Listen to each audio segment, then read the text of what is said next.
Yes. All right. So it's Brandon. 3 or 4. That is 4. It is 4. So this is red. Okay. So the one is. What end would you like to start on now? And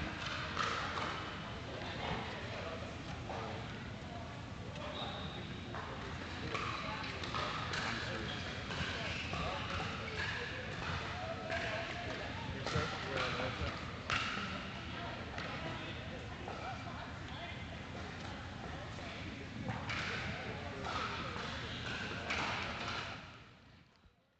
Okay, gentlemen.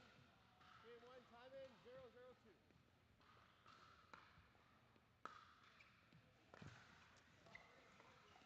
Good morning from Oshawa. We are underway here at the CPA Pickleball Tournament. I'm Karen Hugh, and I'm joined here with Fei Xiang. And we've got our very first match of the day with Max Schaeffler and Eric Belohov versus Brett Clayton and Brandon Contrado.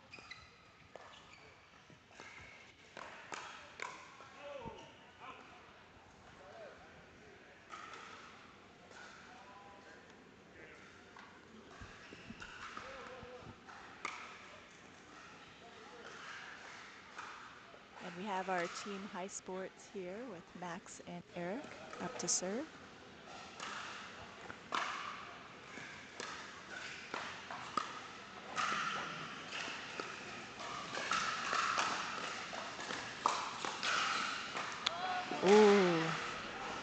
just missed. Side out.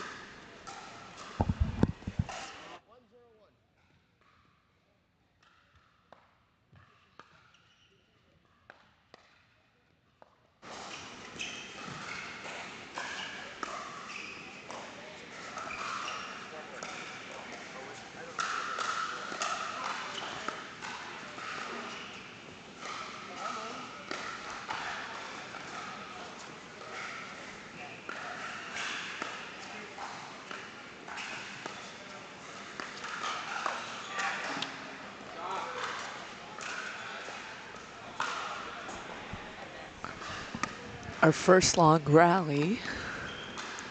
Pretty intense. Such discipline at this level. We do have Scott Foster over here roughing the game.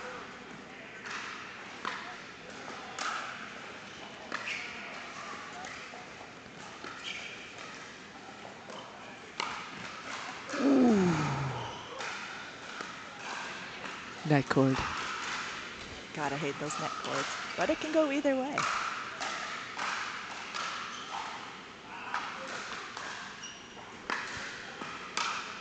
Max returning the serve. Ooh, Brendan just wide. Oh, just got the line. Oh, I clipped Yeah, it. called it in. Oh. Great shot.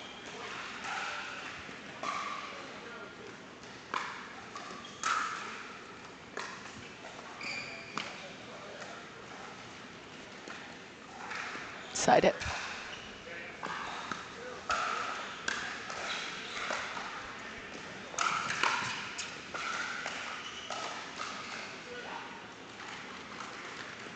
Nice defense there by Brandon.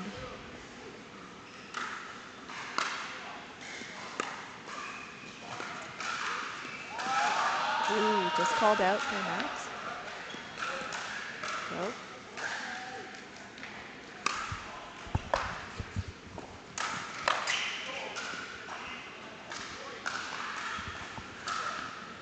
Two, 1-2.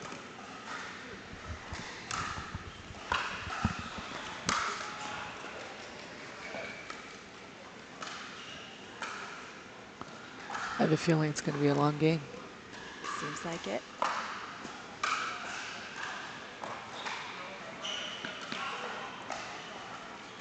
We got Brendan and Brett here from Michigan.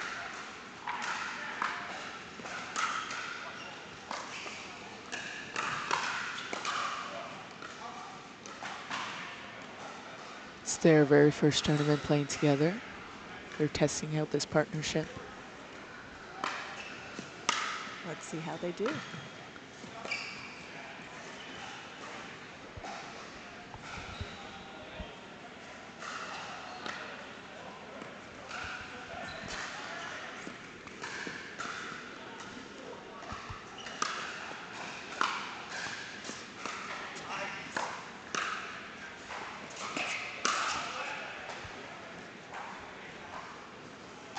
Eric with the body shot. You like those. Those are your favorite shots, I know. Great serve by Max.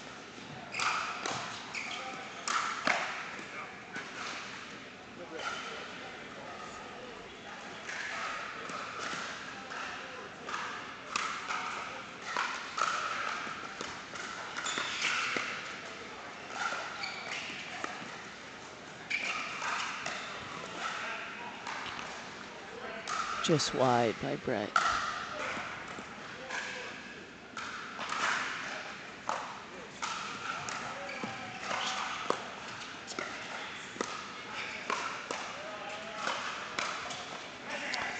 Great defense by Max.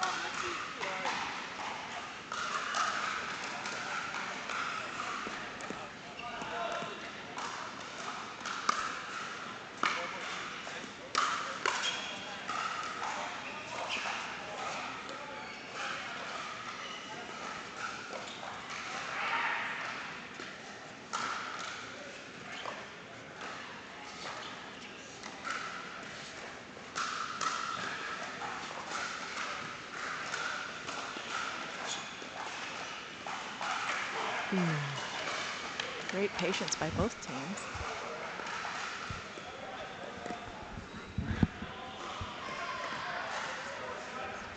Score is 6-4-2 for Eric and Max.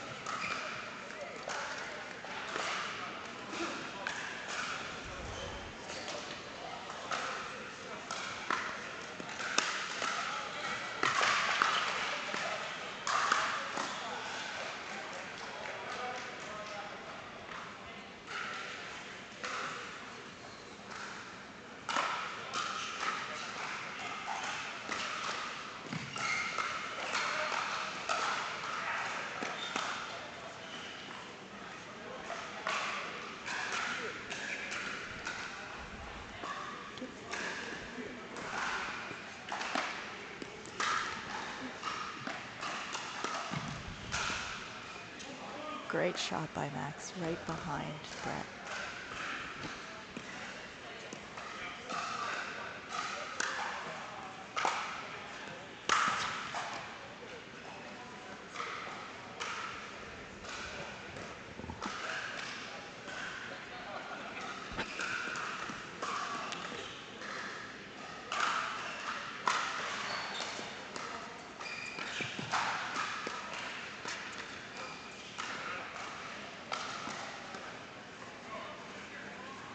Side out, 4-6.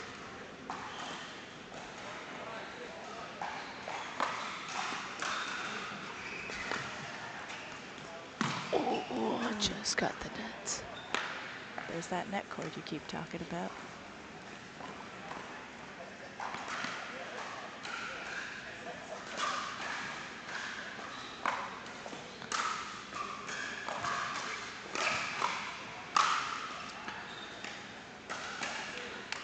It's a definite put away by Eric.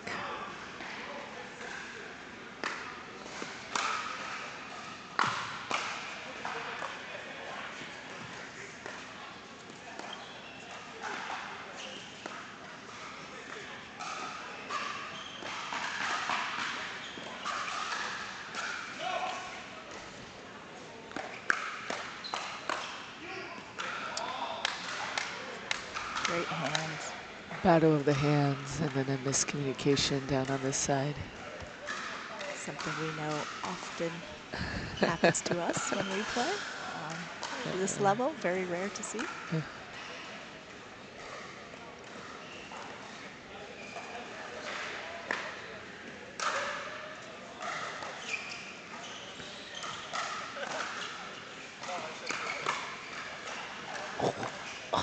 Another net cord. Another net cord.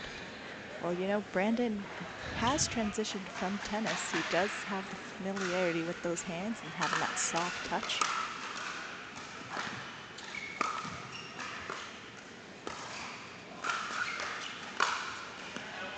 Just out. He's also a former pro and college hockey player and 15 years of coaching experience.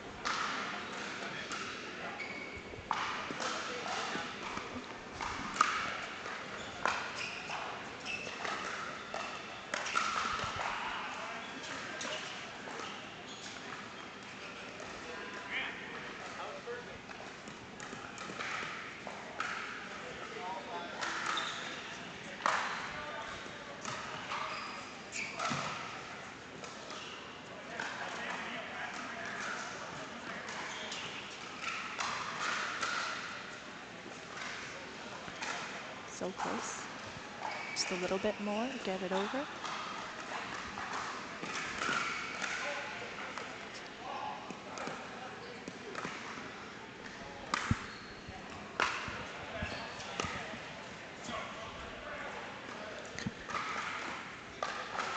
I think this first game of the day, everybody's hitting that top of the net a little bit more.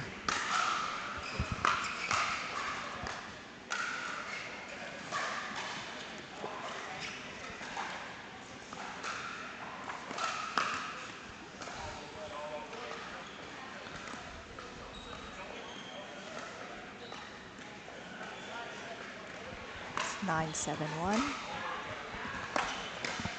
for the Americans. And we've got a timeout called by Max and Eric. coming in at 10-7-1. I mean, it's the first day playing doubles for the Americans over here. And when we talked to them before and caught up with them, it's the first time using this pickle roll. They found it to be an interesting surface and the bounce to be a little bit grittier, and the ball didn't bounce as they expected. So it took them some time to practice on it this morning when we were watching them warm up.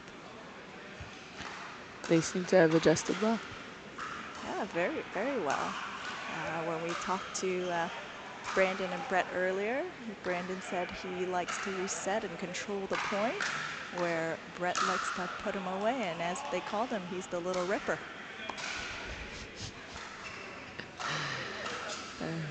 There's always one in every partnership, right? There always is. What would you say you are?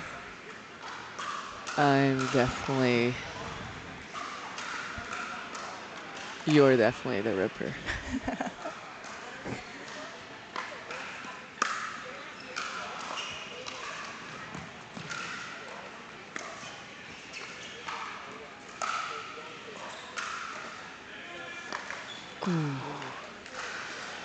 Nice patience by Max and Eric there.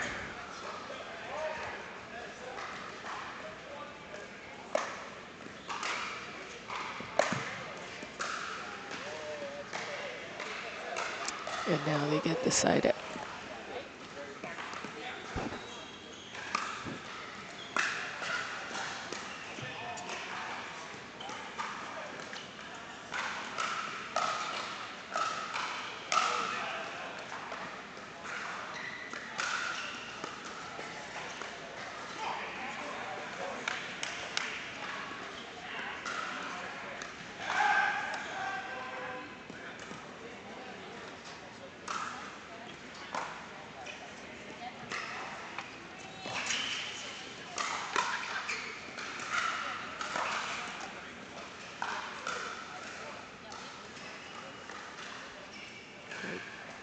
Great putter way down the middle. Another miscommunication between Max and Eric.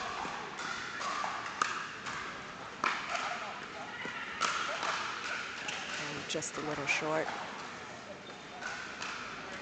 And we're going to go side out here.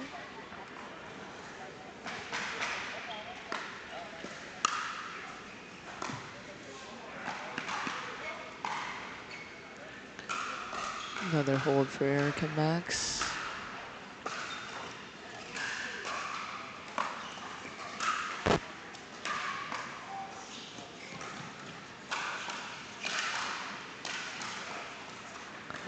Great dings.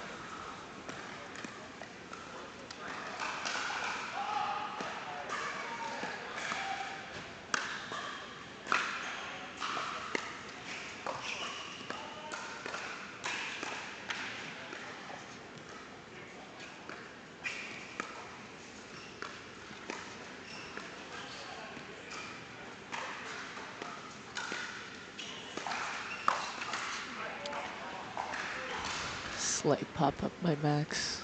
Oh, but he had great placement the whole time going through. It's always that last shot. Change up in the serve here by Eric. Great Job spot. by Max. Down the hole. That's the shot he's been waiting for all game.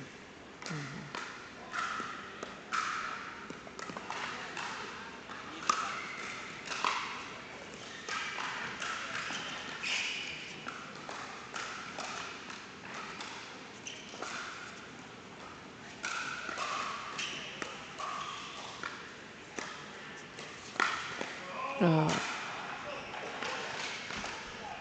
There they go, tied it up.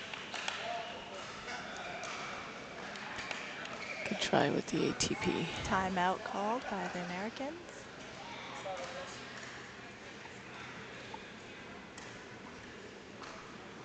Pretty it. What's the strategy here, Care? The strategy here is get it over and in. But that's what we'd say at our level. We're what, 3.5 at best? At their level, it's, you know, it's consistency, placement, just making sure they're calm, collected, and not getting too tight in the moment. You know, games are 2-11 by 2. And right now we're at a thriller, 10-10. Those of us joining in now, we've got Max and Eric making a comeback against Brett and Brandon.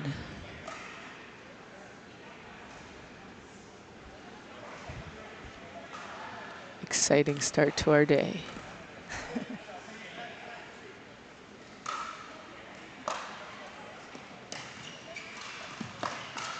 Oh. Just clipped the top of his paddle. He was there, though. He was there. Good speed up by Brandon. Side out.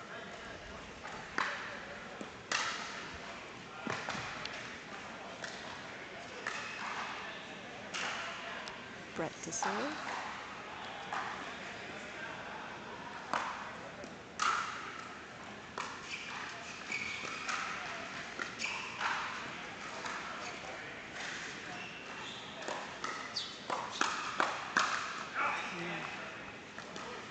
Fast hands. Definitely faster here in person. Great return.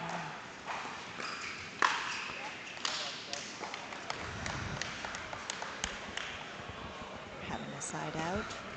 10-11, Max to serve.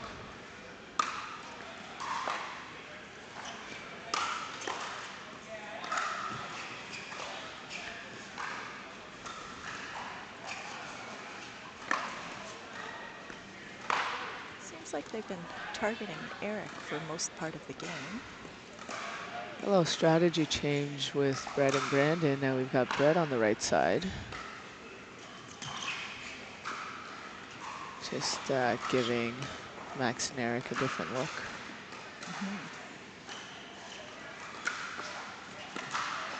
Oh, wow. Great flick.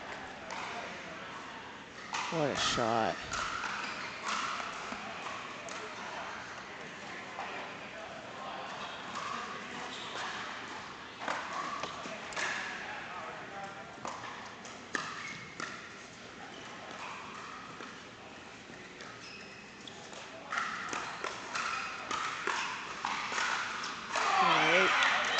Great play by Eric.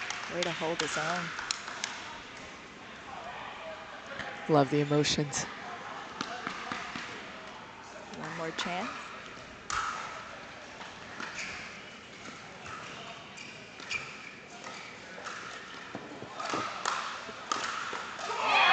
There you go.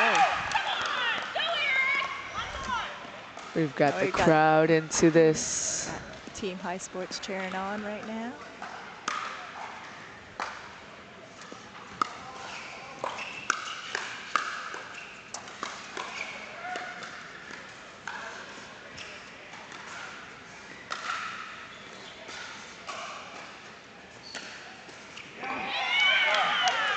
It's a benefit of playing at home. Yeah, home court advantage. 11-11-1.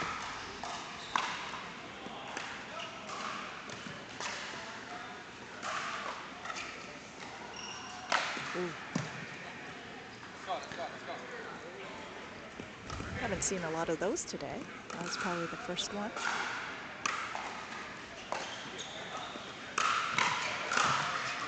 Ooh, trying to be aggressive with it, just long.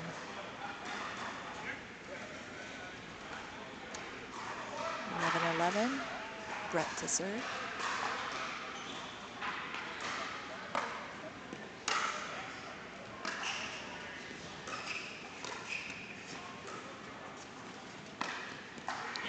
Great ATP. ATP by Brandon. 12-11. Perfect timing of that shot.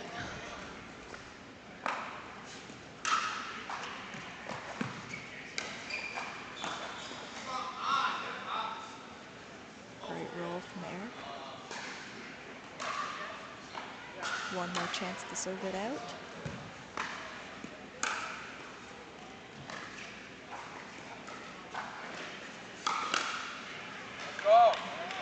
Good hold from the Team High Sports here, Max and Eric.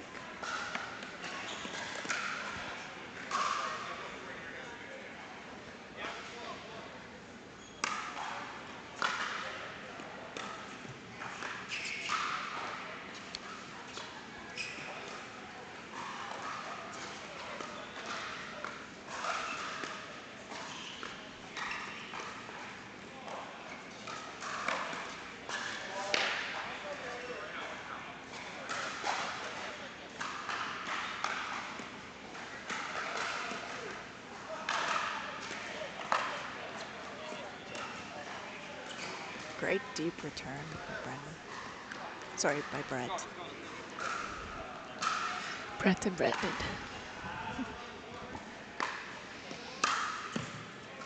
Oh, and that will be the first game. Brandon take it 13-11. What a good start by both teams to the day.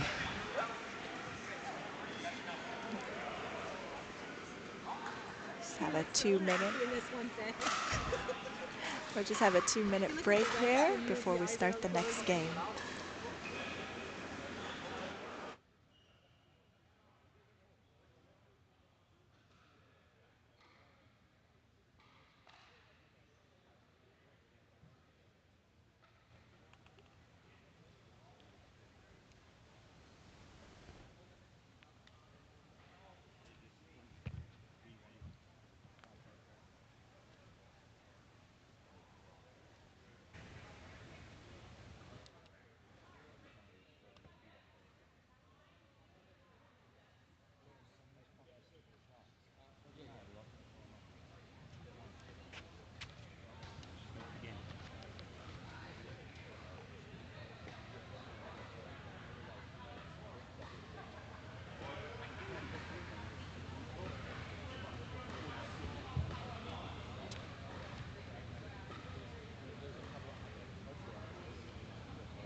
Game 2, timing 0-0-2.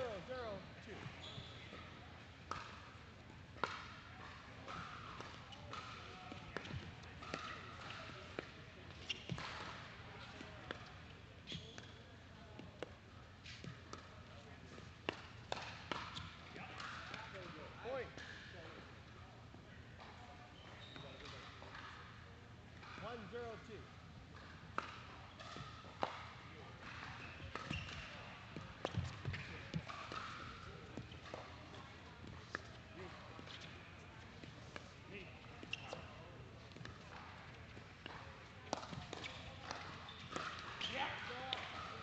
Point. Get back here. Yeah. 2-0-2.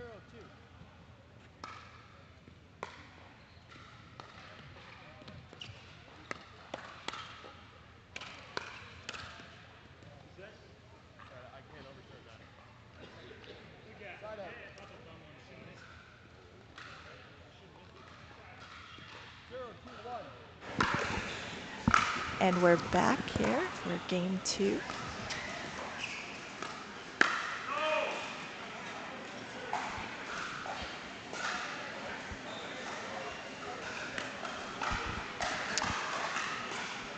So just want to make a correction. The flooring is actually brought to you by Pickleball United. Great surface to play on.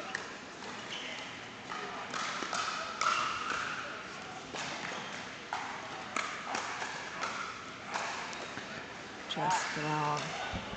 Max and Eric with a good start here in the second set. For those of us who are joining us now.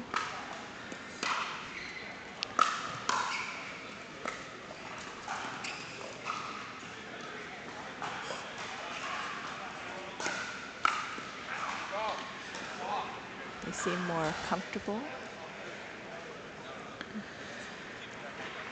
Brandon taking the first set 13-11 in a thriller.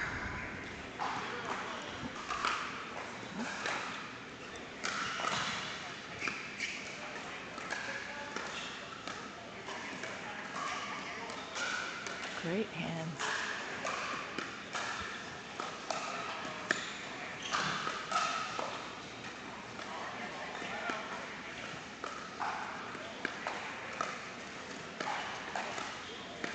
Got Brendan moving them all around the court.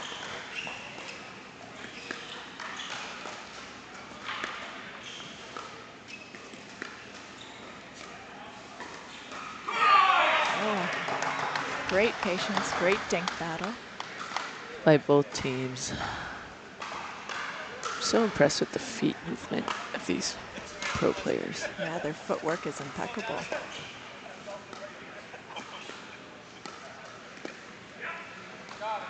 And that's often what makes the difference between a regular amateur player and a pro player, is their footwork, their hands, and their patience. Comes down to knowing when and where to place those shots. I got to work on all of those aspects of the game. Oh, don't we all? We've got a timeout called by Brandon and Brett.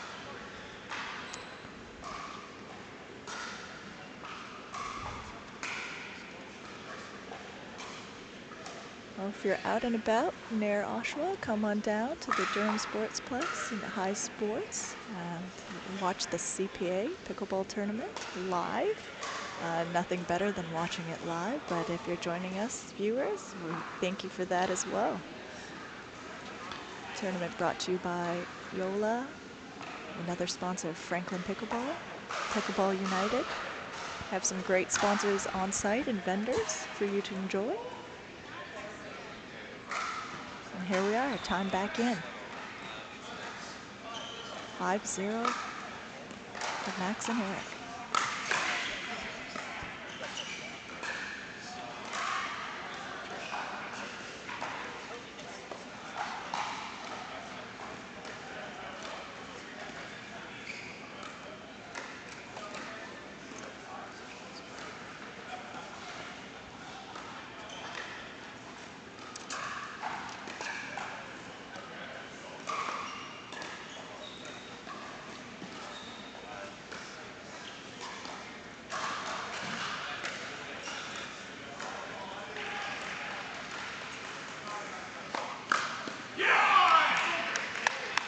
Great dink battle again. And we did notice there that Brandon and Brett did switch it up, change sides. Looks like they're going to go for it again.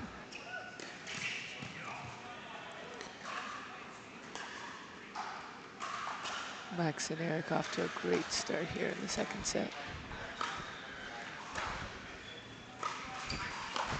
Ooh, little high.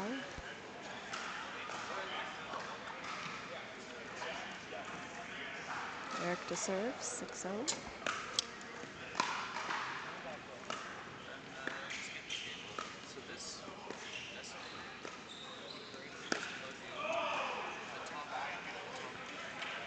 Another ATP attempt by Brandon. Was that one good?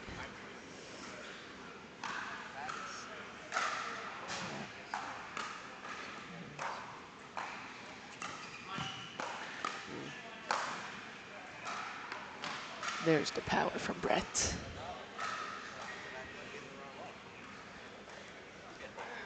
And we're going to have a side out.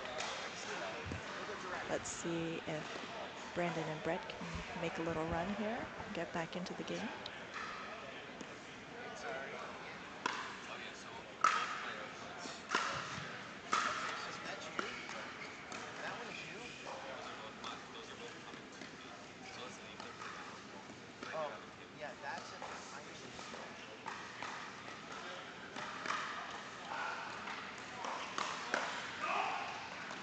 Great lead by Max.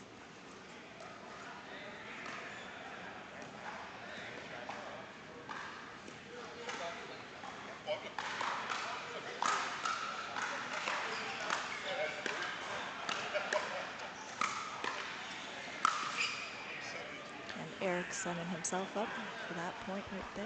Side out. 7-0.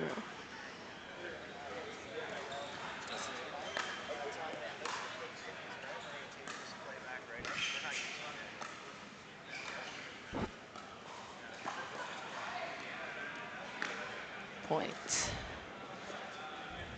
If anyone has any questions that they want to put into the live chat, Karen and I will try our best to answer them.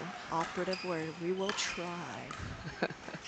But we will respond, that is for sure.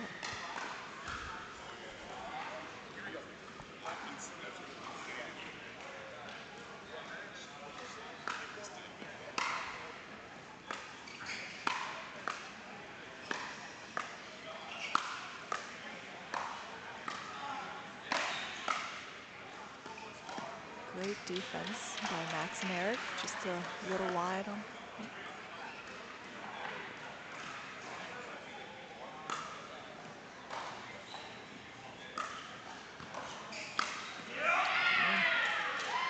Nice push by Max. And there you go. That's the second game. Tied up. 1-1. I think going to this third set, Max and Eric have got all the momentum on their side. They do. That was a decisive second set win. You know, we're going to go into the third set thriller. I don't doubt. We'll see what Brett and Brandon have to shake up their strategy here, because clearly they were not getting anything going for them like they were in the first game. And whatever they were doing in the first set, they got to bring that back. Definitely. I mean, it is the first match of the day, and, you know, trying to settle your nerves, try to ease into it. Still waking up for some of us here. But I don't doubt that the third game won't be just as great.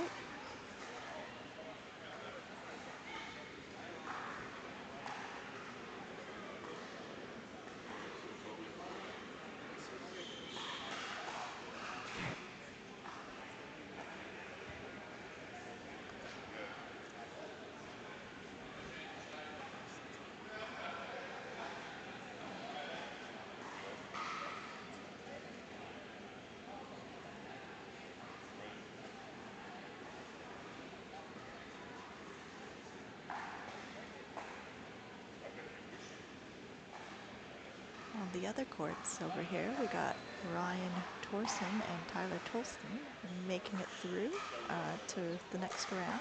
They won their game over on court 5.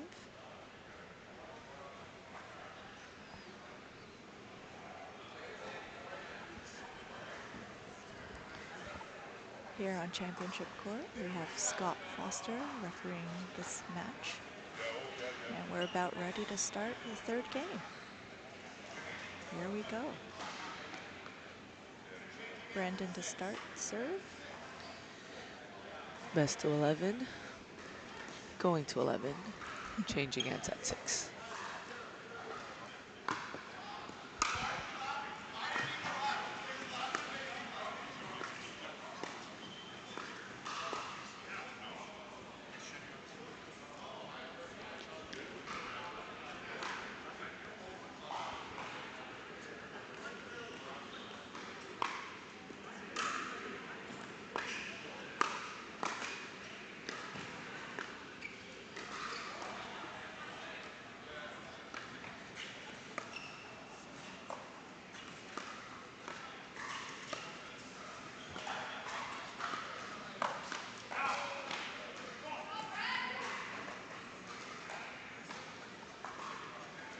Great attack there. I just love the top spin that's coming off of Brandon's paddle. It's very consistent. Brett or Brandon? Brandon, and I love the power coming off of Brett.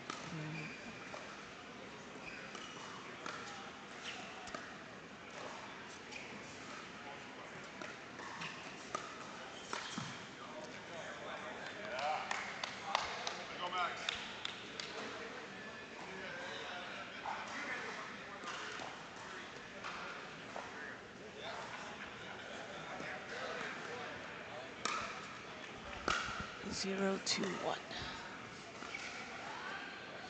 Point. Now it's 1-2-1.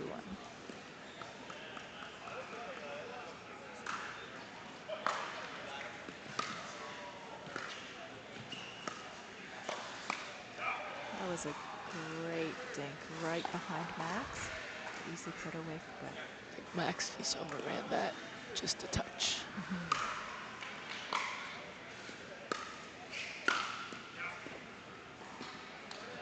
Great put away by Brandon. We don't see too many from him as he's the soft reset guy. Yep, that's what he likes to call himself. Always setting up his partner, but that time, great shot.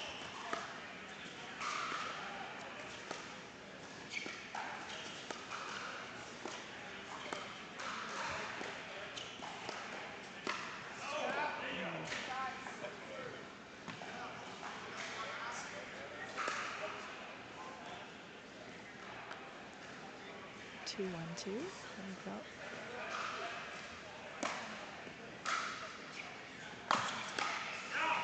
There's the power that Brett was displaying right there.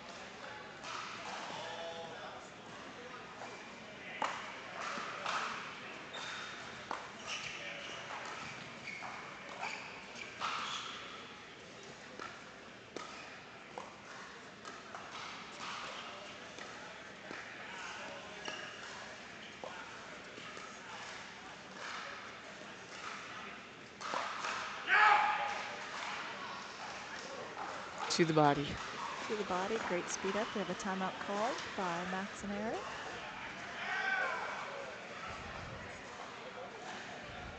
Brett's timing on those speed ups.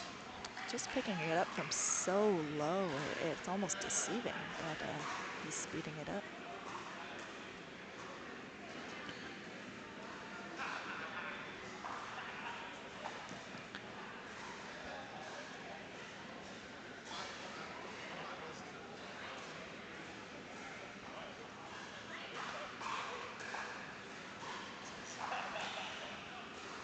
For those of us joining us now, we are currently in the third set of an intense first game between Eric and Max, Team High Sports, and Brett and Brandon. From Michigan. From Michigan. Someone get her a coffee. She needs to wake up.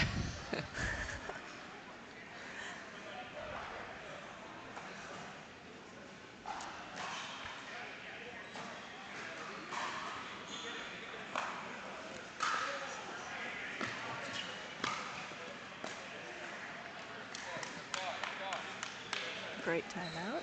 Now it's a side out. 1-3, Eric to serve.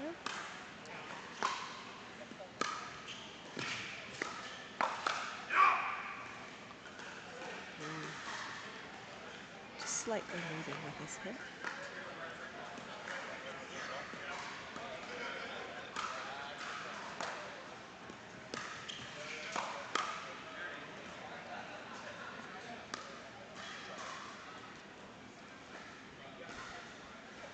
Side out. 4-1-1.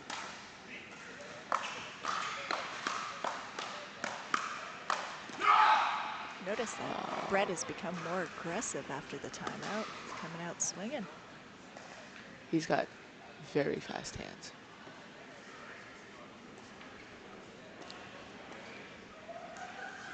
I need those. If only our viewers could see your facial reactions.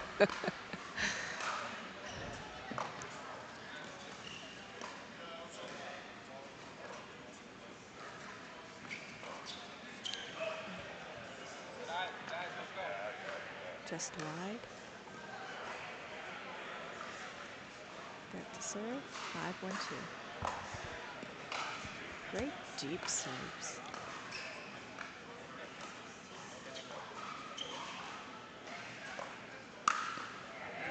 Go to 10.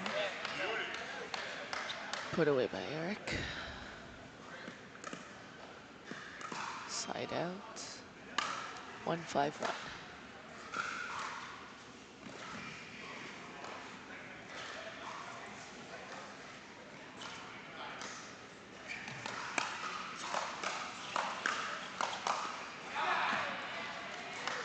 Great ATP defense.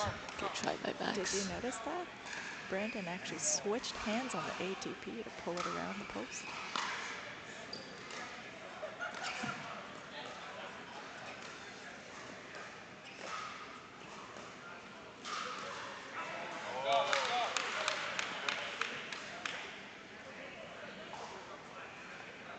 Let's see if Team High Sports can get some momentum here. That's one. It's 3-5-2. Max to serve.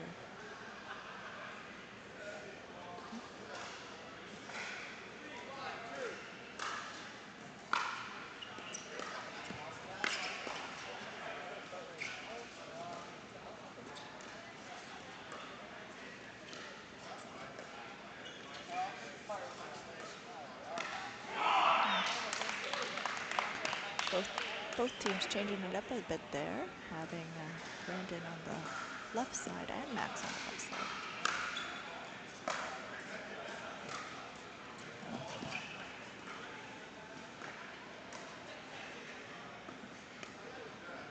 Max wishes he could have that one back, that's for sure.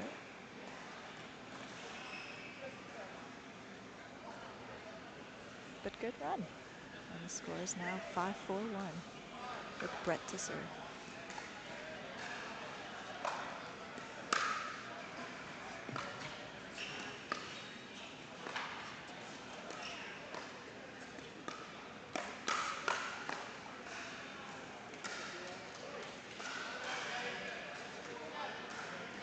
Switching sides. With Brett and Brandon taking the 6-4 lead.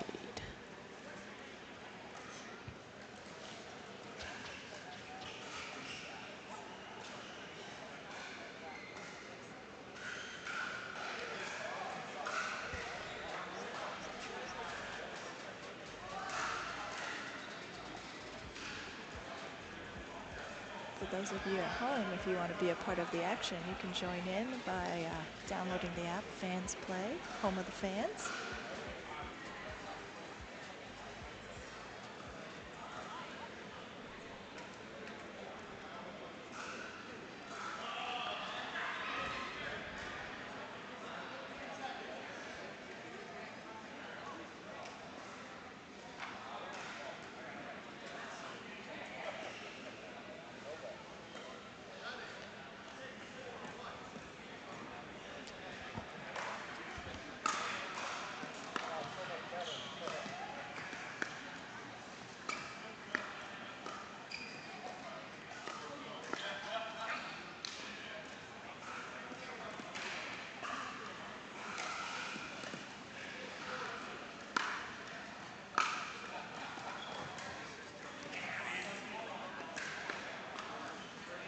Side out. Let's see if Eric and Max can make a run.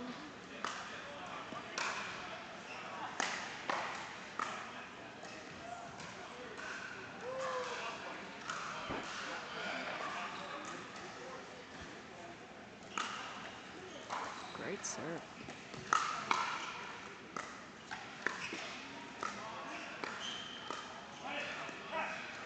Just wide. Side out here. Brandon to serve.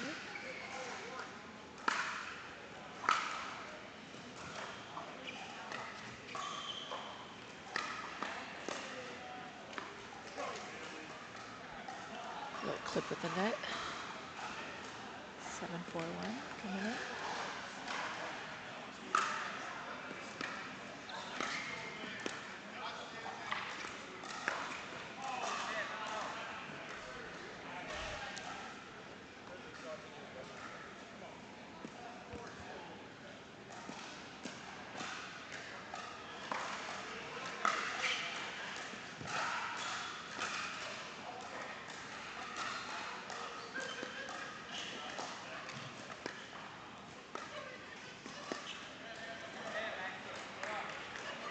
Pushed him back just enough for that dink into the net.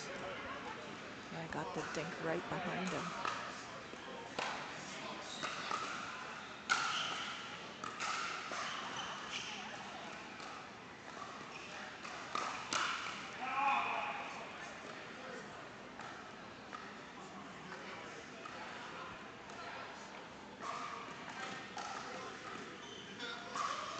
Four, 7-2, Eric to serve.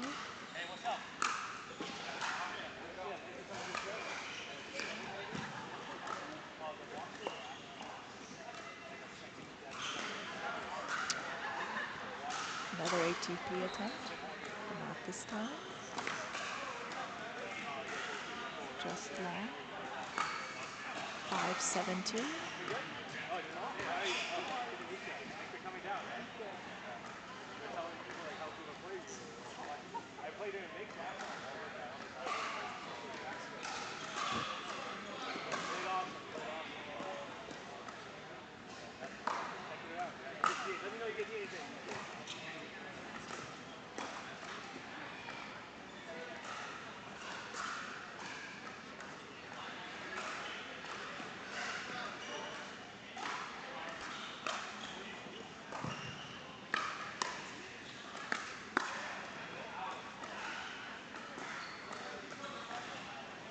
Side out. 5-7-1.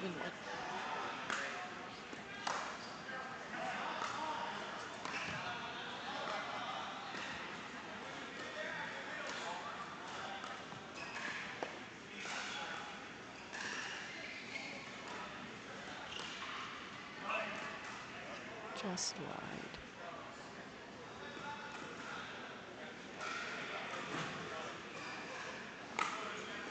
6-7-1.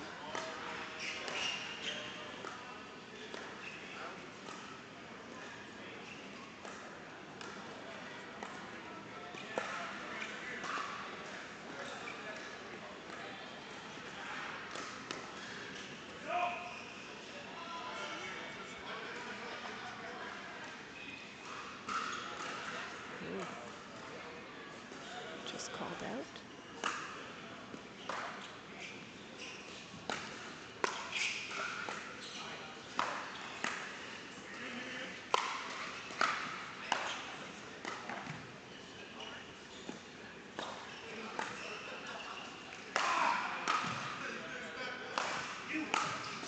Wow. Oh, great defensive attempt by Eric and Max.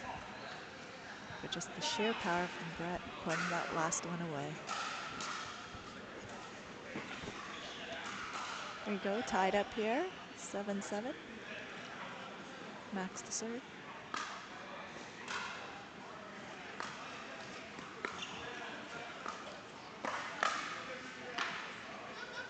Just Wow. seems to find that middle every time.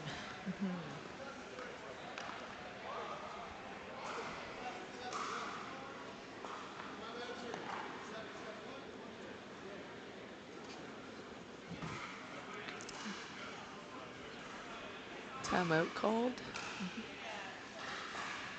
at 7-7-1.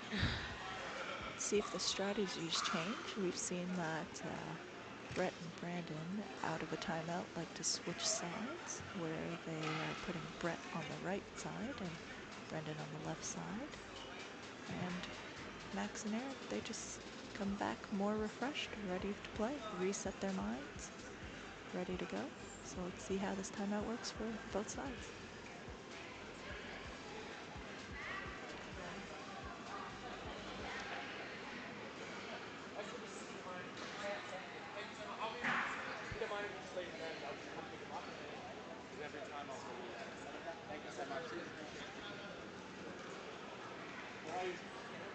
Both sides with one time out left. And we're back in, 7-7.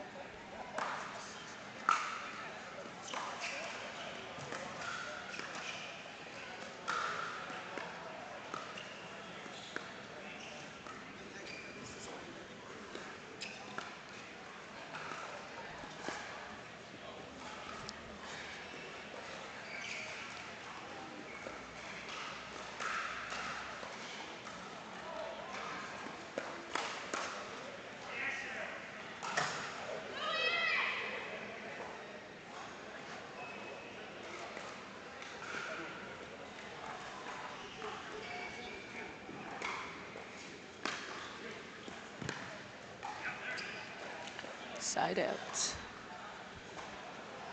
Eric serving.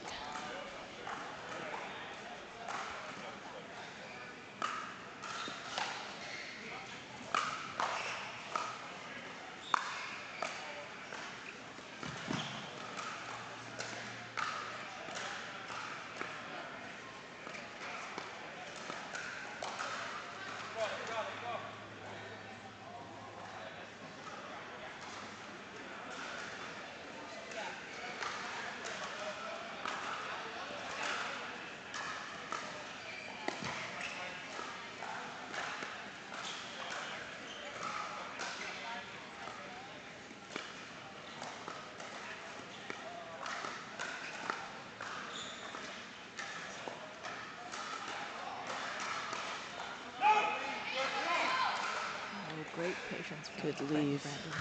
Yep. by Brett.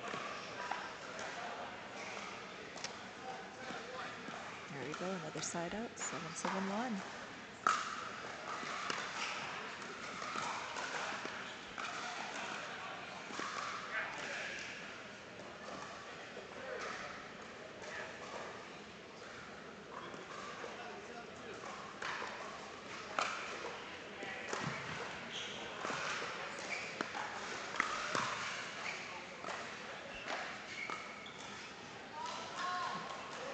cover there by Brett.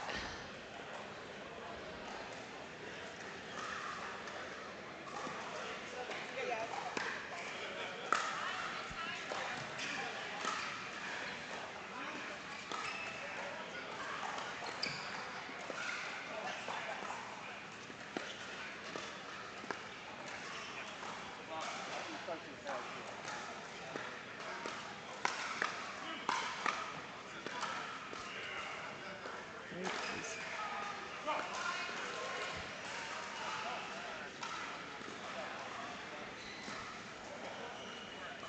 Brett and Brandon with a couple of big points here. 9-7 lead. Timeout. Max and Eric. They'll have no more timeouts remaining.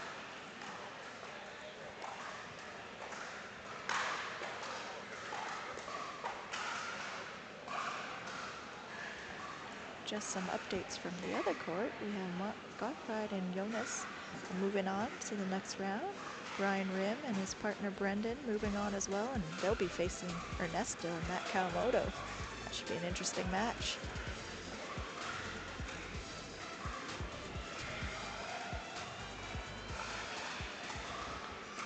And who will the winner of this match be playing? The winner of this match will be playing Brad Chapman and Etienne. And Etienne. I'm not going to try and pronounce that last name. I'm going to go ask Etienne in a bit. Sounds like a good plan. Here we are, time back in. 9-7-2.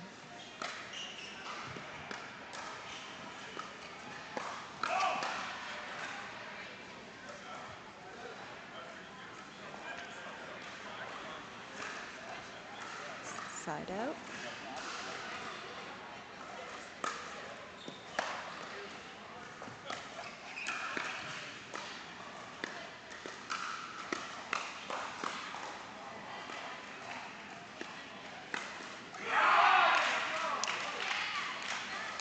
Big energy point there by Max and Eric.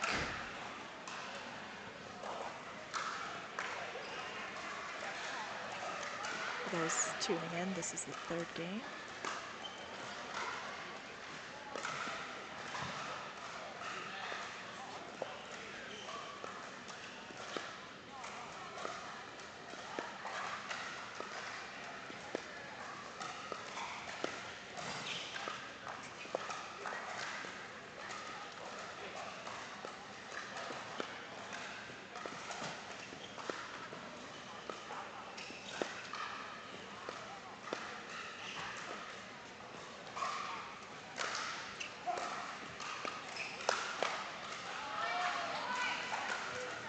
What a point. Great rally. Lob attempt by Eric. Good defense on both sides.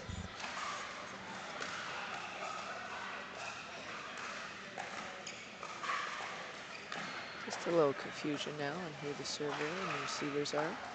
I believe the score is also 8-9 too.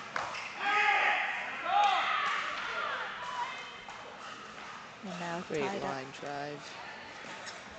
9-9. And now we're all tied up. Go.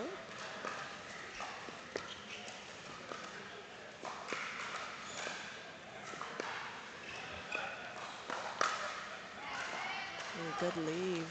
Good leave. Just a little bit too much from Team High Sports. Side outs. Brett to serve, 9-9-1.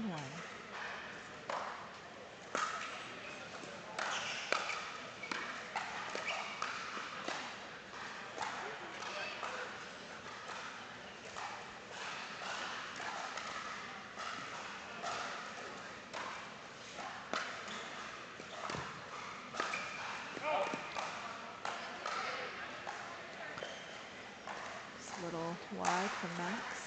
Game point here.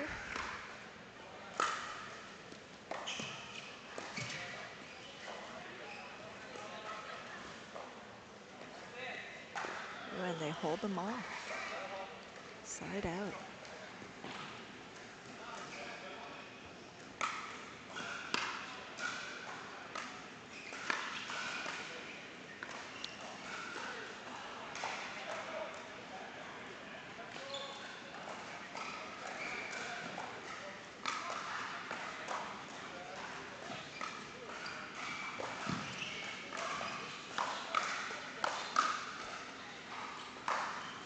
Great D.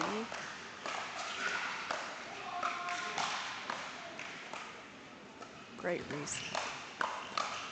Oh, great Heartbreaker there. defense. And Brandon will have a chance to serve it out.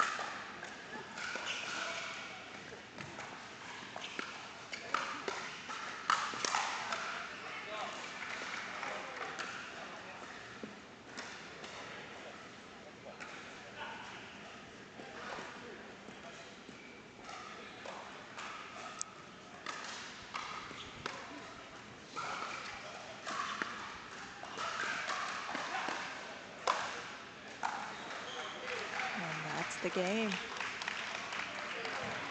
Great game by both sides. Great start to the day.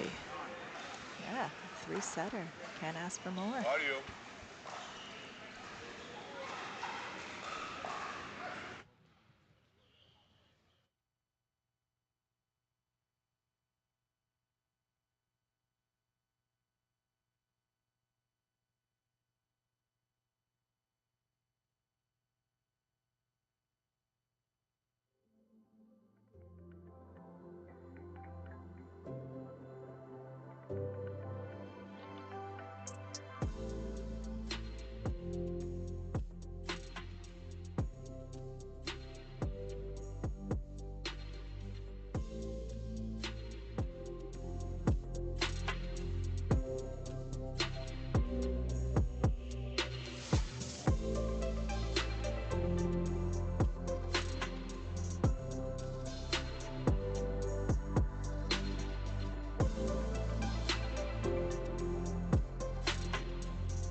Let's play pickleball. Good comment there. For our second match of the game, we have Brian Rim and Brandon against Matt Kawamoto and Ernesto Fajardo. What an angle by Matt to start out the point. side out.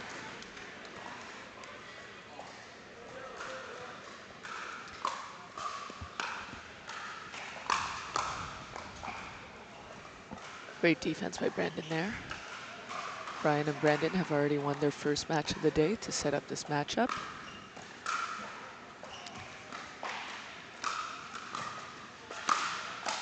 Power. Ooh. A little too early there. You know, Brendan started playing when he was 13 years old.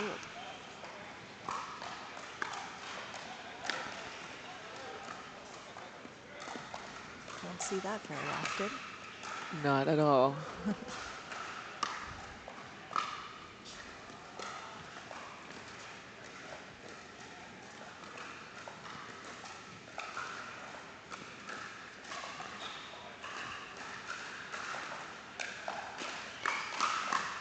Wow. Wow. The speed. Brandon's got some great hands. Yeah. 1-1-1. Brian Rim serving.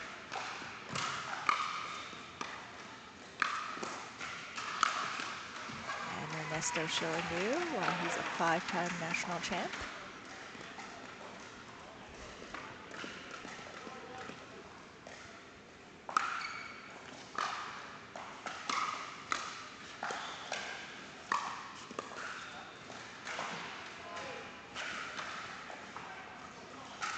Great shot by Matt Kawamoto. Ernesto to serve.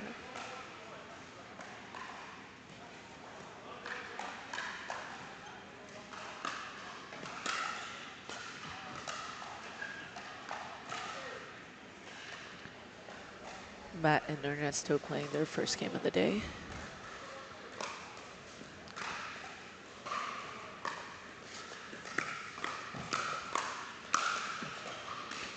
Brandon just setting himself up. Yeah, great. The speed he plays at is, is abnormal.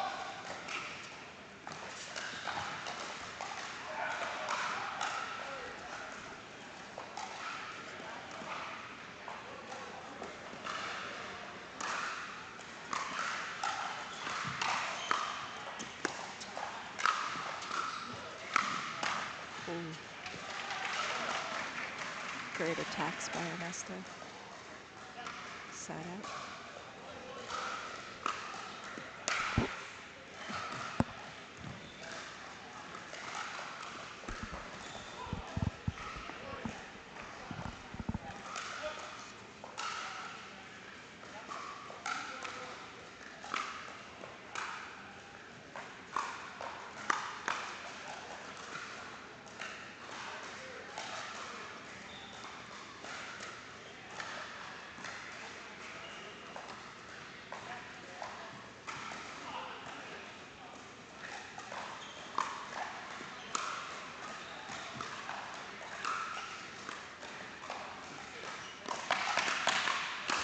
Oh.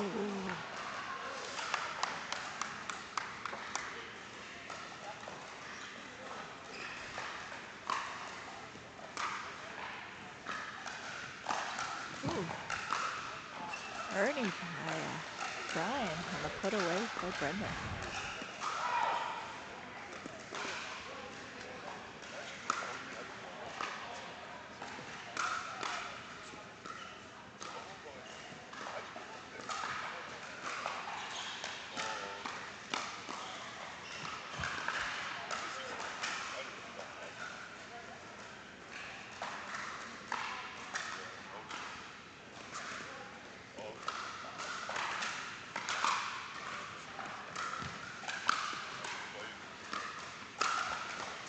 Ooh. Great blocks by both Matt and Ernesto. Just watching the two of them, they're just so comfortable together. Great chemistry.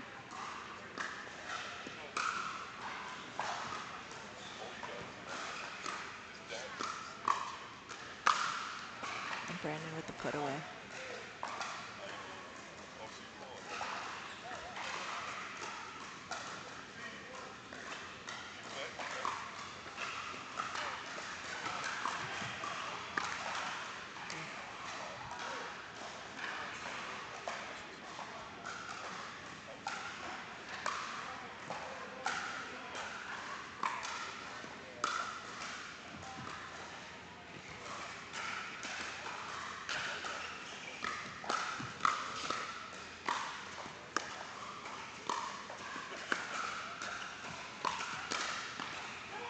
Nice defense.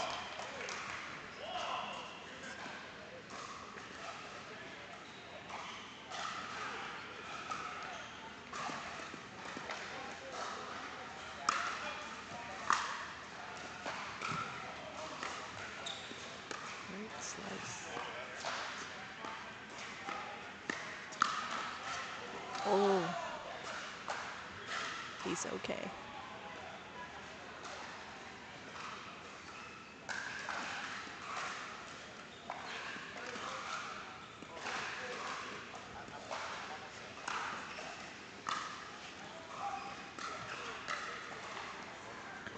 Side out. Side out. Matt Kawamoto up to serve. Matt Kawamoto recently coming off his win at the CNPL, 2023 champion with Toronto United. Great return. Oh. And it was called out. So 5-1.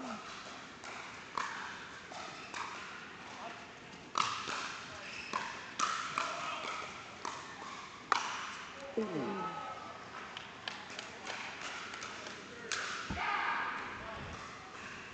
Timeout called. Oh, no, not timeout. Just fixing his shoe and getting the ball.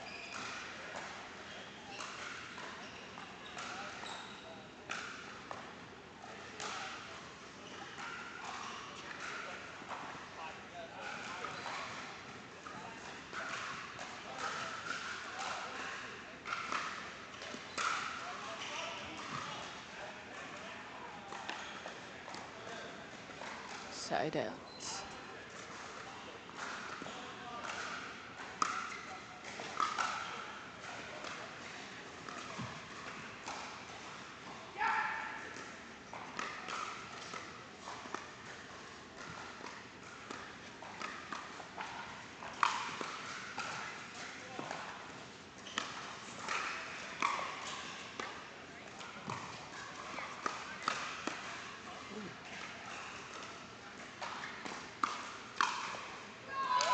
Wow.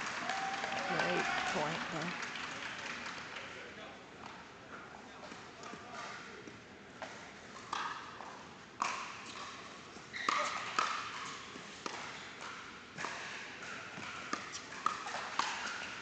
Another body shot by Brian to Ernesto. They're going to have some words after this game, I think. It's all part of the game.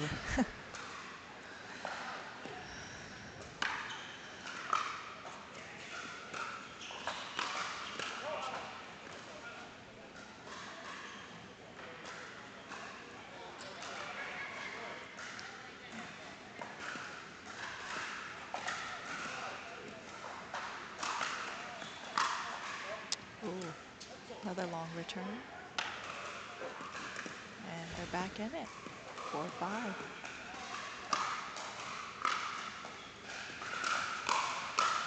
Ooh, just clipping Matt's paddle. Couldn't get away in time. We have a tied game. Timeout by Matt and Ernesto. Great run here by Brian and Brandon. Yeah. Holding their own.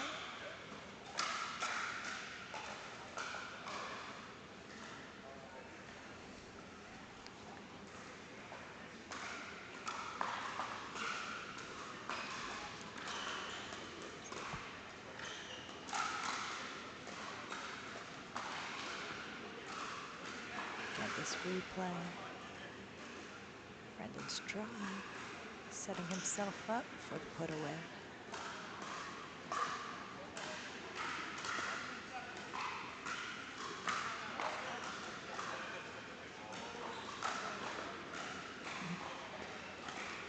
see what this timeout does for Matt and Ernesto. Let them reset and refocus and get back into the game. Ryan Rim to serve. 5-5-2 coming in.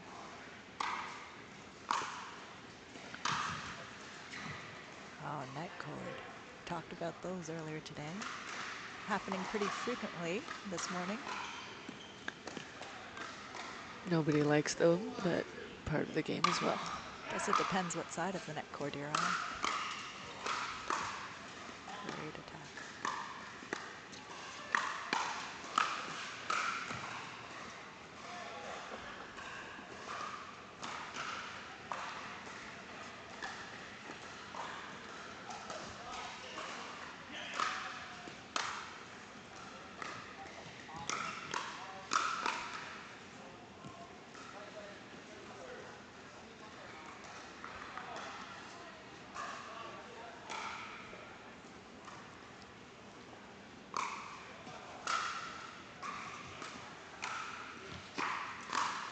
Ooh.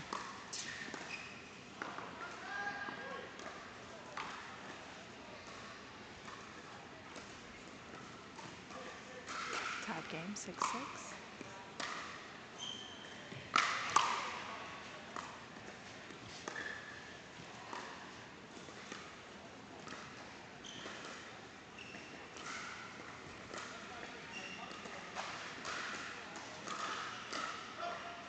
Just the control and patience.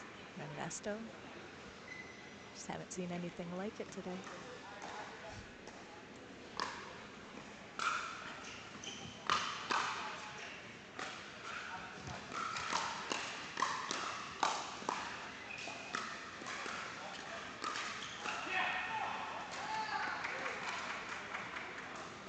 Great pressure from Kawamoto and Ernesto.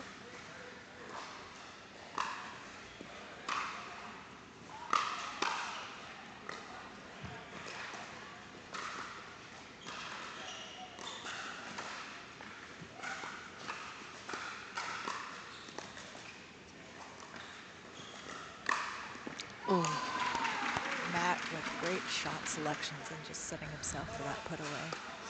a quick counter by Matt down the middle. Yeah, timeout, Brian and Brendan. Let's see what this timeout brings them.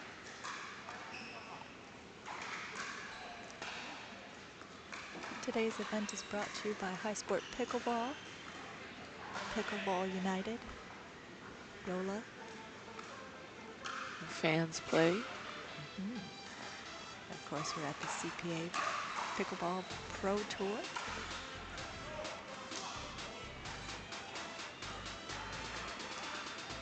We have an exciting lineup today. The pro matches, the women's starting at 10 a.m.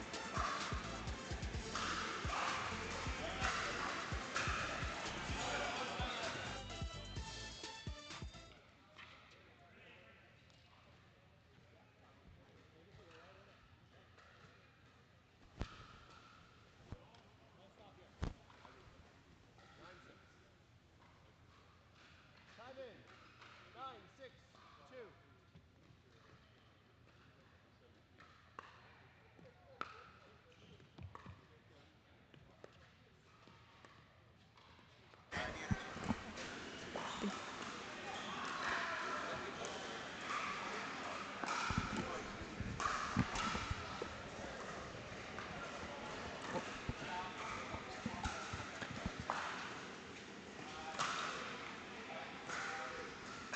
We're at game point, 10-6-2.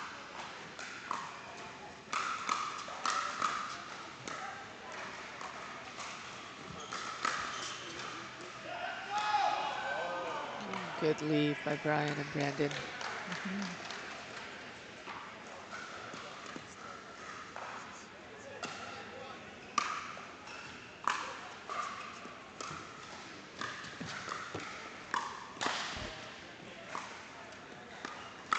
Whoa.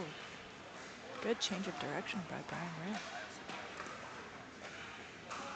See if they can make a run.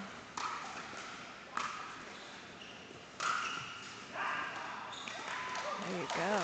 Great shot by Brandon.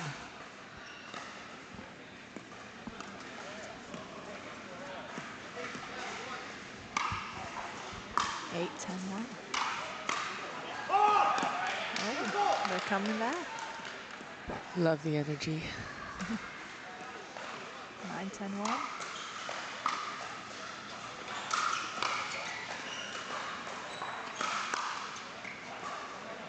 Just out. They'll have another opportunity here.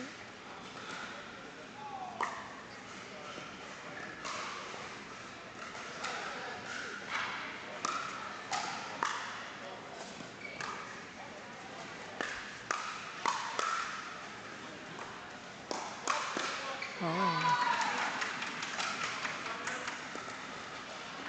Called for a kitchen violation. That's why we need referees.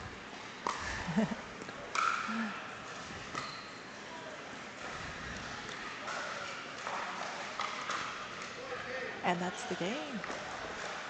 Some great points in this game. Game of runs. Yep. First game to Matt Kawamoto and Ernesto. We'll see what Brendan and Brian can bring to the next one.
Game 2, here we go.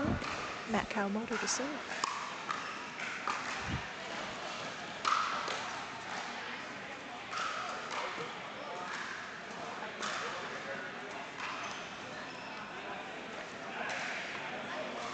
Good way to start the set.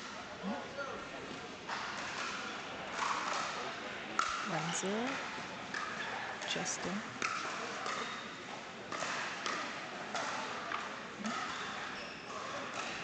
Side out.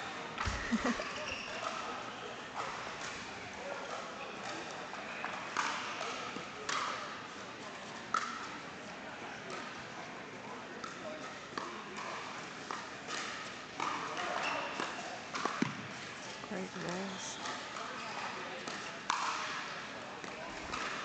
Matt had him scared there. Point. 1-1-1.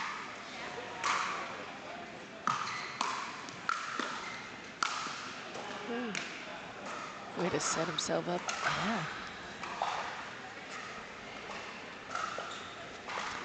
The way Matt was flying, I thought it was like Crouching Tiger, Hidden Dragon. If only he put that point away.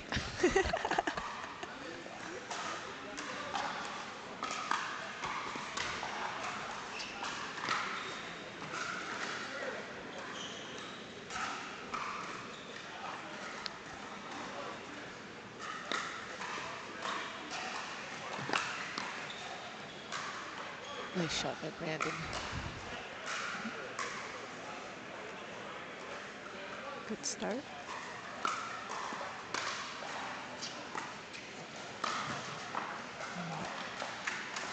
Bernie from Ernesto. Makes it look so easy.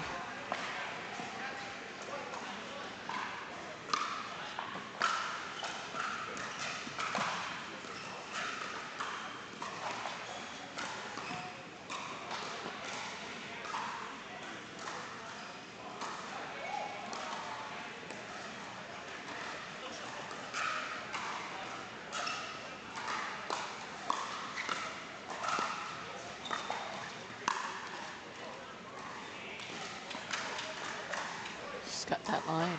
Yeah, Wow. great placement. Matt known for his shot selection.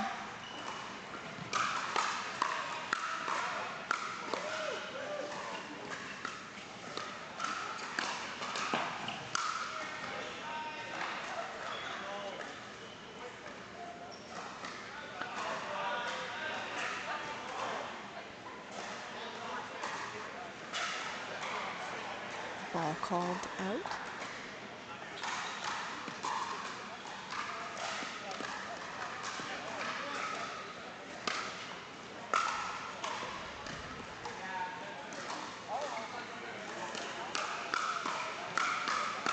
Ooh, Wow.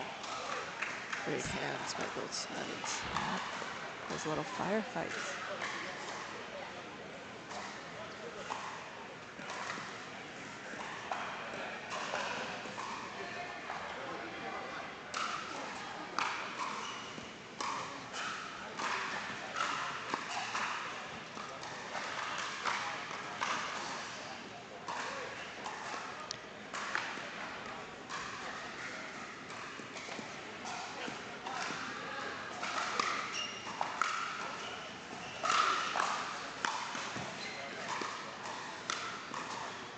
Great D.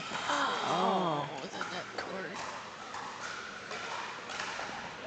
Hate it or love it, it's part of the game.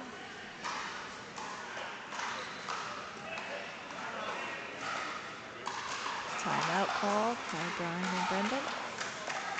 6-3 for Matt Kawamoto and Ernesto.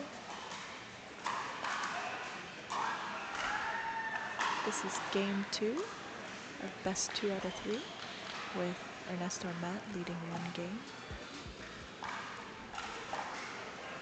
What do you think the strategy will be coming in for Brian and Brendan? Keep being patient. Wait for your shot. Great strategy. I mean, Matt and Ernesto are 2 of the top players in Canada, so Yeah, there's not much you can do other than just be consistent, get it over and in, yeah. and wait for your shot. Especially Brendan has that power, you know, just waiting for the slightest pop-up for him to put it away. I do believe Brendan does have some of the fastest hands in the game. I agree.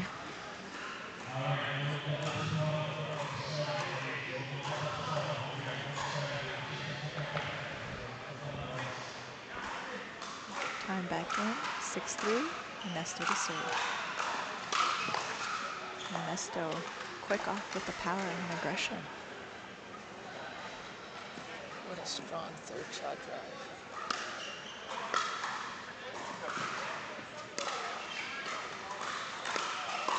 And there it is. That's the shot he was waiting for. Doesn't even bounce. No, just puts it away.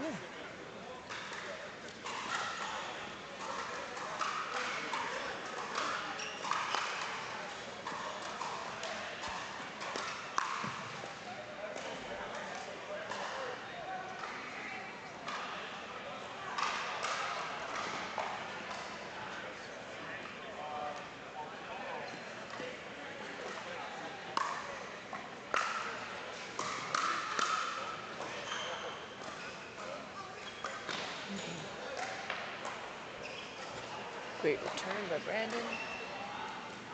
Yeah, just painting along.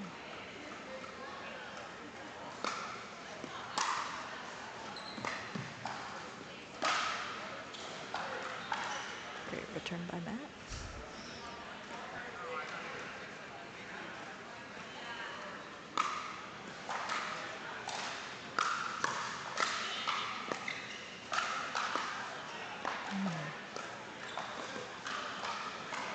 A little more patience needed by Brian. Yep. Rushing his shots a little bit.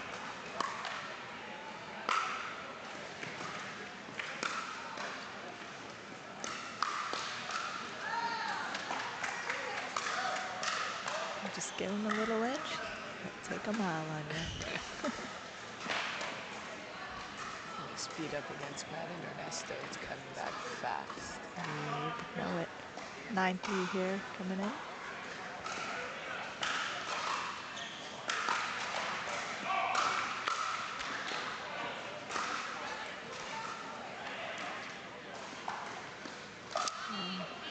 Great change of direction. His little backhand flick. Got him right in that left shoulder. Chance to serve it out here at 10-3. Matt Kawamoto.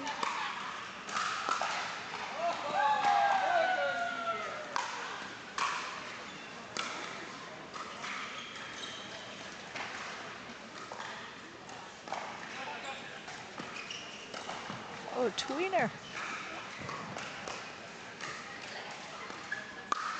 Wow. Great rally. Finished off with an Ernie. A Unbelievable. That whole point was impressive by both sides. And that's the game. Matt and Ernesto take it 2 games, and they'll be moving on to the next round. 11-9, 11-3. All right. Thank you for joining, and we'll see you at the next match.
And we're back with our first women's match of the day.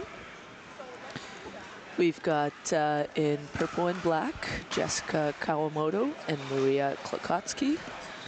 And in the black and red, Maya Bowie and Melissa Cutler.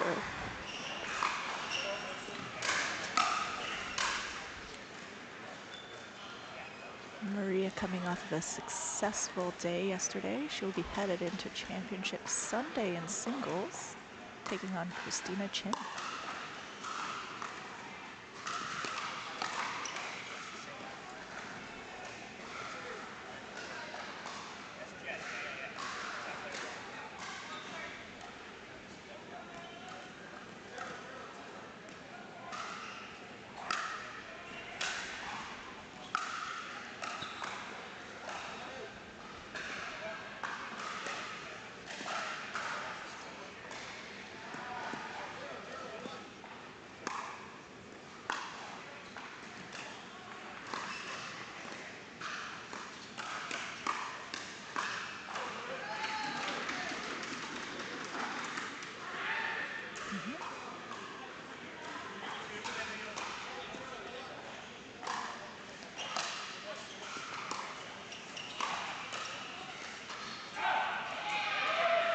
Just wide by Maria. Second serve.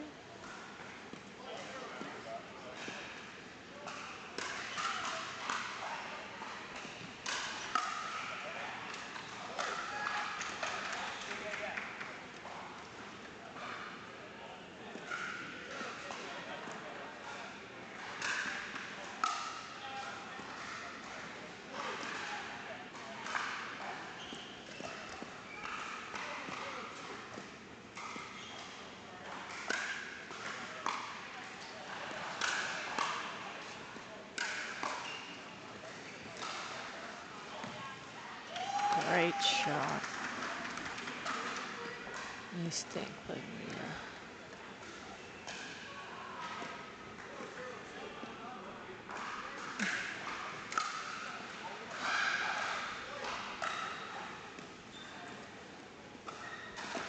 Maria was a previous gold medalist at the provincial championships and at the nationals as well. Her partner, Jess Kawamoto, has been playing in the CNPL last year and again this year, as well has many accolades to herself, including a national silver medal.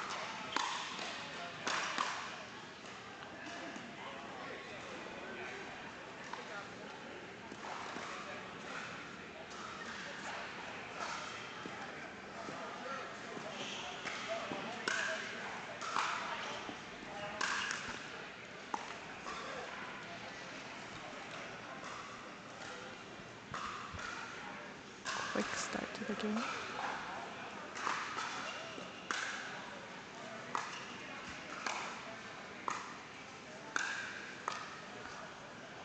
Oh. Let's see if Melissa and Maya can make a run here.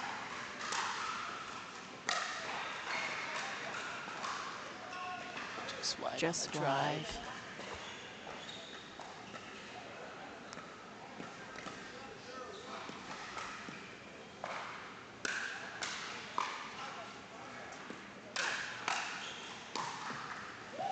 Ooh, great shot. Jessica down the middle. And the lead is now 8-0.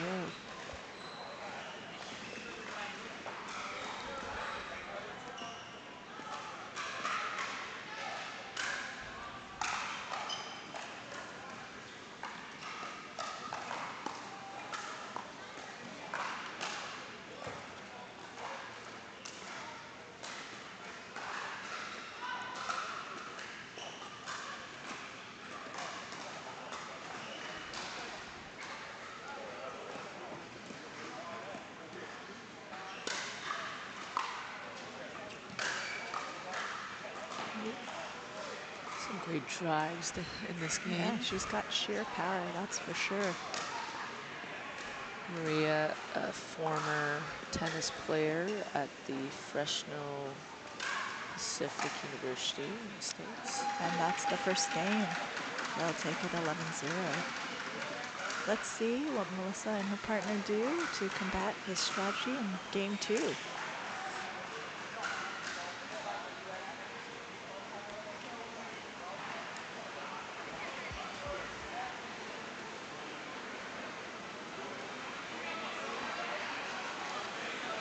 Great replay of just hitting it down the middle with her backhand.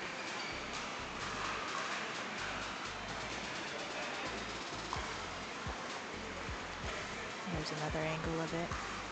Just so smooth.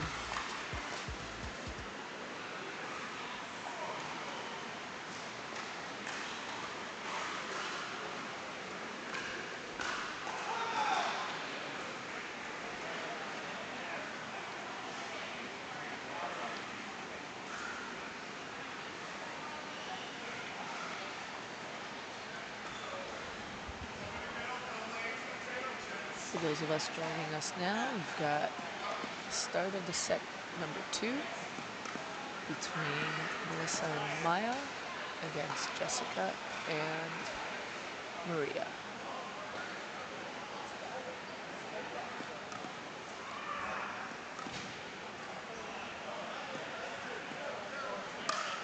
Melissa the serve.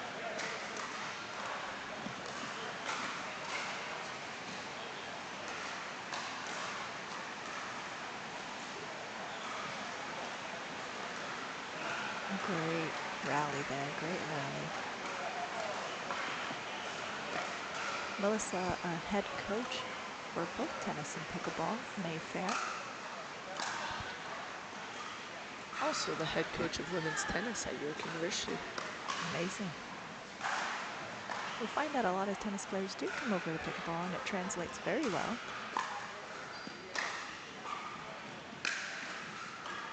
As Maria, like you said, is also a tennis player.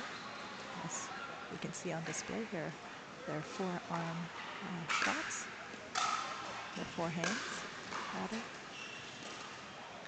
Oh, nice get. Great get, great leave.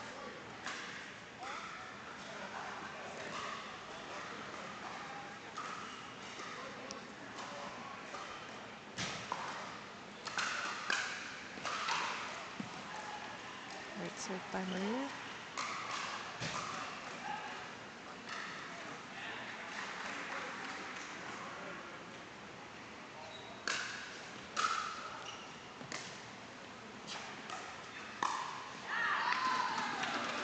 Great shot by Jess, just sitting on her forehand, waiting to roll it down the middle. A little miscommunication here between Maya and Melissa, but let's see if they're gonna make some adjustments.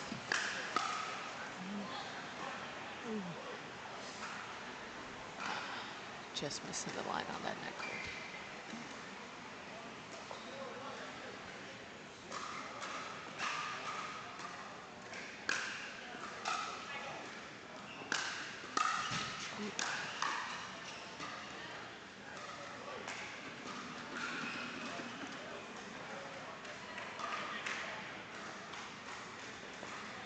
It's 5-1.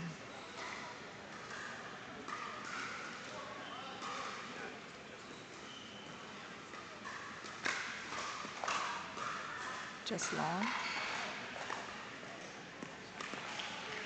And they'll take it, and let's see if they can make a run and come back in this game. And Maya serves just a little bit long.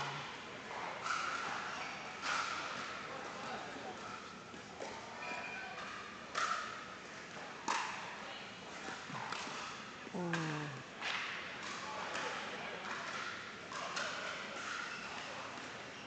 Just misses the ball. Just hit the bottom of her paddle, just a mistiming.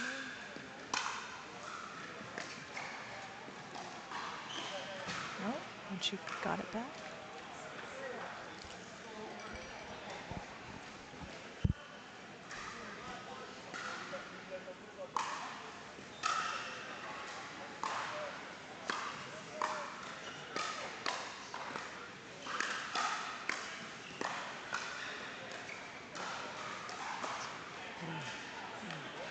Great placement by both Jessica and Maria. The way they control the ball, control the point.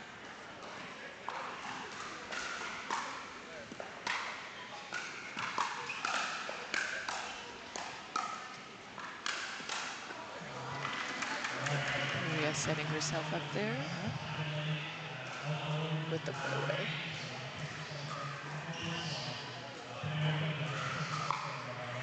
Yeah, they are, but we told them they raise the point just so we don't turn it out.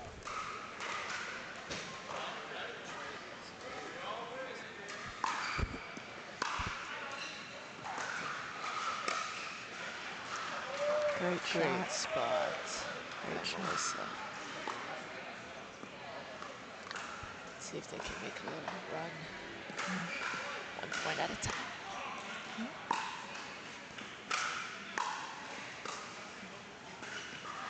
Great drop.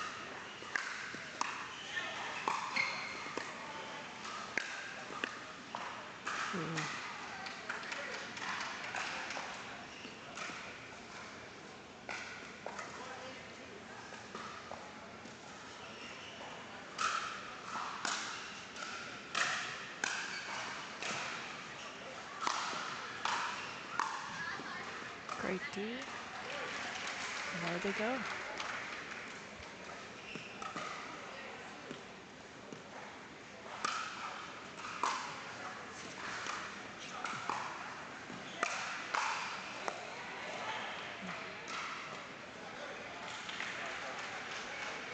Side out. 8-2, Jessica to serve.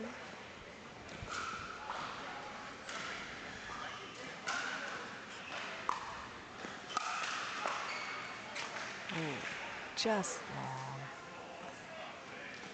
It's their first game, you know, they're just getting their strides in. Takes a bit to warm up, especially on this new surface.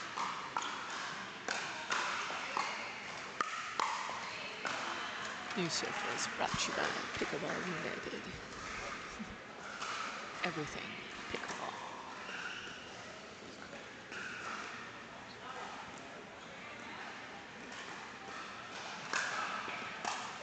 Great serve down the middle. And Maria here with a chance to serve it out.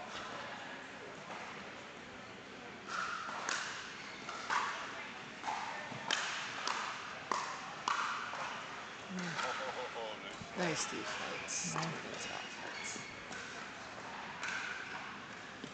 Right to that right shoulder of Jessica.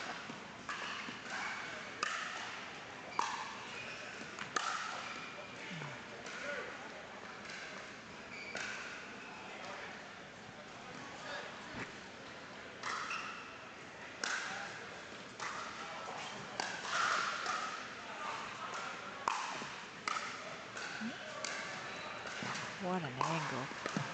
Oh, great shots. Good gets as well.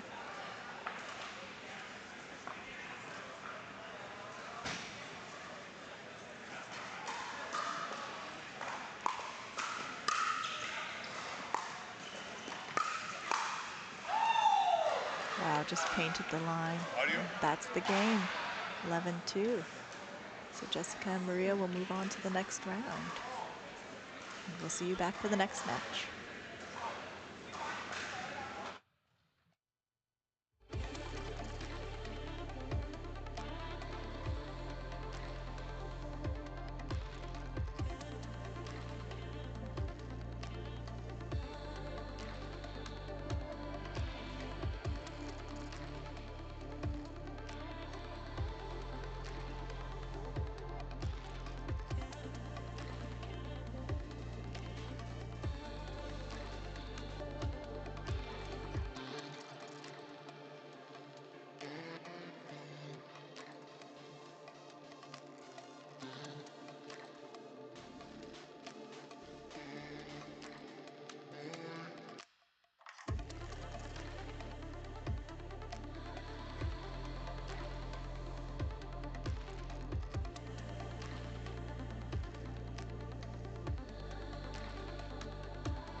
thick, creamy, chocolatey.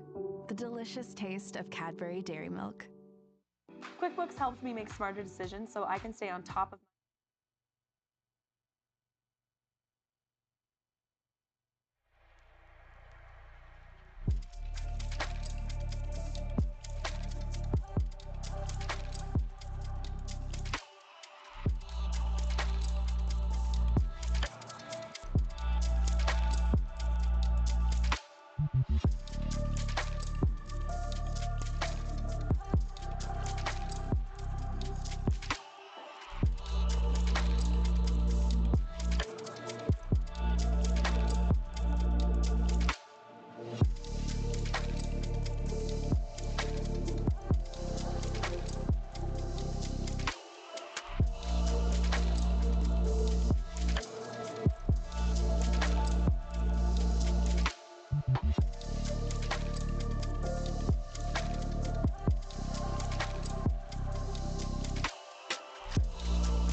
Our second match of the day.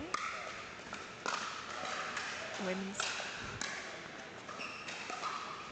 We've got Melissa Cutler and Mia Bui against Fabiana Camara and Candice Ernst.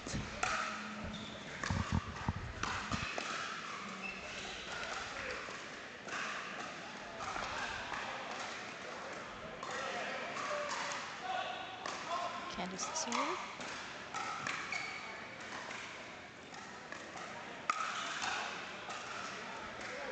Good leave by Fabiana and Candice. First point of the match.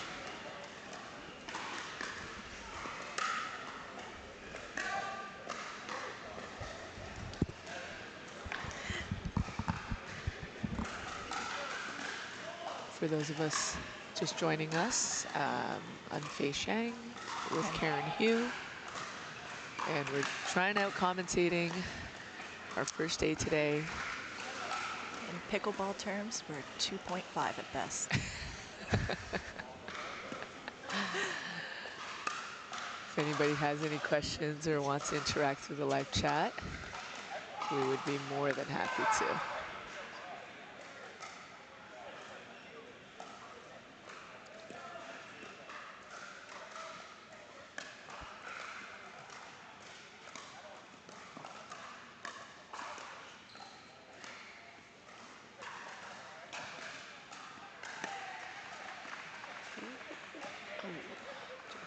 Just long. Tip of the paddle, miss hit.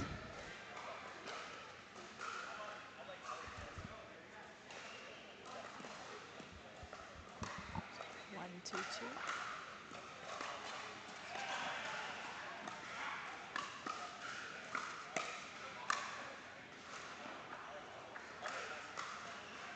This game is a single set to 15, correct? Yeah, we are on the consolation bracket side, or coming back up to play.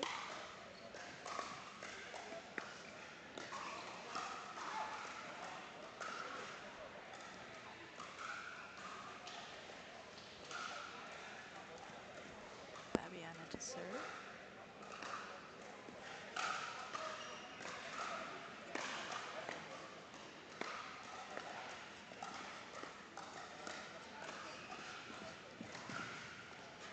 Good get. Oh, great run and recovery. Great lob by Fabiana. And great.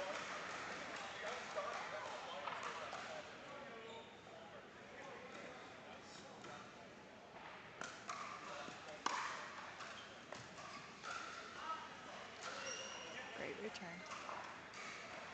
Side out. It's out. Error there. It's 4-1-2. Candace to serve.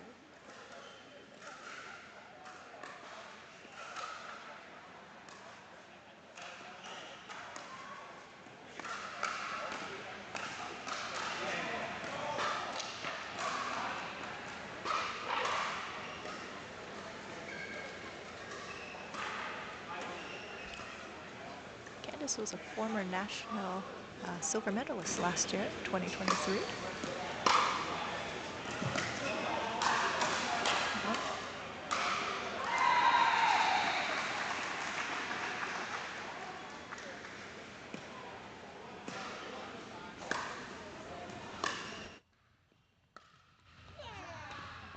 Point.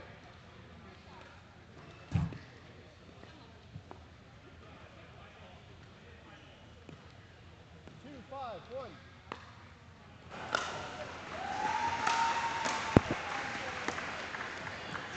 Second serve.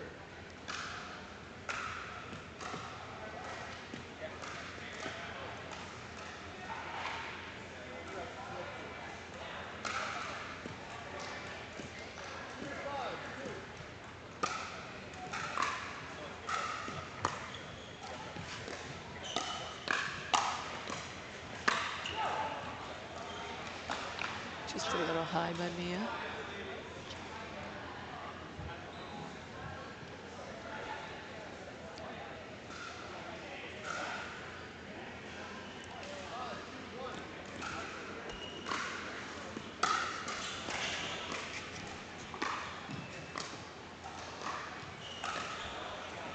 Great pressure.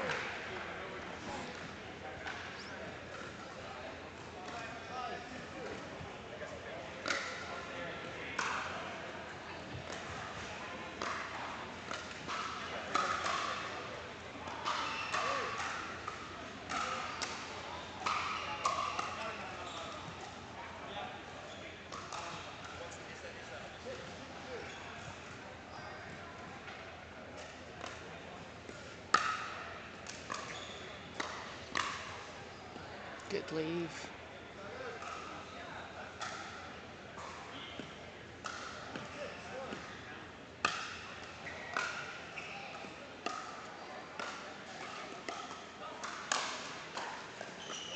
Ooh, Nice great get. recovery. Yeah.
just missed it. Great spot with the lob by Fabiana. Right in that left, deep left corner. Switching sides here at 8-3, game to 15.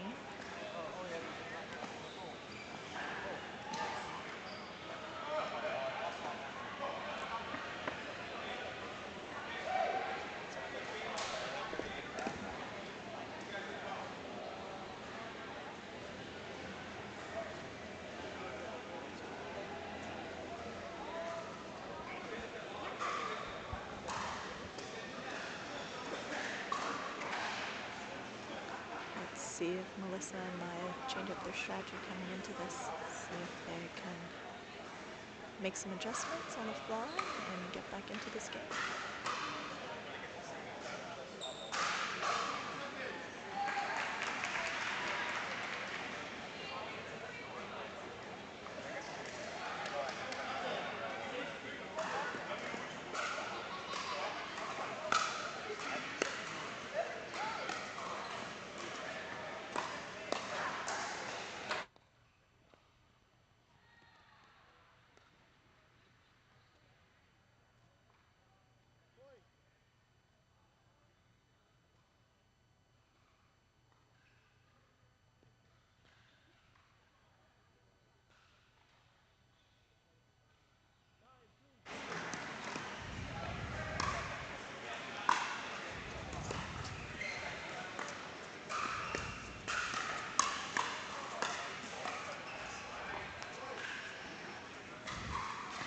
Fabiana and Candace taking a commanding lead here. 10-3. Great deep serve.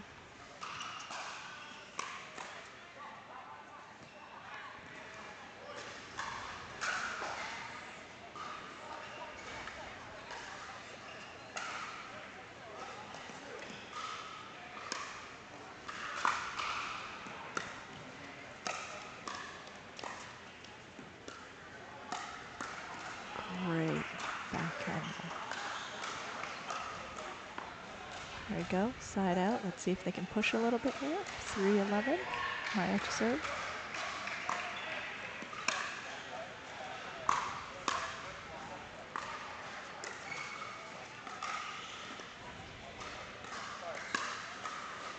Just a little high, but good patience overall. Low high, but then you gotta defend that middle. You got to be ready for it to come back, that's for sure.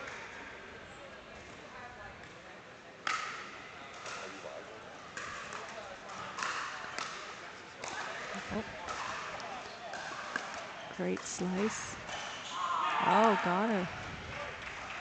There you go. Sometimes you just need that paddle at the right place at the right time.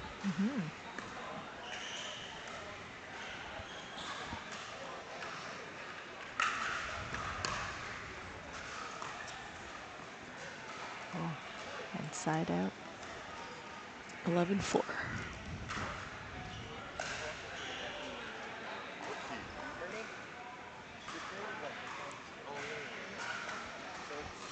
She'd be the only one here who has one. Great backhand slice. Oh. She was there, she was there.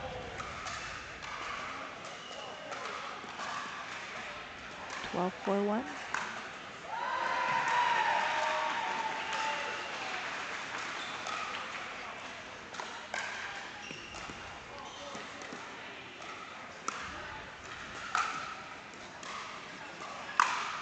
Ooh, that was going long. She saved it. Sometimes you just can't get out of the way fast enough. That's for sure. I know all about it. Speaking from experience. Here we go. 4-12 on one. Great drive.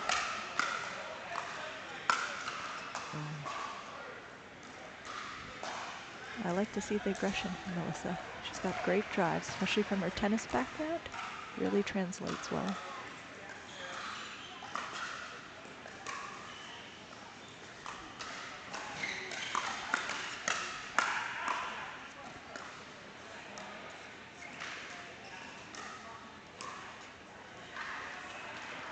just long.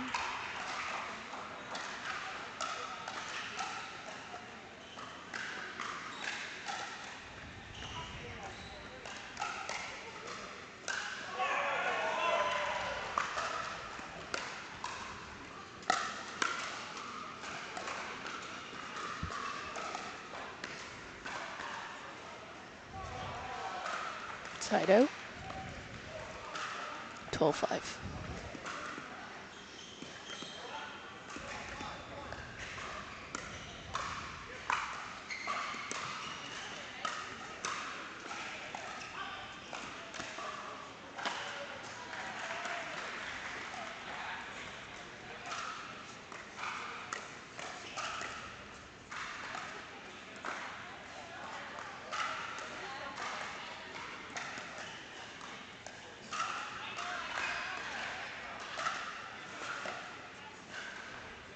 What a great rally.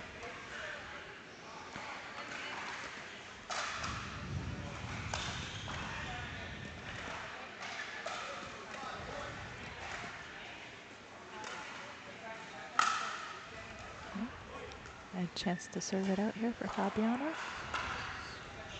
14-5, 1.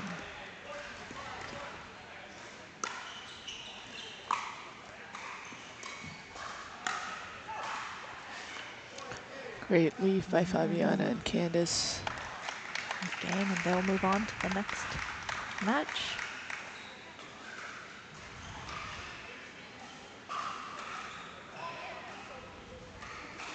Thank you for joining us. Brought to you by Pickleball United, Yola Pickleball, High Sports, Franklin Pickleball, and obviously here at the CPA Pickleball Pro Tournament.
guys to the center line net lines. Call them out loudly, please.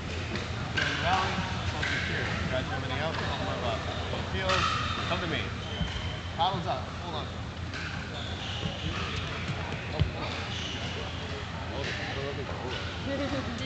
Alright, Sophia. Yeah. That's alright. 3 or 4. Oh, different. I need to think about this one. 4 it is.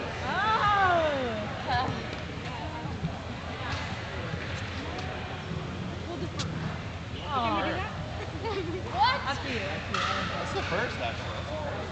You want me to use my brain power, so I can't use it out there. You choose. Do you want me to tell you your options?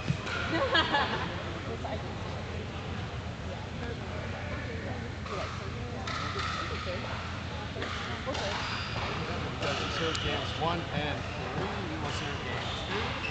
What end was it? Now you have to tune in. Now you have to use the brain power.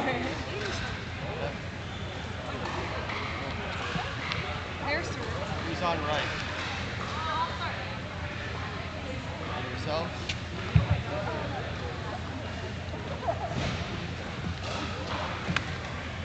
Good game, guys. Good game. Yeah.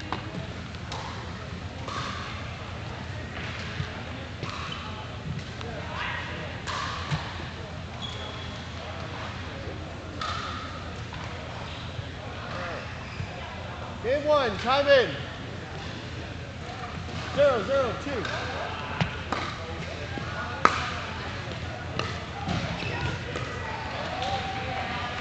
Point.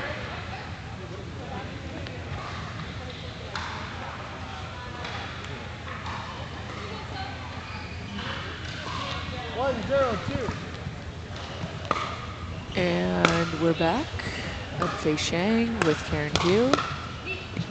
And we've got our third women's match on center court. Christina Chin, Kim Layton in all black versus Jordan Vigna and Sophia Rassian. 0-1-1. This will be an exciting match. They all play for the CNPL, with Kim and Christina playing for the Toronto East Smash. And they are a pairing who have been playing together for a little while now.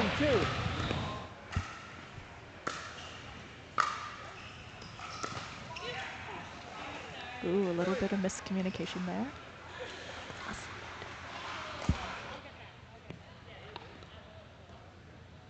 1-1-2.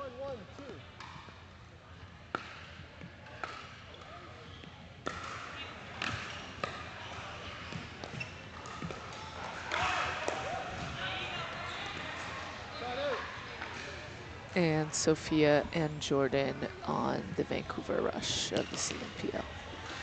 1-1-1.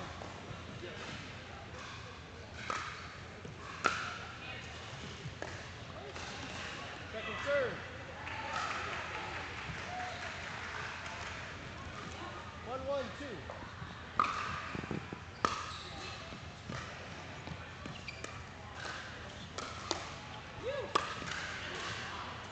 Nice setup for themselves there. Side up. 1-1-1.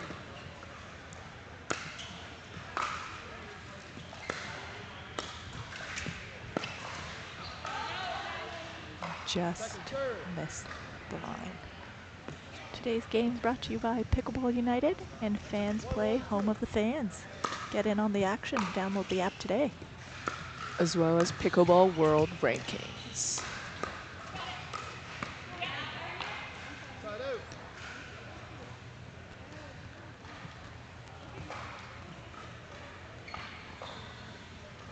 Kim Layton at the serve. Kim is from Calgary, mother of 4, has numerous national titles.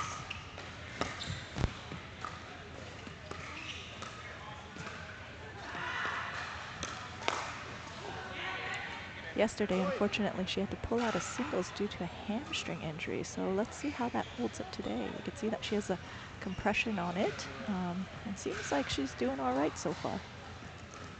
So far, she looks great.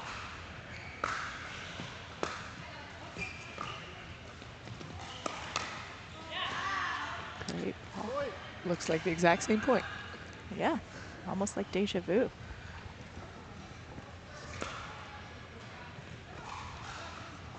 3-1-1.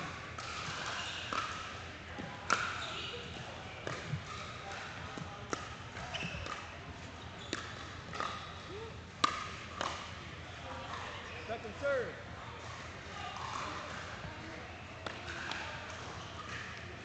3-1-2.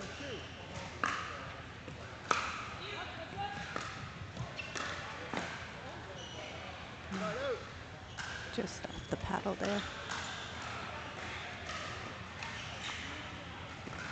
1-3-1.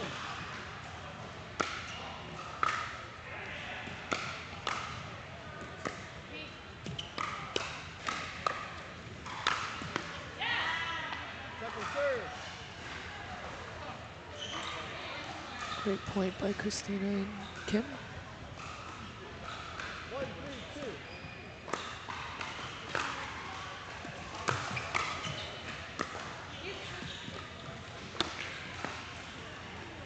Point.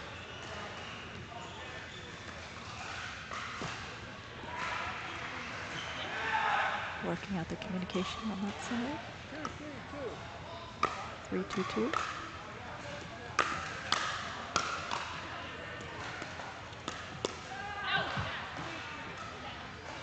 Side out.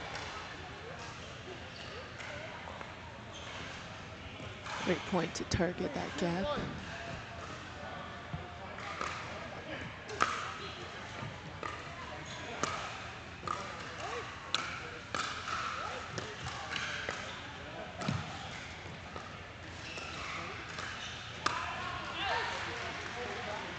Point.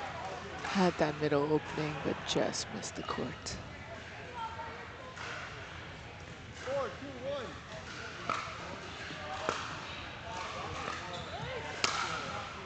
Great put Second away. serve. 4-2-2.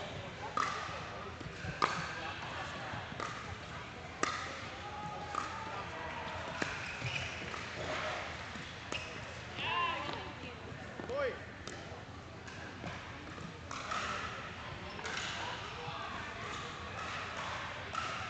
Five, 2-2.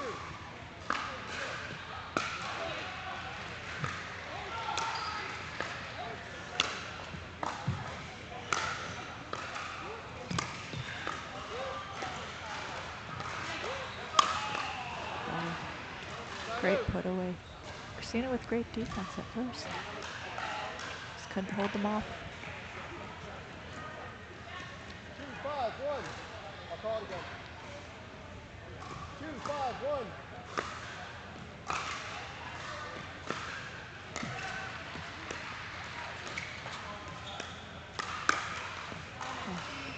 Point. Great hands. Yeah, found that gap in the middle. 3-5-1. Great serve. Oh, a Second little serve. aggressive, just long.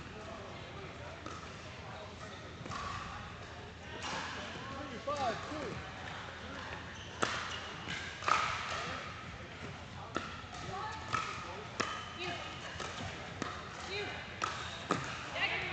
There you go. Side out. Patience, consistency, great shot selection.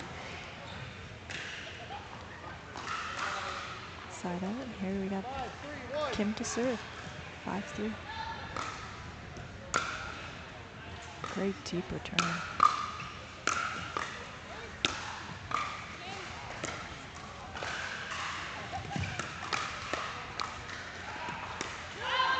Ooh, a miss hit, but it works in their favor.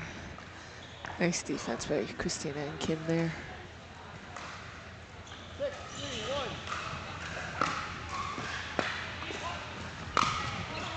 Oh, good lead, Second good serve. lead.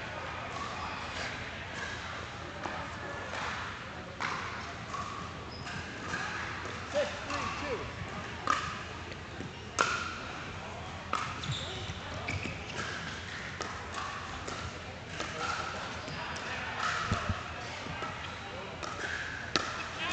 Oh, Point. just a tad bit too early on that hit. Tossing it go out. 7-3-2. Point. Timeout receiving team.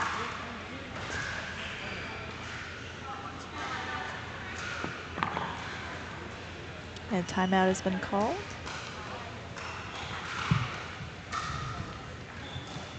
Let's see if they'll change up their strategies during this timeout. Kim and Christina still trying to get their groove as it's their first match of the day. And we've got Jordan, our 2023 Provincials gold medalist and the #7 draft pick of the CNPL this year. Last year, you mean. Thank you for the correction. Yeah. Last year. Her and her partner Sophia both playing on the Vancouver Rush. Let's see if they change their strategy up a bit to see if they can get back into this game. Great rallies between the two teams. There we go, time back in at 8-3-2. Christina to serve.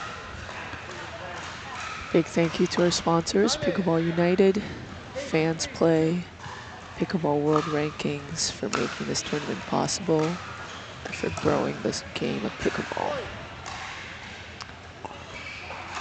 Got another sponsor, Yola, which Christina is actually a sponsored athlete for them as well.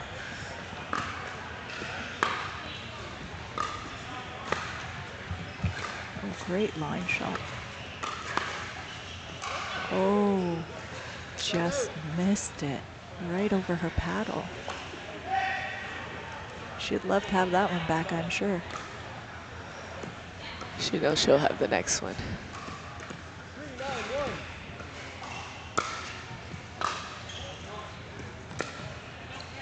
Second serve.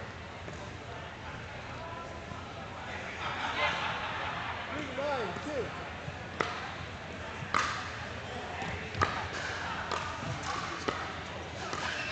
Oh, great redirect. Side out. Side out. Thank you to everybody following us on the stream. If you want to get more involved, there is the app called Fans Play, Point. where you can download the app and participate in on the action. Great put away there by Christina. Chance to serve it out here. 10-3-1.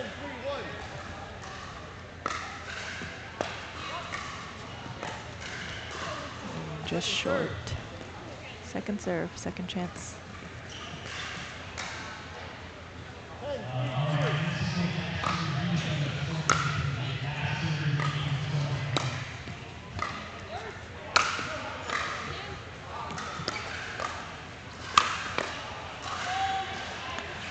Christina with the hand switch almost got it right back. Almost, but not enough for the sheer power of Sophia and Jordan.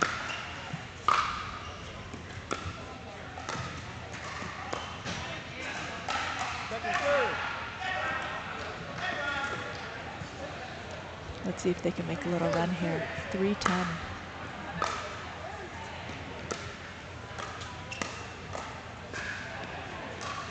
Point. Gets that one to stay on their side. 4-10-2.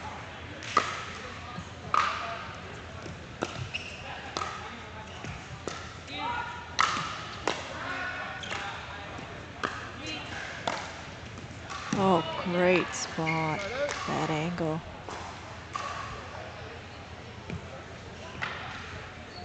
Christina's gonna try to serve it out here. 10-4-1. And she does it. Point game. That's the first game. 11-4 for Christina and Kimberly. Let's see what the strategy change-ups for game 2 are, and you know, anyone could take this.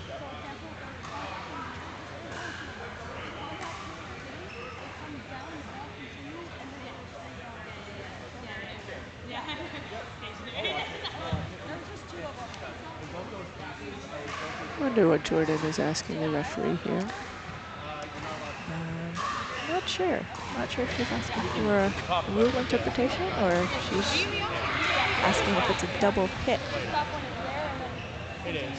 Usually I try to listen for like a double hit. Yeah, she's trying to confirm if putting your paddle out in front and then dragging the ball down is considered a double hit, as it's kind of stopping it on your paddle and then pushing. I thought it was, if it was one movement, one motion.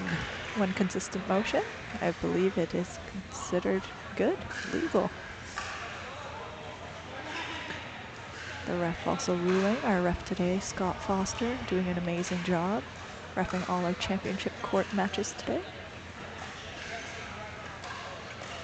Shout out to some of our other sponsors, TSS Pickleball, Franklin Pickleball, Yola Pickleball, and High Sports Pickleball. Bringing you the CPA Pro Tour, powered by PWR.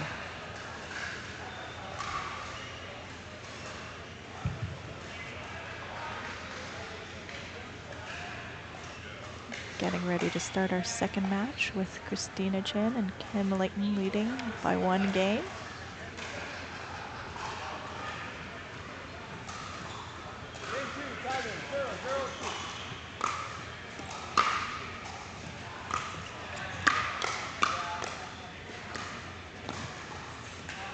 Great spot by Christina.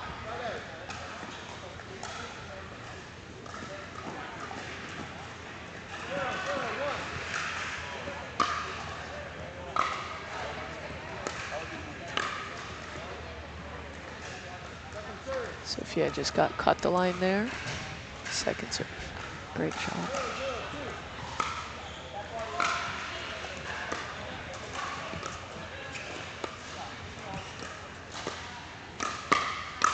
Oh, really good setup for herself. Taking the ball really low as well. And that's the difference between pro players and the amateur players. Bending your knees, really getting down low, having the control and consistency to put those away. So important to get as close as the net as possible, not giving up an inch in the air.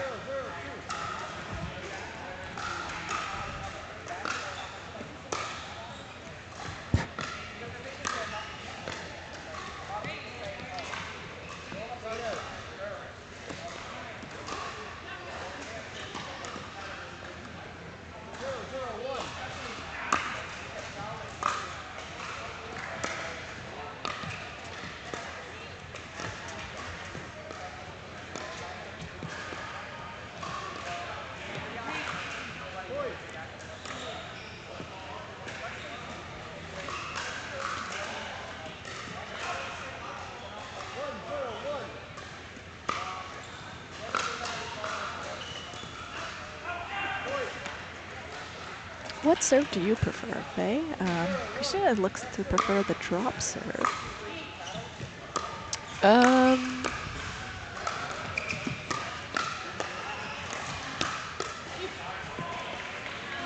Oh, that was a great rally. Really good rally. I serve from the hand. Is there a name for one of those serves? Oh. That's why we're 2.5 at best. Great put away by Sophie.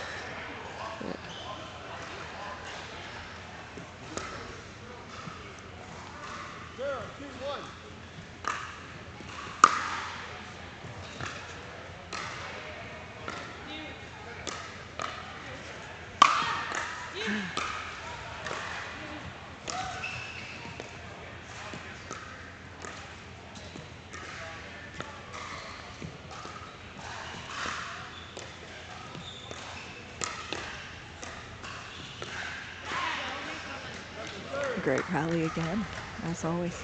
Love the composure from both sides. Just keeping the defense in it and approaching the net, bringing it back to a dink rally. Great serve.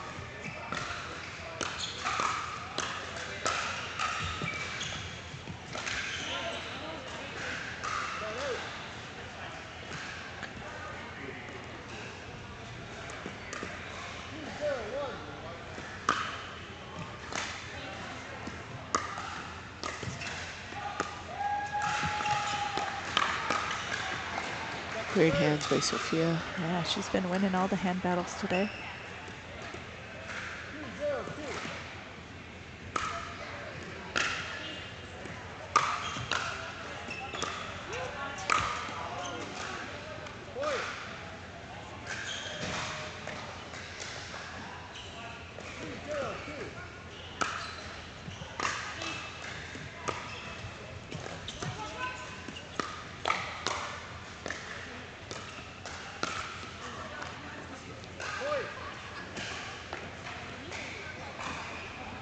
It's all in the timing of those shots, eh? Definitely.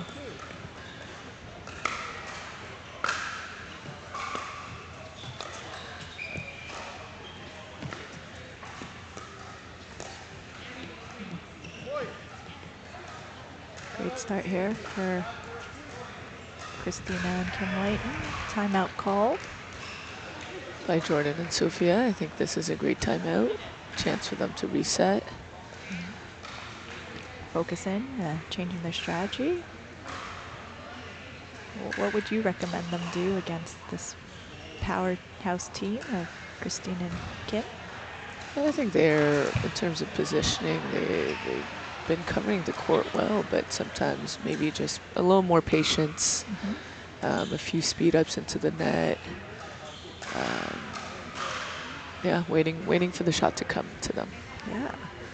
I think also knowing that Kim's a little injured, maybe playing a little bit more to get her moving, you know, shifting her from side to side, or even getting her to bend down a little low. I know you never want to play on someone's injury, but in a time like this, when you're at the professional level, you got to do what you got to do.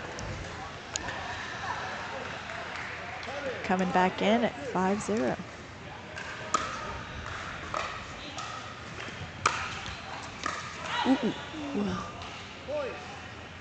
Just clipped the nets. Yep. Glad Sophia is having a laugh off.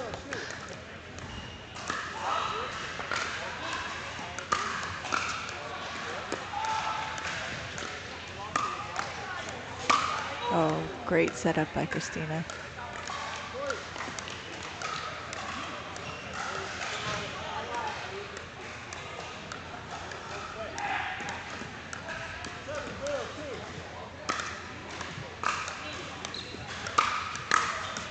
Oh, nice.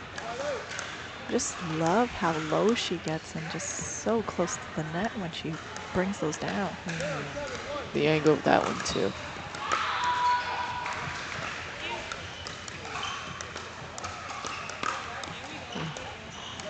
And sometimes it is a little too low to be aggressive on those, but you take the risk, right?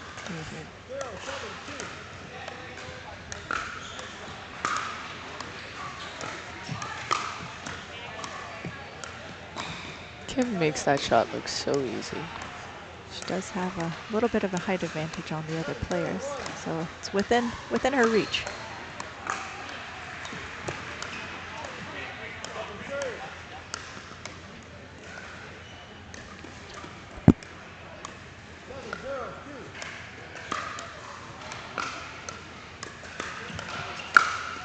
Oh, great put away, Jordan. Side out, let's see if they can come back with a little bit of a run here. Get themselves on the board.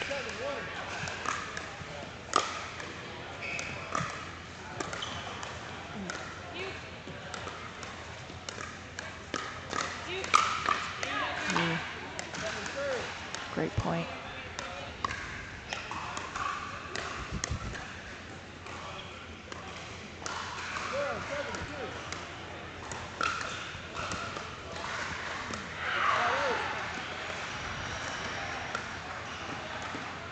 I think Jordan and Sophia just needs to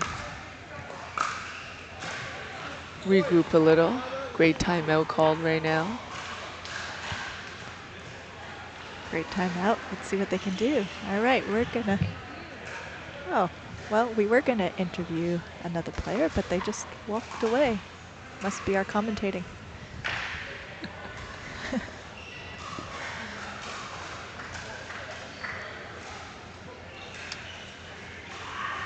See if this time they'll change anything up, make some adjustments.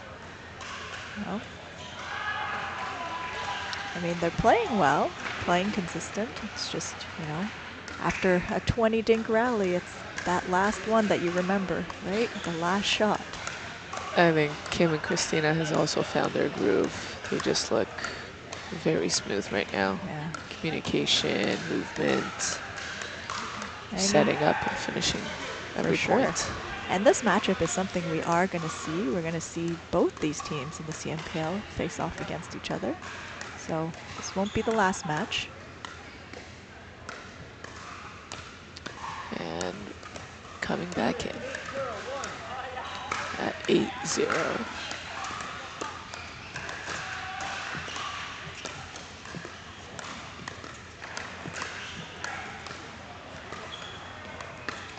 Great redirection from Christina. Way to recognize the gap.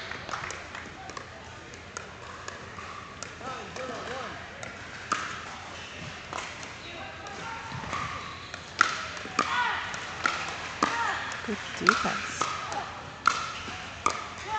Oh, just couldn't hang on, but great defense and great aggression, Jordan. Putting those ones away.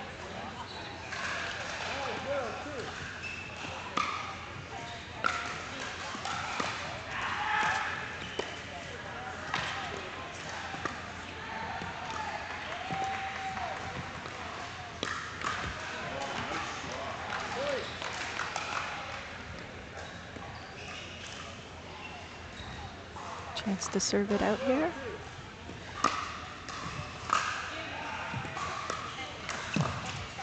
And they've done it. Christina and Kim Layton will take that one, 11-0, and move on to the next round. Great match, ladies. Thank you for all of you following us. Our next match will be coming up shortly.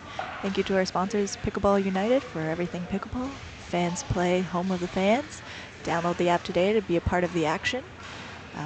And Pickleball World Rankings, our CPA, Canadian Pickleball Association Pro Tour. I'll catch you in the next game.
And we're back.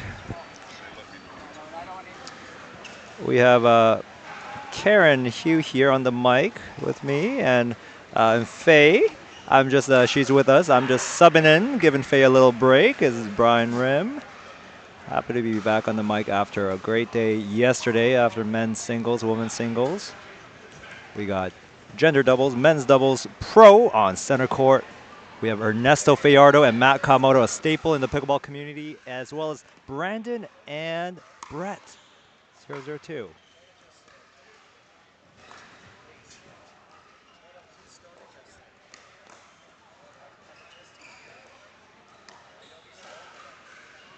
The first rally already off to a great start here. And they grind out the first dink battle. This is a game to 15. Got to remember that. Lower bracket match. Joel Pelletier and Hado Thul taking out one of the top seeds, Ernesto and Matthew. Matthew hustling for every point. He almost said hi to us over here. I think he almost gave us a kiss. You'd like that, wouldn't you? Brett with a very nice overhead to force Matthew off the court. Brett is using that infamous gearbox. Seems to be controlling it well with the soft game, as you can see. Matthew very comfortable thinking going around the post is blocked, but Ernesto finishes it. What a point. Back were the days when an ATP would be the rally killer. No longer the case. The players anticipate and defend, and the rally goes on.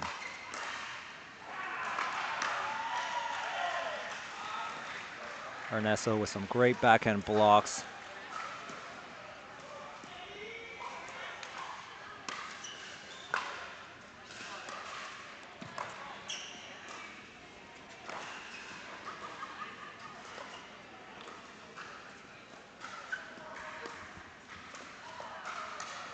Matthew looking for a corner Ernie there.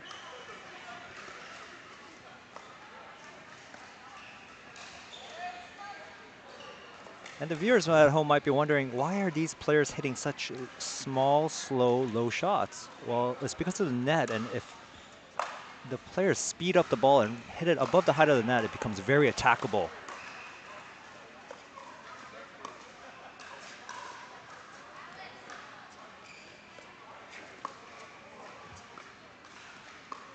Another great dink rally happening. Just off the net. Oh, and Matthew gets a lucky dribble. Hate when that happens. Depends on which side you're on. That's true. Love when I do it, hate when it happens to me.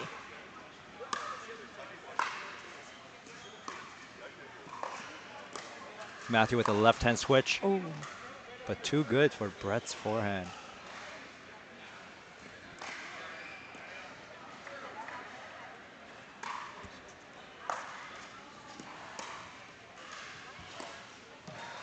Oh, and Matthew finds the inside of the kitchen on that third shot drop. Amazing shot.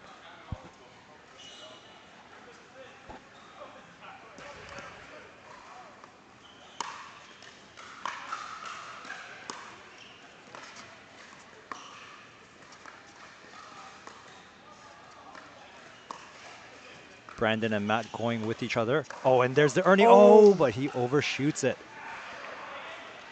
So an Ernie is when a player jumps the kitchen corner and able to hit the ball in the air and to hit an aggressive downward shot, but that ball just goes long. 5-0 is the score.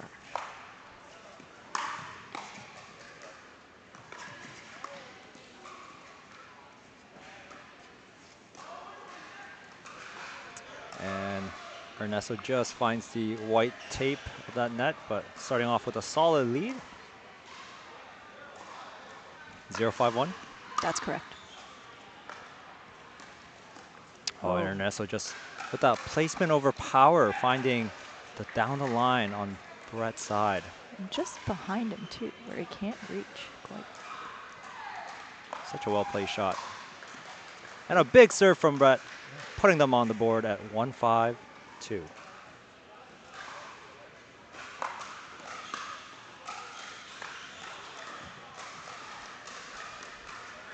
Oh, and there's the classic Ernesto backhand roll.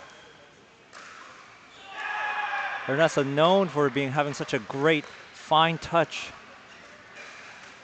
using the Yola Scorpius.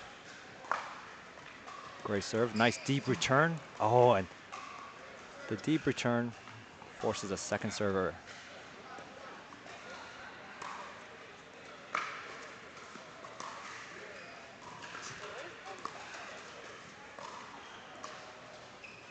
Matthew with some great steady dinking.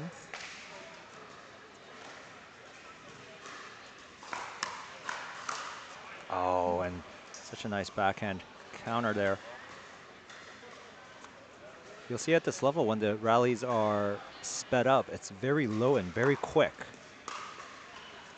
Just 7 feet from the net from both sides. That's the size of the kitchen, leaving players with very little reaction time.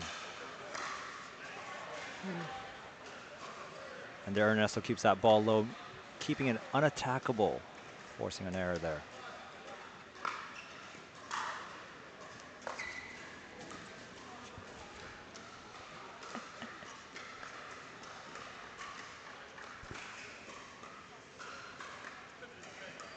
You can see the patience of these high-level players. There's that back and roll setting up the play. As the ball gets higher, nice little reset by Brett. Oh, and that dinking, the patience gets them the point.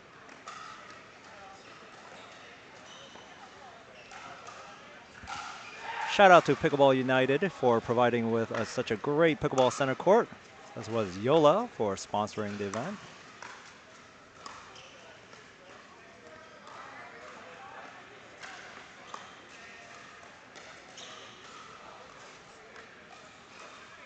All 4 players. Oh, and what a hand battle. Great battle. All 4 players looking to get up to the kitchen line every time to get that positional advantage, giving the opponents less time to react. Oh, and Matthew with the Out of the air. self-shake and bake. He was shaking all right. And he got that bacon. Yep. Give him a chef hat.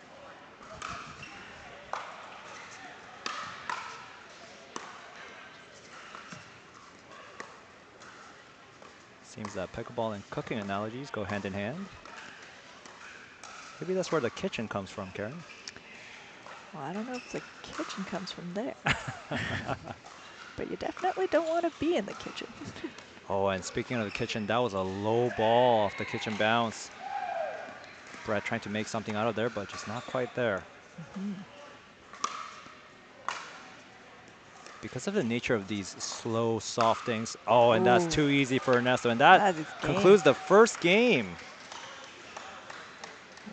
11-2. Ernesto and Matt showing who they are. They're such an experienced pair, traveling all over the States in the past, competing against even the top pros currently in the States. The likes of Tyler Loom and many other players. So what's the strategy you have going into this next one here, Brian, for Brett and Brandon? Brandon and Brett are playing, they're playing well. They're coming up to the line. They're forcing the dinking game, which I think puts them even. But right now, Ernesto and Matt are just dinking too well. Like Ernesto has that backhand roll, is really opening up that court, cross court. And then when they pop up that ball a little high, then they continue to roll that ball down, continue to hit down at them, forcing them to move side to side. And as the game goes on, Brett and Brandon are, I saw that they were trying to speed up some balls and trying to be aggressive, but they have to really pick their moments and they have to be patient at this level. Right. But that sounds great. So the just a correction, we are switching sides. It is a game Oh, of 15. sorry, that's correct. Pardon us. Yeah. Commentator error. That's okay. 2.5 at best. You're the 5.0 here.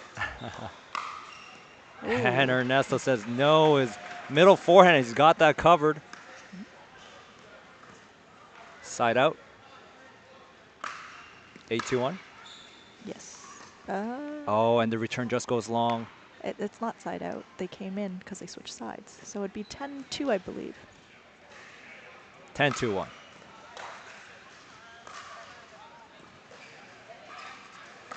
Oh, Ernesto looking for that around the post. Just couldn't get it. But he did hit the post. But ends up hitting the infamous HTP, hit the post. And if it hits the post, it's dead ball, and the rally's lost.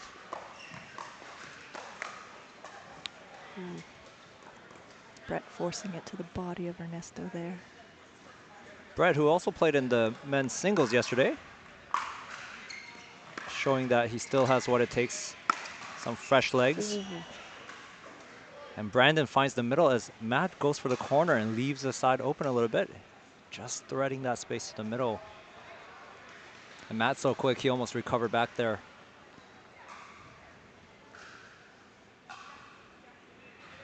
Brandon and Brett just holding steady, clawing back one at a time in this match up to 15 in the lower bracket here at CPA Men's Pro Doubles.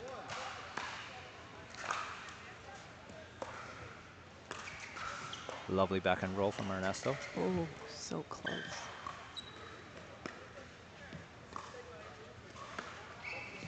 And Matthew very comfortable with thinking.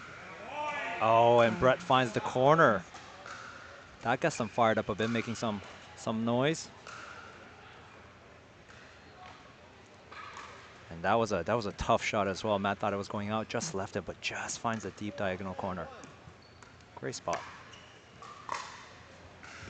Third shot drop. Fifth shot drop.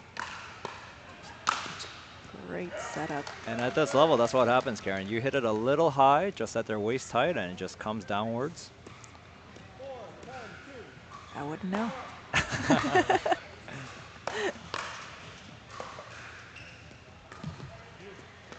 And you can see the respect the players have for each other by not speeding up these low balls, knowing that if they hit a low ball, it's going to be high, and they're going to get a downward, faster ball at them. So they're just waiting for that high ball.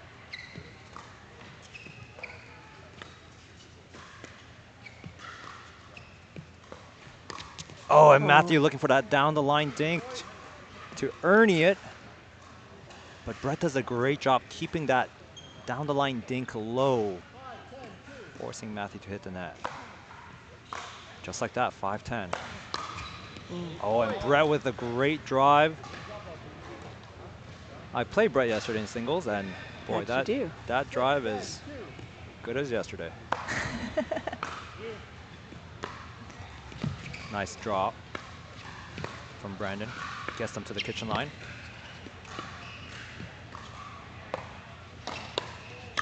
Oh, and the 1-2 punch from Ernesto Fiardo, the speed up to the chest and the pop up and just easily putting it down. Just his reaction time to switch the way he had his pad up as well. At this level, it's not only the speed up that's really good, but that preparation for that, knowing that it's going to come back. Just the ability to have the hands ready for the next shot. Matthew with a deep third. Matthew with lovely control, high but shallow shot. Ooh. Oh, and Matthew finds down the line with a little wrist flick.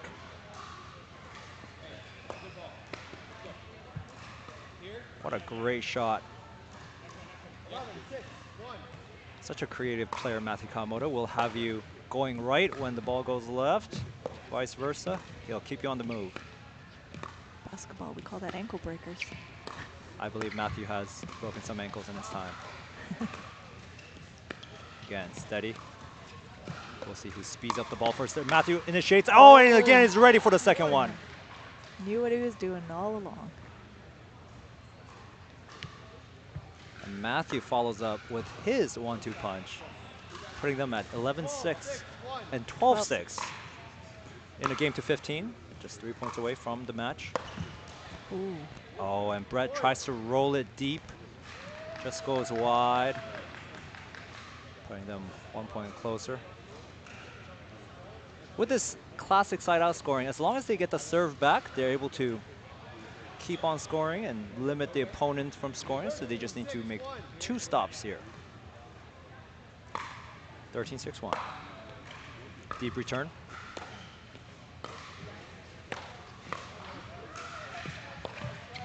Matthew with great resets. Dialed in.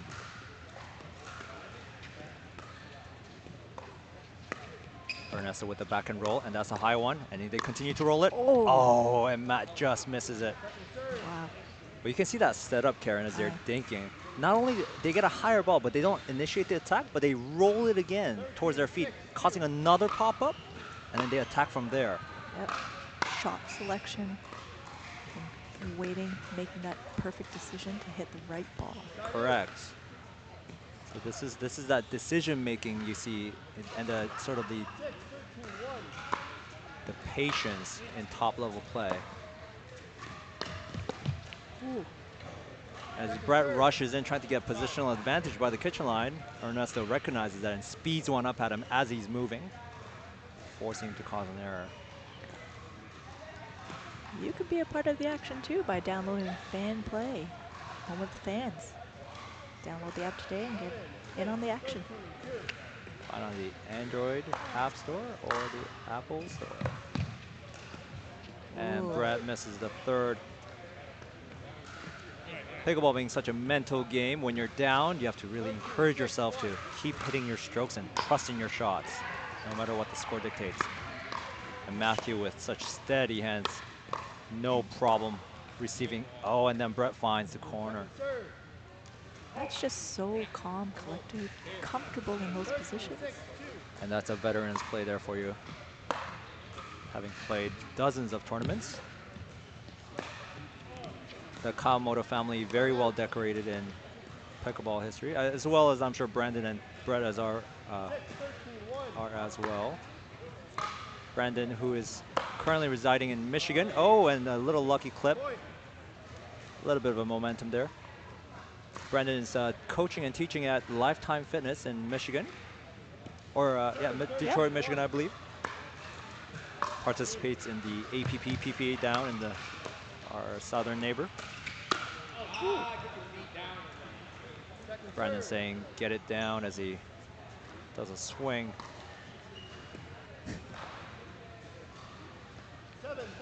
Always an entertaining time watching pickleball. Even greater when you're live in person and you can really see, and a big lob catches the line, another lob back. There's a gearbox overhead, another gearbox overhead. Oh, and it goes long. Great play from both sides. Brett's smiling from after that rally. And 8-13, just like that. A couple more points would put him at double digits, but misses the third shot drop. Yeah. And they're going to take their chance to run away with it now. Ernesto to serve. We'll see if they can close it out. Just 2 more points they need in this lower bracket, 1 to 15. Ernesto with some very nice touches again. Here's Matthew building. Oh, and Matt finds the speed up. Effective. It hit the net. Was that off the net, Karen? It hit the net. Yeah. Brandon was in the kind way of there. affected it a little bit. Yeah. It's It's tough when they're up, 13-8 and they find a net cord. Yep. So it's a demoralizer, I say. And here's a drive. Oh, just long. Just long. One more chance to close it out. That is a classic move when you're up 14-8 and you just take a nice hard drive, see what happens. The opponents are a little tight. Match point number 2.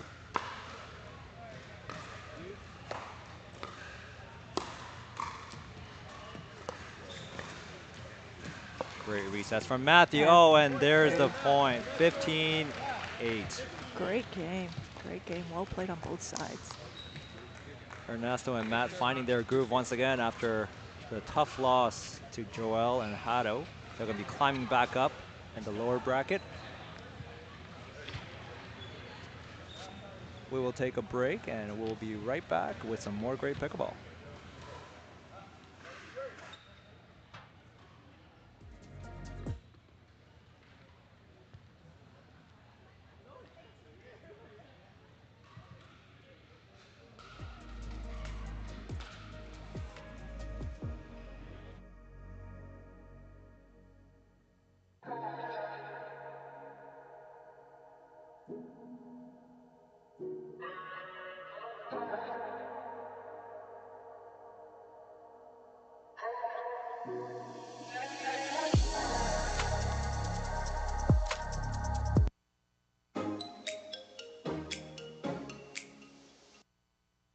My team managed over 200.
And we're back here at CPA, Canadian Pickleball Association Pro Tour at Durham Sportsplex in Oshawa.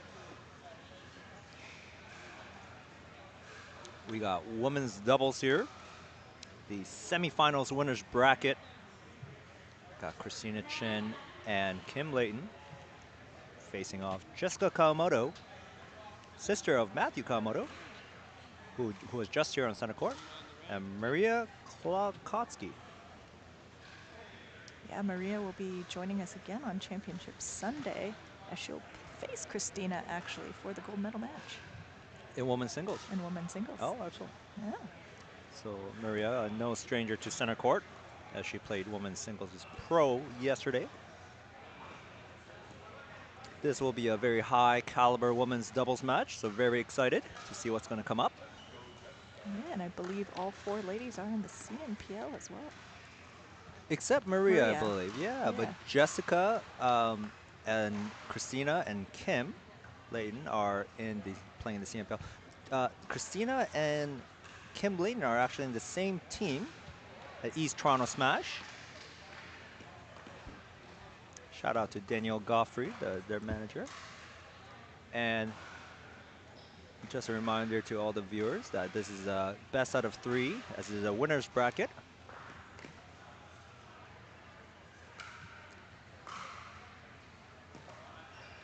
And Faye's still on a break, so we got Brian Rim here joining me, and Karen Hugh here at Championship Court. And the Hewster, 0-0-2. There we go.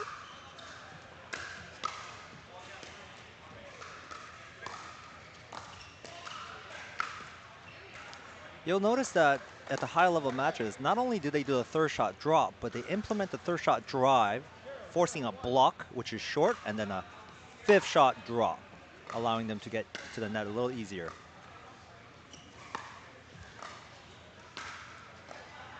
A great forehand middle by Maria, keeping them deep, forcing the servers to stay back, unable to get positional advantage at the net. Kim Layton to serve, 0-0-2.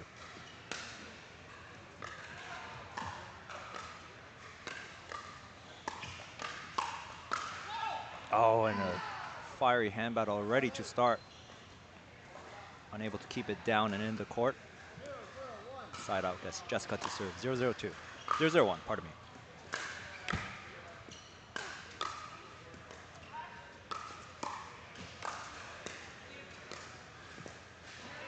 Maria displaying her aggressive forehands.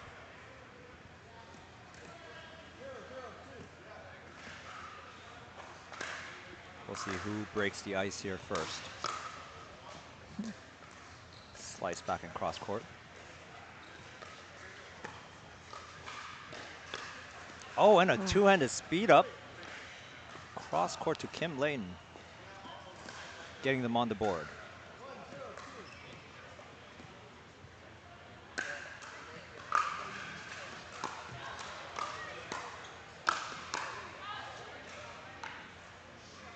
And Kim Layton, such a steady player, hailing out from the West Province of Alberta, where she plays with the likes of Hato Thule and Joel Pelletier, who are in the men's semifinals.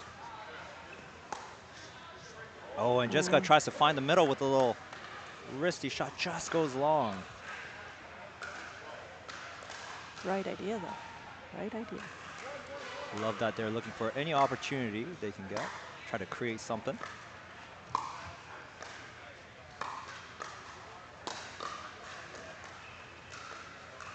Lovely hands.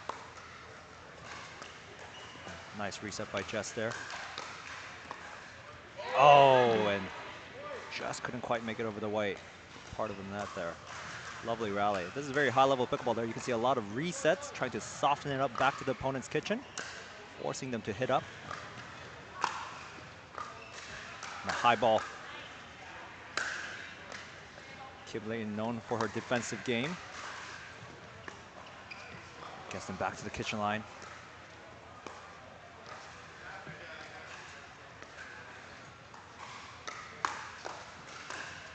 Oh, and just finds the net with a bit of topspin, just skipping over.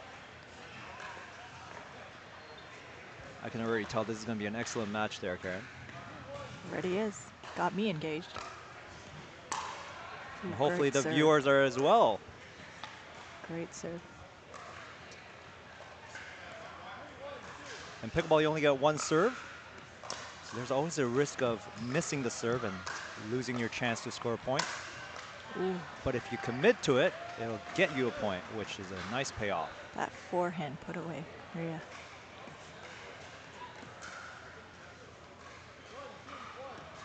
Side out, 1-3-1. Maria taking her time before she serves. Really focus on the point.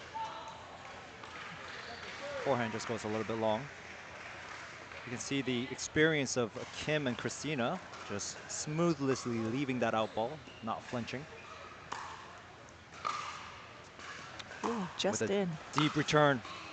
Good angle. And Kim finds the short angle down.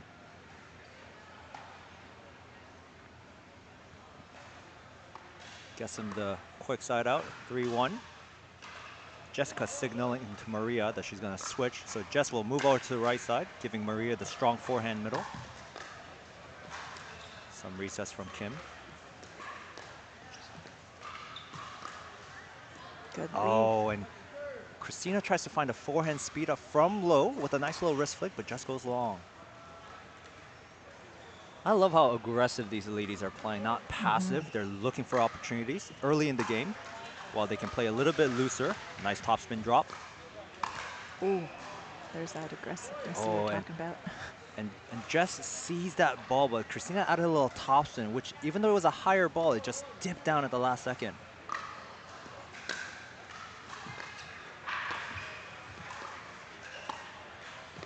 Here's that cross-court pattern. Jessica switches it up down the line.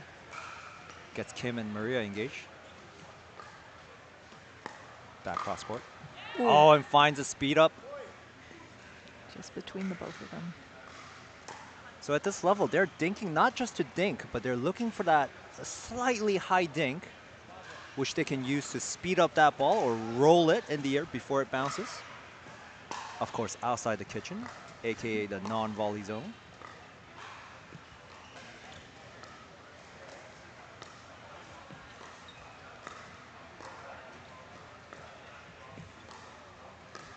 You can see Jessica and Maria switch sides. Now Jess is on the left side. Oh, she looks for that down the line. Excellent dinking from Kim Layton, putting the pressure on Jessica. And now Jessica signaling to Maria to switch again. So they're back in their formation. Oh, and the serve and the return goes long. Just long. Christina and Kim really with an early start here in this game. Christina calling. Ooh. Kim Layton defense. Oh, But Maria's offense is too good. Great backhand. Making it look easy with that wristy two-handed finish. Side out. Let's see if Jessica and Maria can make a run here. A quick brief chat before she serves, reminding what to do, what not to do. See if they can stick to their strategy. Third shot drive. Fifth shot drop. And they're in. Kim Layton with a little 360 there.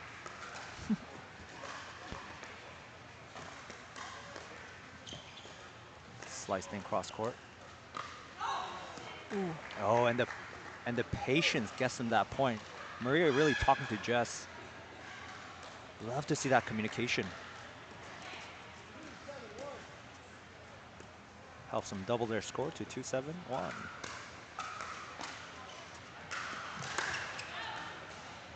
Maria frustrated that she's missing those drives. She knows that she's not driving to win the point, but rather just to get that block out of them, which can get them an easier fifth shot drop. And now she opts for the drop. Nice switch up.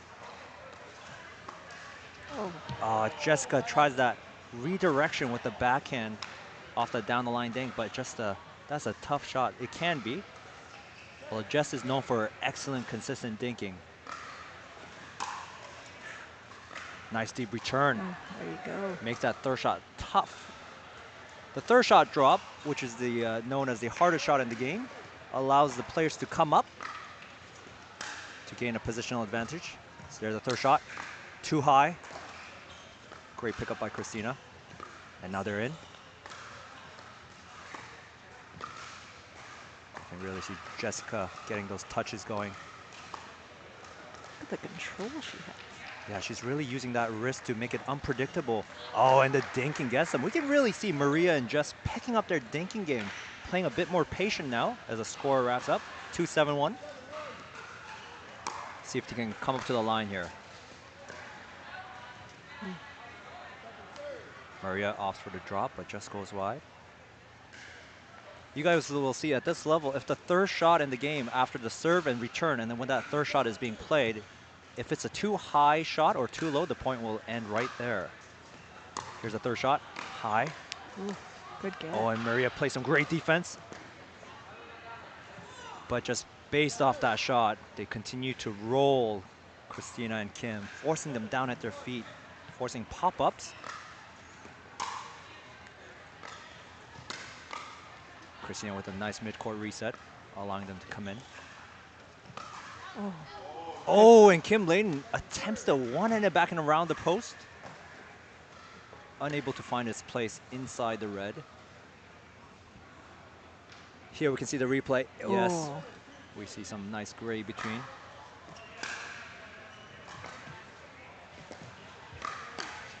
Christina finding a crazy speed up, stretched out, and then ready for the second one, putting them at 8-2-2.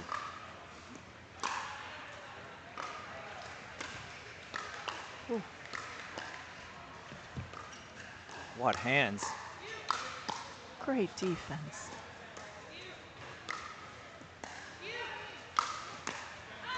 Oh. Oh, and great dictation there by Kim Layton. Continues to roll to the further player. And then finishing there with an overhead. Gets them to 9-2-2. Let's see if Maria and Jessica can get the side out. Stop the bleeding. Christina communicating to her partner, saying me. Ooh. Oh, Kim Good Layton with lead. a little scorpion there, inside out forehand, protecting her face. I can see here Maria's talking to Jessica, saying, you know. What is she saying?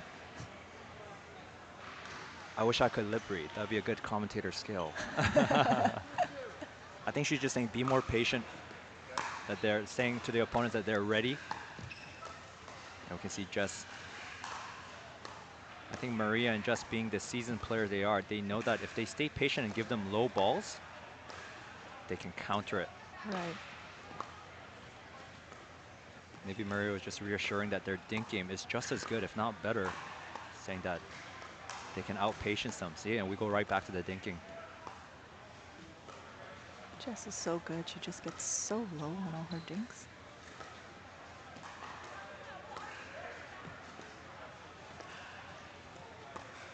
One of Jessica's strengths is that she has really great flexibility, as we sometimes see her out on the floor.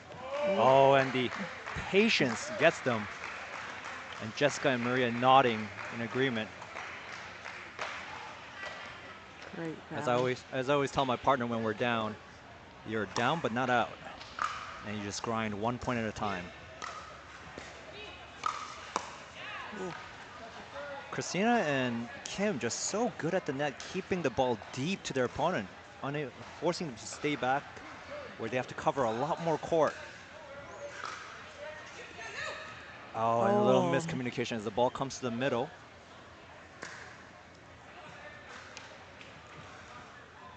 Side out at 10-2, game point. Game 1 and women's semifinals. Oh, and Maria misses the two-handed, ending the game at 11-2. So what are your takeaways from this, Brian? I mean, they didn't call many timeouts in this game. No, I don't think they did. Yeah, maybe. And we see Etienne here coaching Maria and Jess.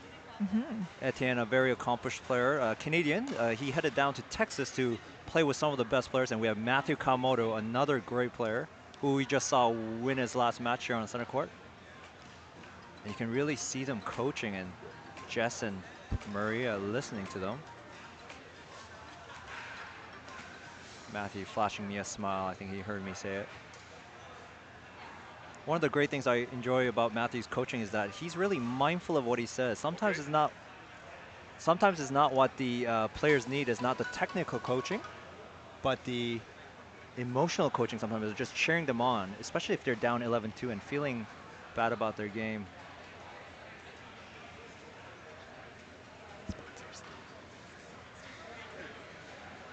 And while we're waiting for game 2 to start, we'd like to thank our great sponsors, Pickleball United, for providing us with center court, and Pickleball World Rankings, where the game of pickleball is growing and you can identify which level you are at.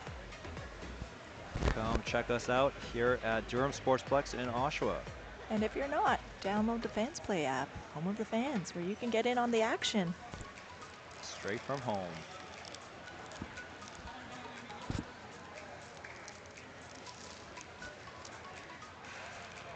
We'll see what adjustments Maria and Jessica Kawamoto will make coming into this second game, and see if they can push the match into a third game, which we, the pickleball audience, always love to see a third game.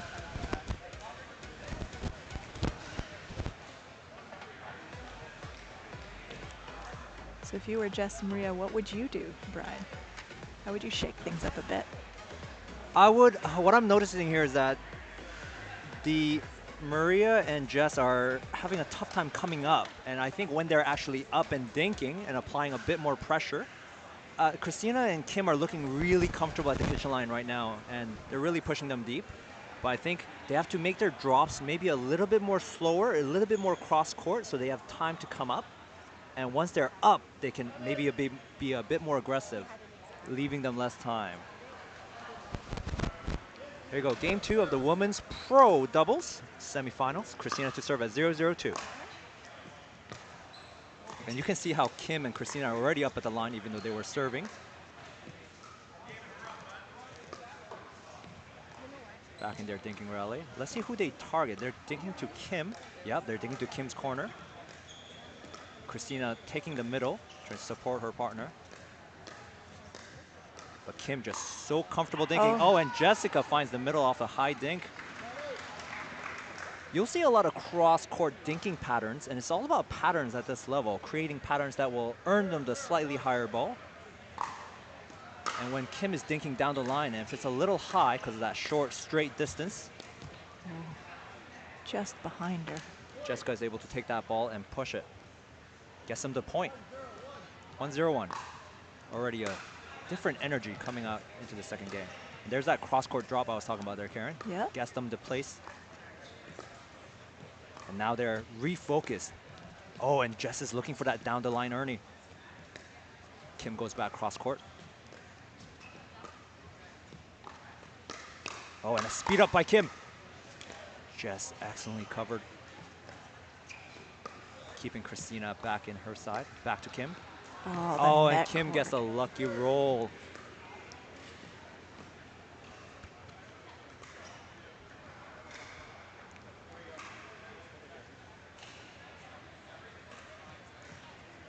And second serve here, Maria. And a replay of the net cord there.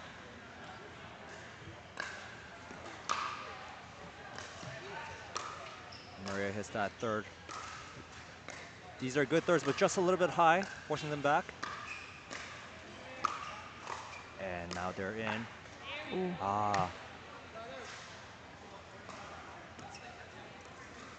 Kim and Christina really putting that pressure on Maria and Jessica's serve, forcing them back and causing errors. And you can see how Christina follows that drop in, applying pressure themselves. Still early though, see how they adjust. All ones. Commentators booth getting a little love with lots of snacks from our surroundings. Thank you. Ooh. Oh, and the return goes up. Maria, she's showing some emotion, but she's still keeping it together, knowing there's an early 2-1-2. Oh. Oh, just has the high ball, but just pushes a little bit deep. Sometimes you can take a real mental toll knowing that you have these shots that you have to make, and then starts to affect your confidence a little bit. Side out at 1-3 as Kim Layton misses the third. Nice deep serve.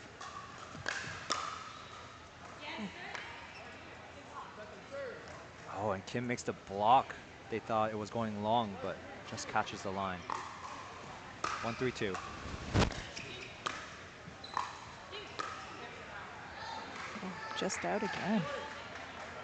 They're able to get that point. 2-3-2. Here's a third shot, and they're in.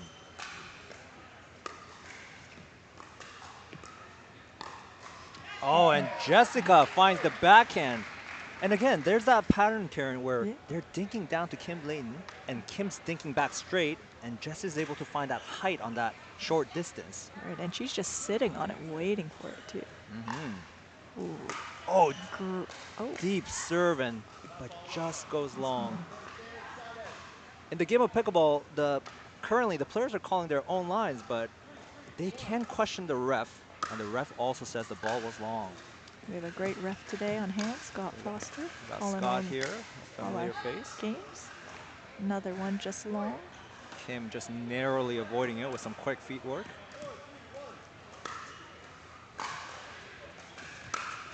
Oh, finds the net again. Another speed up. Whoa. Oh, Jessica is ready. Great reaction by Jessica despite the net course, staying steady. This is going to be a great second game, I can already tell. Beautiful. Maria with a Kim. lovely two-hander there, yes. And they're sticking to their strategy. Oh, slightly high on that one. And now Kim ready, knowing that they're coming for her. She gives a fist pump. Classic Kim Layton celebration.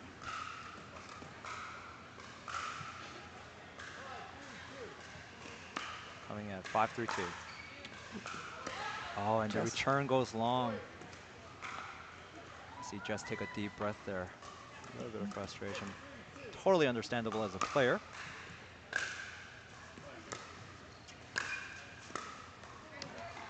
If the viewers at home are wondering why do the servers not just crash the net and come up after their serve, there's a small rule called a two-bounce rule where the serve and the return must bounce, allowing the returners always the advantage to come up first and take the balls out of the air just like that. Ooh. Oh, and Christina trying to keep them deep. Just hits it up a little bit, and Maria coming in with that feisty forehand. Putting them at 4-6 with 1. Oh. Just catches the net. One of the top pros down south, Zane Navratil, Gucci Zane, has always said that if you're not missing your serves, you're not going for it enough. So I do like that Maria is really ripping her serves, trying to make their third shot easier by forcing a shallower return. That's a deep return. Catches the line. See if they can come up. Slow ball. Nice defense. Still in it. Now they're in. Ooh. What a rally. This is a big point.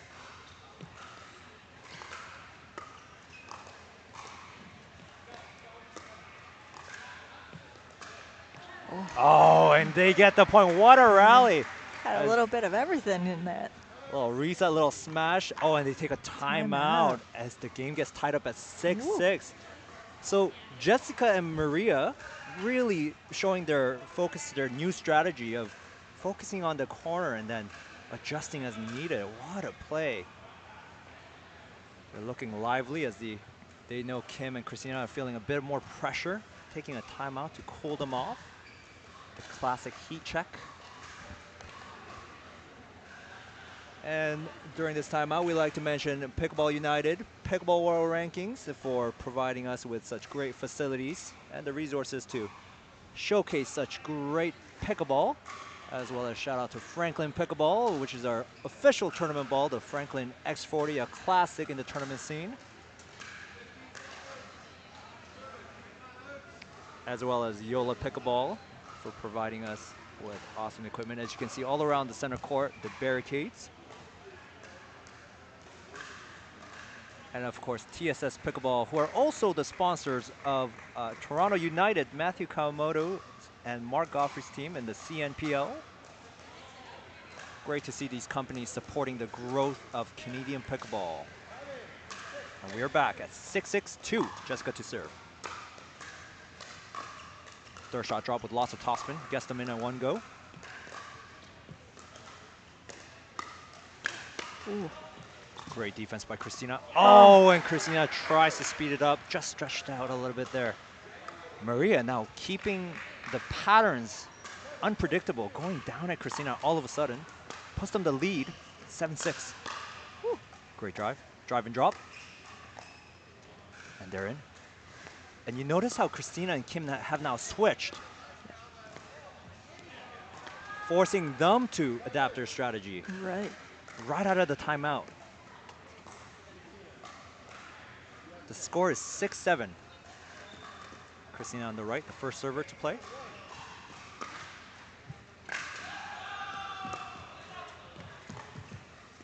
You'll notice the importance of the third shot. See if they can get them right away, applying some pressure.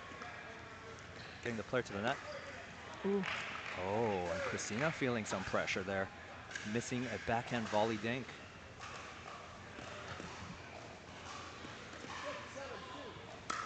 Six, 7-2.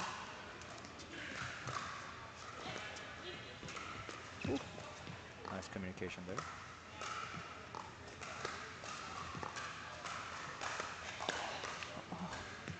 Unreal get from Christina.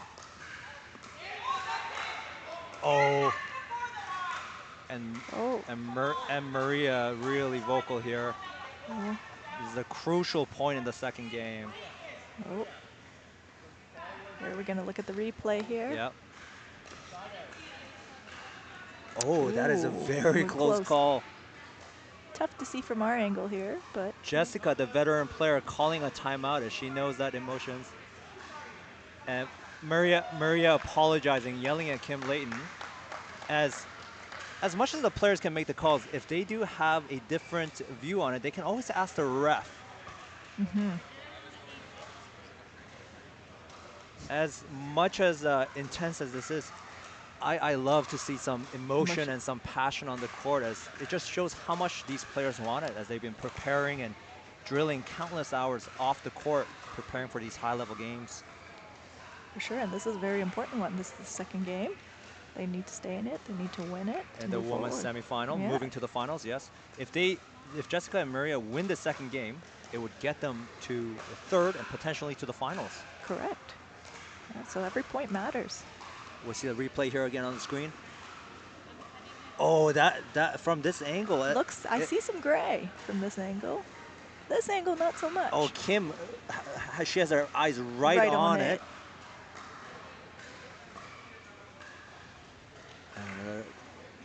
Oh, it may have caught just a part of the line. Always a very difficult call on the video replay.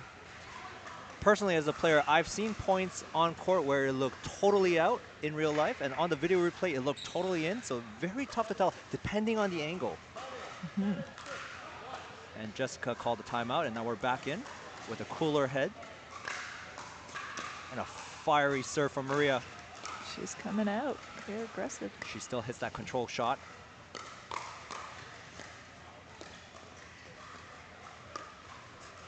Keeping Christina on her side. Oh, and they pressure Kim. Kim sees a sort of a high ball that she thinks she could attack, but it was still too low. Puts them at 8-6, a solid lead.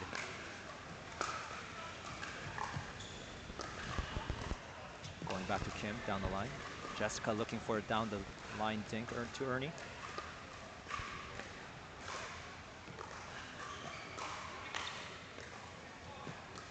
I really feel the intensity in these rallies. Oh, and Jessica gets the ball she wants, but Kim manages to keep it just low enough.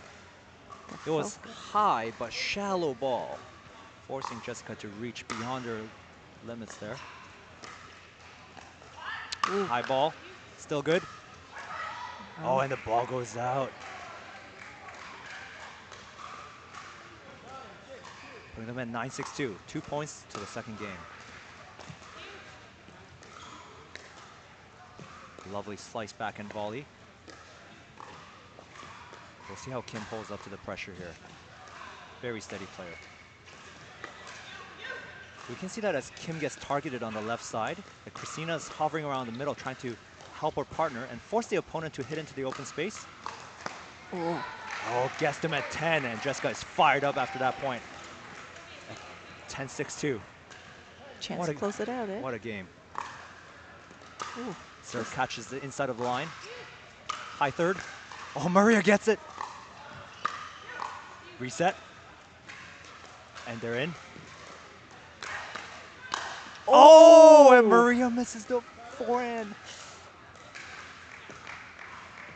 If you play pickleball long enough, we've all been there. But still, they still have the 4-point lead at 10-6. We'll see if Christina and Kim can stay steady.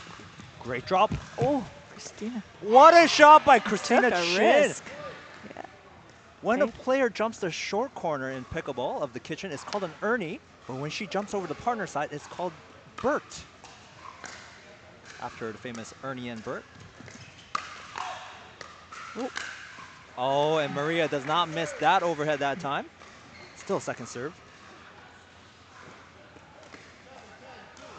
We'll see if they can get up here to the kitchen line. Here's the third shot.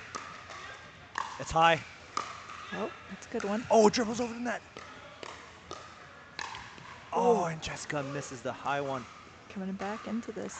8-10. As the tensions rise, these players, let's see how they handle the pressure. Deep return.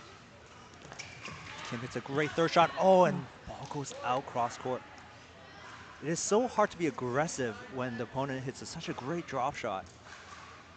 Timeout called here. By Jessica and Maria, as Christina and Kim are clawing back to 9-10-2. What a match, Karen. Well, this is a thriller for sure. This is a real leg shaker here. Speaking of leg shaking, I'm doing that right now. We have our Albertan friends Joel Pelletier off to the side watching Kim Layton. Team High Sports watching Christina Chin. Got the Kawamoto families over there with Jessica. A lot of high caliber players coaching and supporting their female counterparts and families. Shout out to DJ Lance for providing us some great music.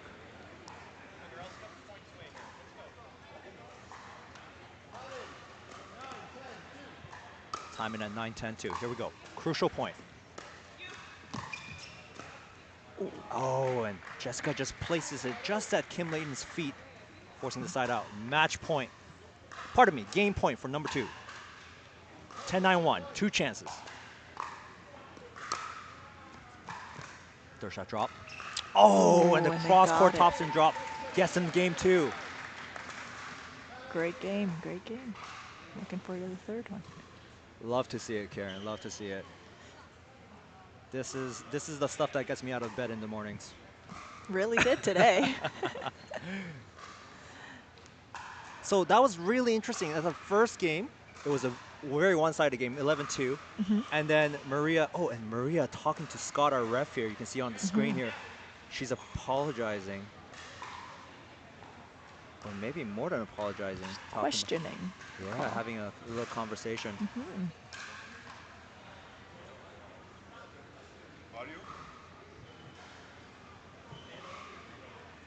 What a great adjustment. You could really see the focus that they brought with a clear strategy and thinking pattern, creating an early lead and building on that momentum. We have Kim Layton here talking to Joel Pelletier and Hado Thol, men's doubles. We're going to game 3 as we are seeing a little timeout in between the matches. They're going to do a side switch. And since this is game 3 in the best of 3, they will do another side switch. Sorry, pardon me. They will switch the ends At 6. at 6 points. In pickleball, they call the left and right sides, and the front and back the ends, which can be a little misleading at times.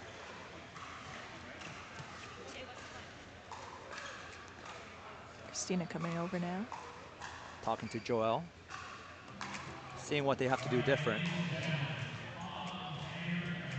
And what do you think is working? Do you think the strategy of going after Kim Layton for Jessica and Maria is working for them? I think that pattern definitely got them the lead. I think that was working. But we're going to see how Christina and Kim Adjust to it. adjust to it, yeah. I'm wondering if Kim's feeling any injuries, because yesterday she pulled out from singles due to her hamstring injury. I wonder if it's affecting her now as, you know, she's getting a lot of balls played to her, stretching her out wide too. That's a very good point, Karen. She, being the triathlete that she is off the court sometimes in the past, I can really see her grit. It's really even hard to tell if she's injured. Like, she's playing so well.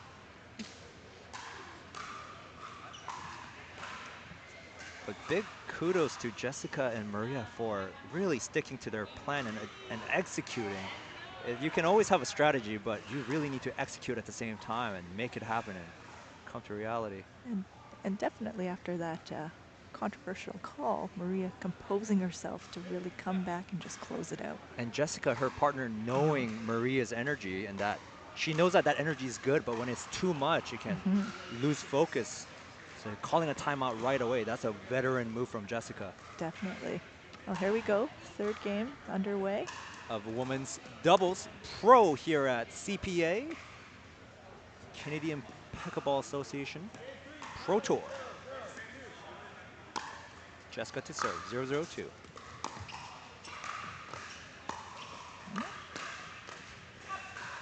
And you can already see that at the pace they come up to the kitchen line, already inserting themselves.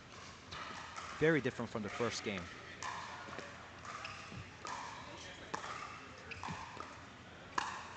Oh, Jessica with the middle speed up. And Christina trying to switch hands on that one. I believe Christina was trying to leave that for Kim Layton's forehand there, but trying to recover last second. Third shot drop good. Oh.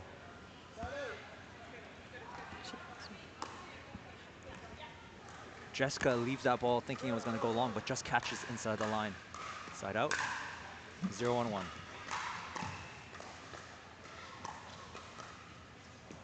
Such a smart player, knowing that they have a better advantage if they come close to the opponent, giving them less time every time.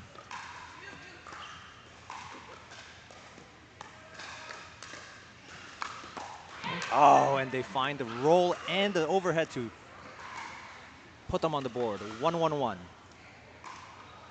What an exciting semifinal.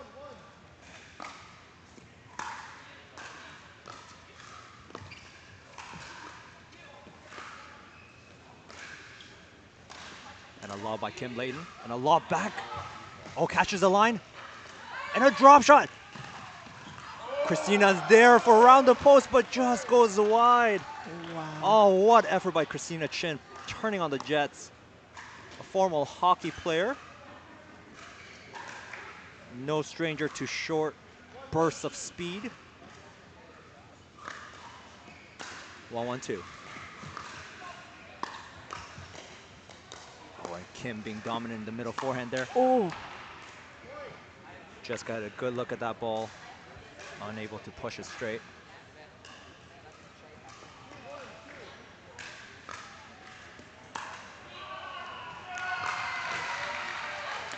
Oh.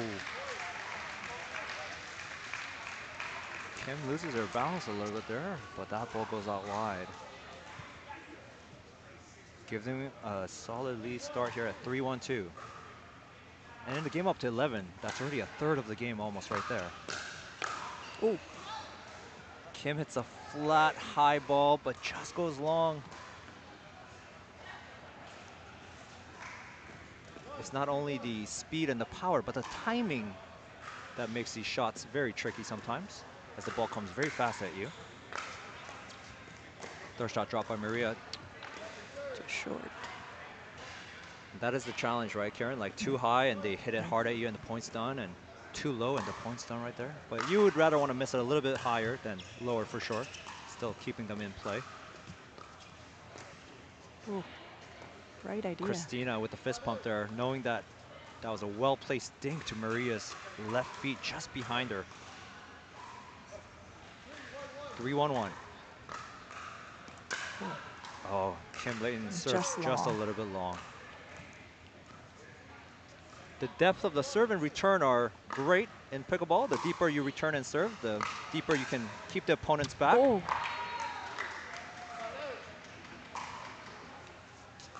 And in this third game, we can see a lot of side outs back and forth as the players are quite warm and everyone's hitting great shots. 1-3-1.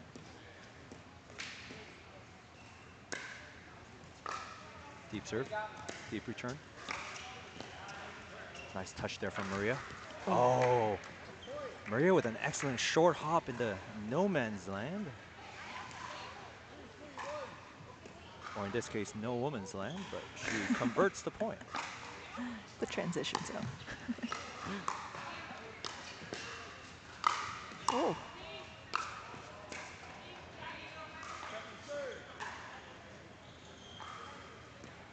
Two, 3-2. Jessica Kawamoto to serve.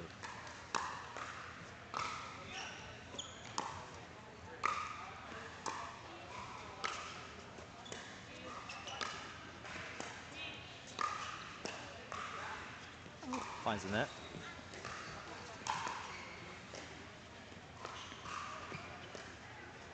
Nice. Oh, what a slice dink. Oh, Christina with a great reset ready. Oh, and Jessica going right at Kim Layton without fear. See her preparation. She was just sitting there waiting for both of those shots. Maria vocalizing how much that point meant to her in this third game of the women's semifinals. 3-3-2 ties them up.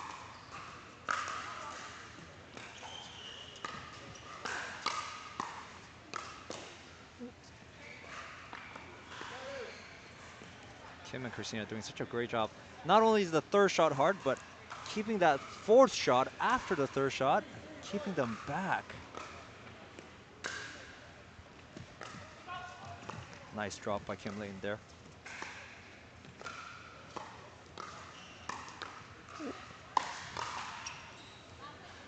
Jessica going at Kim Layton again and then able to convert the point.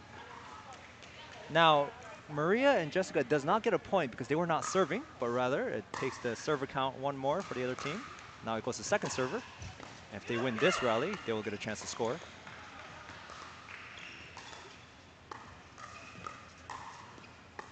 Oh, Kim Layton looking for the Ernie. Oh.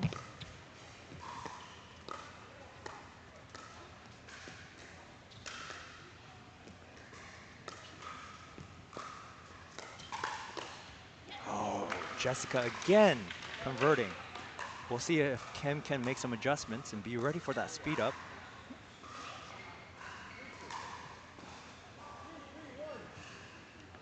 Still tied at 3-3-1.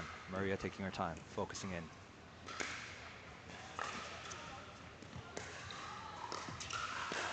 Ooh. Oh, Maria with an aggressive shot, but Christina is ready and volleys it right down to Jessica's feet.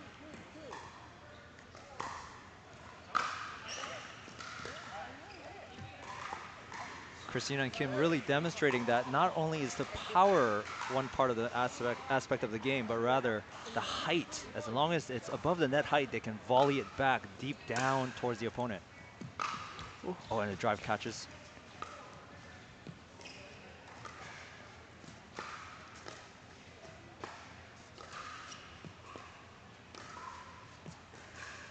You'll notice that Christina and Kim have switched positions again. Ooh. Kim just a little hesitant there with that slightly high ball in the middle backhand. Unsure whether to dink or to speed it up, forcing an error. Nice deep return. Nice touch.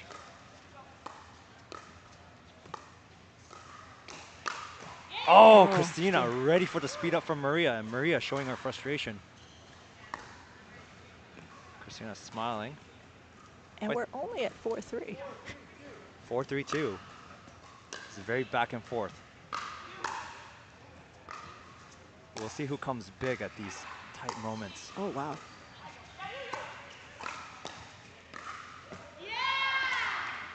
Oh, a little communication there. Didn't know who was going to take that ball. Pickleball, very popular in doubles. It is such a partnership and teamwork. Wow. Oh, and Kim Lane almost gets that back.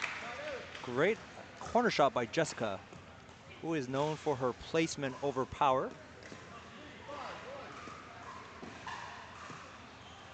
There's a replay on Jessica's cross-court shot right in deep.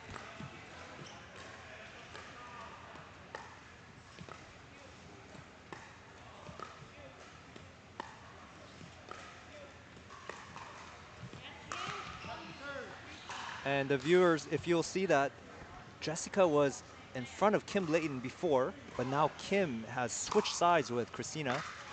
So that speed up strategy that they were doing to Kim now is different. Forcing Jessica and Maria to find another strategy. Oh. Oh, and great defensive dinking by Maria there. Getting them another point at 4-5. Second server.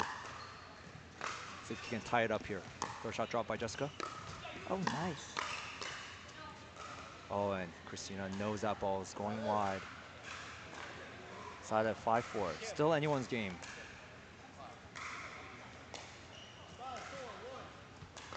Five for one.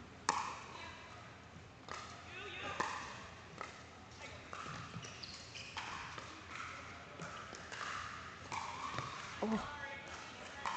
Oh, Maria gets a little lucky roll, and Christina tries to follow the ball and try to hit it around the post, but it was just too low. Second serve it.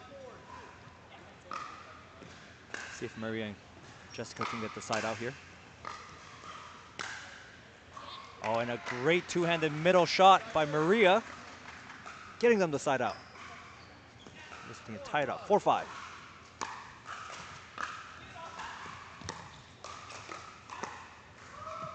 Nice touch by Jessica there. Woo.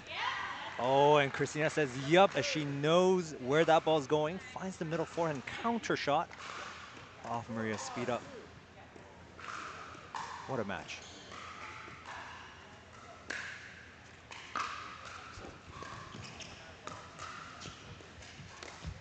Oh, Kim Layton finds the Ernie. Beautiful. Kim knows that when they're trying to target her and they dink down the line straight ahead, she can jump the corner and hit it in the air. Besides the kitchen, where she's out of the kitchen boundaries. Kim looking like she has a little more pep in her step after that Ernie.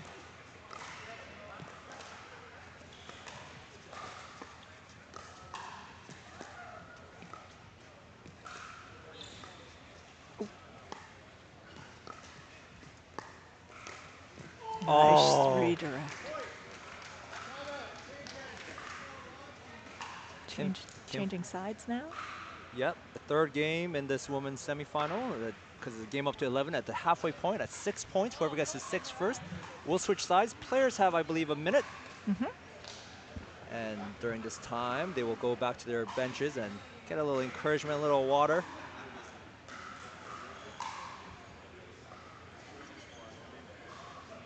And again, we'd like to thank Pickleball United, Everything Pickleball, for providing us with such a great center court, as well as Pickleball World Rankings for supporting this great event here at CPA, Canadian Pickleball Association Pro Tour. And don't forget Fan Play, where you can be a part of the action by downloading the app, Home of the Fans. Thank you to Franklin Pickleball for providing us with Franklin X40, the official tournament ball of CPA. And if you're in the area, this tournament is being hosted at the Durham Sportsplex, courtesy of High Sports Pickleball. And High Sports Pickleball will be expanding their courts into Stouffville. Be on the lookout for that. I hear it's going to be a pretty big complex up there. How many courts are we thinking? I think something like 16? Something up there like that, Karen? Possibly 18. Oh, possibly 18. Oh. More the merrier, as they say. Side out. Sorry, side change, end change. Yep. Kim Layton coming at 6-4-1. Oh, deep return. Great return. Christina hits such a crazy third shot drop on her back feet. Gets them up. Oh. Oh, and that's a big point coming out of the side change. 7-4-1. Ooh. Look at the pace those shots are hit with.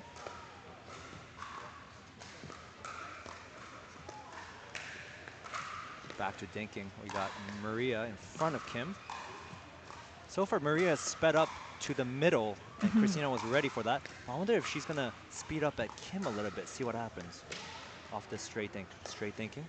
Looks like she's going for Oh, it. she's thinking about it. Yeah. Oh, and then she opts out for this cross court, but puts up in the net. And even though this thinking may seem very simple and easy, the amount of decision making that goes on in a very short amount of time is what makes it very challenging. But that time they convert by keeping Christina back for the second server for Maria and Jessica. See if we can hold them here at 4-8. 8-4-2.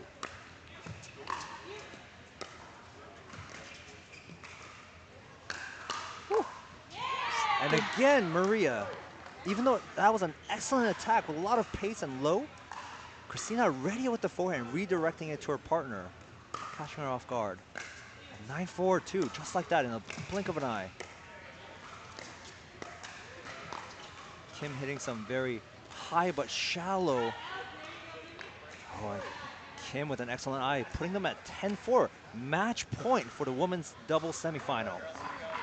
And of course, the timeout has been called. Oh. That is straight 4 points coming out of the side change. And decisive 4 points, too.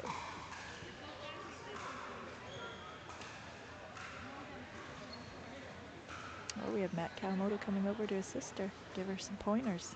Let's see what they say.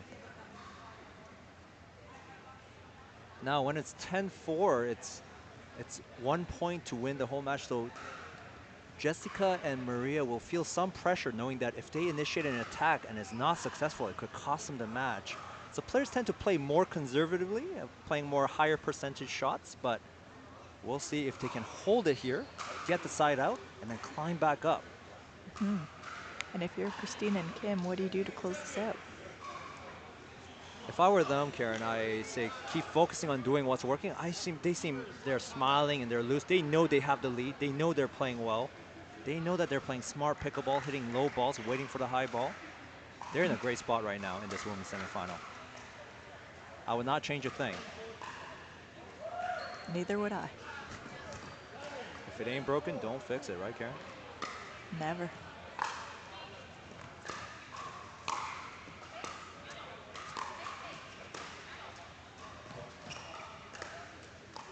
Now a little pressure there.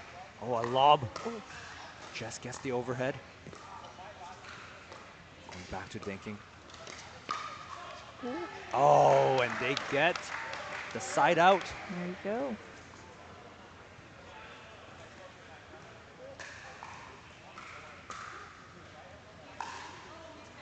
Referee just correcting Christina and Kim Layton, as Christina is the first server and she's on the right side when the score is an even number. 4-10-1. Christina switches to the left. Jess and Maria are up. We'll see if they can get some momentum here, grinding away 1 point at a time with some strategic thinking.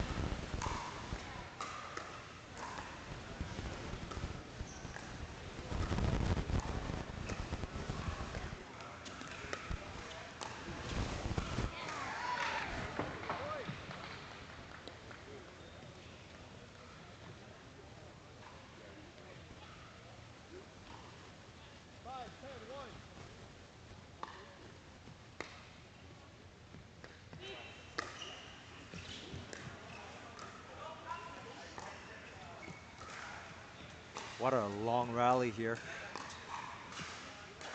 Patience. The players really demonstrated some patience, trying to get the high ball first.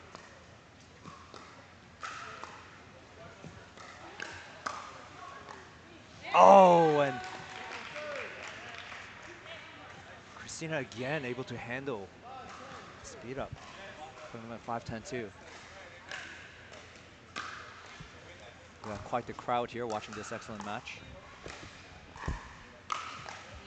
Oh, Maria with a great pickup, but Kim says no to the second one. And we have 2 chances here as side out to Christina Chin and Kim Layton at 10-5-1. We'll see if they can hold them.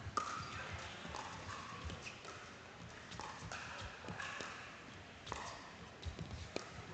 can see how low Jessica gets to get to those things. Oh, there you go. Jessica doing great with her speed ups, finds the high ball and speeds it up straight to Christina where it gets her in the chest. Second chance. Match point.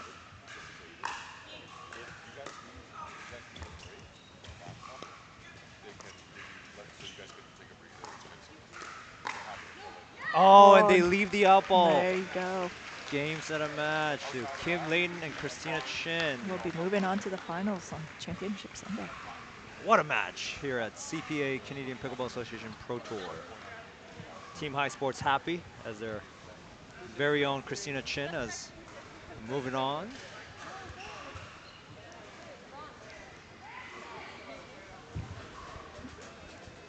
And as we wrap up center court here, we again like to thank Pickleball United, Pickleball World Rankings, Fans Play, home of the fans, where you can join us online. Join us next time for more great pickleball here at CPA, Canadian Pickleball Association.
Welcome back, pickleball fans, to CPA Canadian Pickleball Association Pro Tour here at Durham Sportsplex.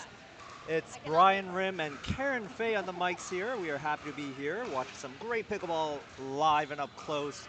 Always such a different vibe when you're watching live, right, Karen? Very different vibe. You know, you're watching on the screen and you go, oh, I can do that. And then you come out here and play and you're like, wow. I never think I can do that, Brian, when I watch on the screen. Yeah, we have men's lower bracket, men's doubles pro. We have Matthew Kawamoto and Ernesto Fajardo, a very well-known duo among the tour. And we have Ryan Torzen and Tyler, I believe is his name. Yes. You are correct. We have Tyler Tolson. I know of Ryan Torsen. He's part of the CNPL of the Northern Rollers, I believe. And we have Matthew Kawamoto of Toronto United and Ernesto, who is part of the Montreal Lions. We do not know not much about Tyler at the moment, but we'll see how he plays and places himself amongst these great players. 0-0-2.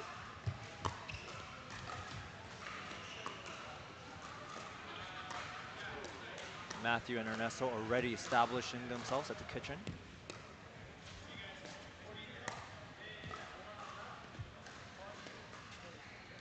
Putting them on the board with a nice little dink battle. 1-0-2.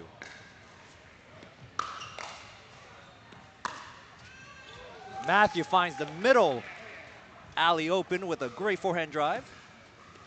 The score is 2-0-2. For the pickleball fans out there, when you first start the match, you only get one serve, so the score count starts on the 2 serving 0, second server. Oh, Ryan Torsen looking for the Ernie. There's the dangers of dinking down the line as it leaves you vulnerable for the opponent jumping the corner and hitting a downward ball on you. All 4 players demonstrating great patience. Speed up. Oh, and Ernesto with the 1-2 going straight down and then off to the cross court. Putting them a solid start at 3-0-2 in this one match up to 15 points. 3-0-2.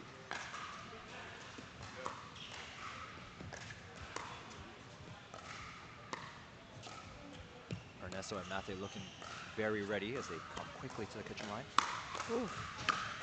Oh, Ryan speeds it up at Matthew, but Matthew counters and then pops off. Ernesto finding his forehand. 4-0-2, just like that.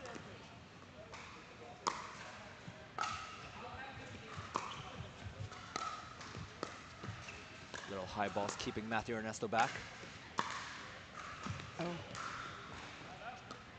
And Tyler and Ryan finding the side out. And now all players will have one serve each. 0-4-1. It's a nice shallow drop shot. Gets up to the line. Great placement.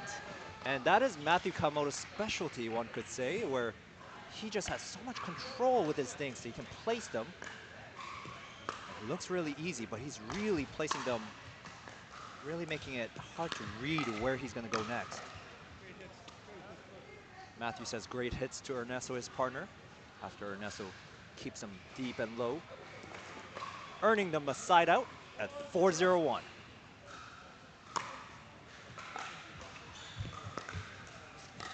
The winner of this match will go on to the bronze medal, where winner of that match will move on for the championship Sunday. And Matthew creating that pattern cross court, forcing the pop up for an easy winner.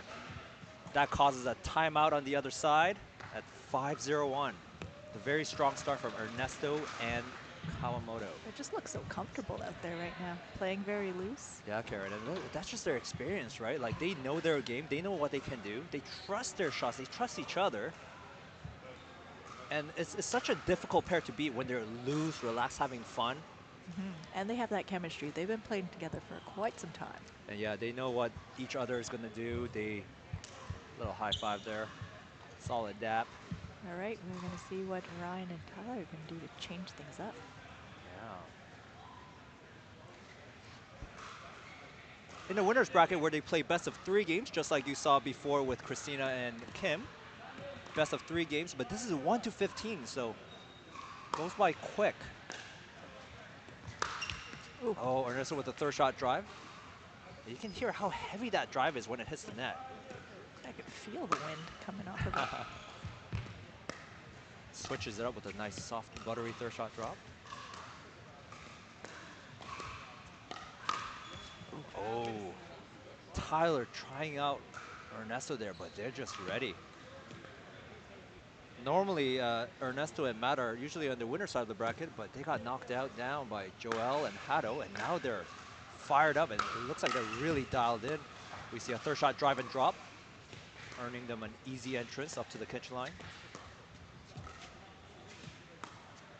Here's Matthew building his pattern cross court. Making that gap. Yep, there it is. Oh, and Matthew pushes him out wide and then finds the middle forehand down the middle.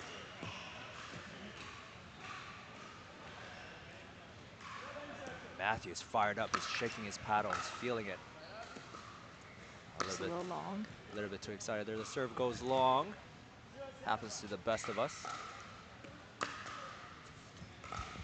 Oh, couldn't decide there. He switched up what he was going to hit. And at this level, indecision will really cost you some time. And a little short hop.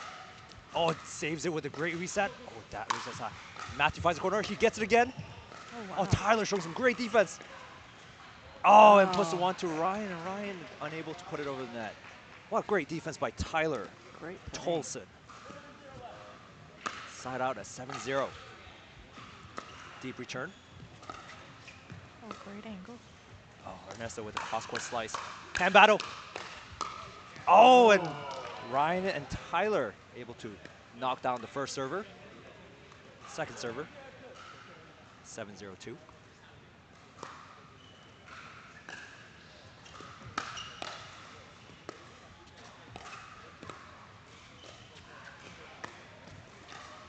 Matthew controlling the point back down. Oh, and just waits for the high ball. Finds that little gap in the middle.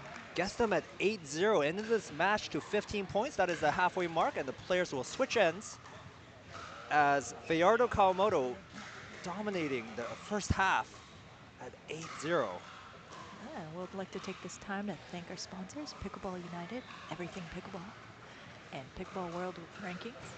And of course, you can join in on the action by downloading Fans Play, home of the fans, and get in on the action. And thank you to Franklin Pickleball for providing the tournament ball, Franklin X40, very popular ball amongst many tournaments, and Yola Pickleball for all the support to high sports here at Durham Sportsplex. And of course, TSS Pickleball. We're back here at 8-0-2. Matt's drop finds the net. A great recess from Ryan and Tyler, keeping them alive in this point. Ooh. Oh, and Matthew makes a Just had him stretched out a little bit. rare forehand error. People think that at this level, players don't make mistakes, but it happens, and a little bit of a commentator's curse there. Sorry, Matthew, as Matthew hits long on the return, giving them a free point to Tyler and Ryan. Tyler with a nice soft attacking the backhand. Oh, it's good. Oh, Oh, it's wow. so much spin off that. Reminiscent of Zane Navratil's chainsaw serve, just kicking sideways. Gets them another point at 2-8-1. Perhaps this is their side, Karen. Perhaps that was incredible. Sometimes those sketchy balls are the harder balls to return. Not sketchy balls, sketchy balls. Look at Tyler trying out Ernesto again, but Ernesto's got that backhand covered. At this level, if you initiate an attack from down low and hit up, these guys will be just so ready for it. Oh. Tyler finding some shots. Oh, and Ernesto just hits it wide. Those are some close shots for Tyler, but puts them at 3-8-2. Let's see if they can build some momentum here. Down but not out.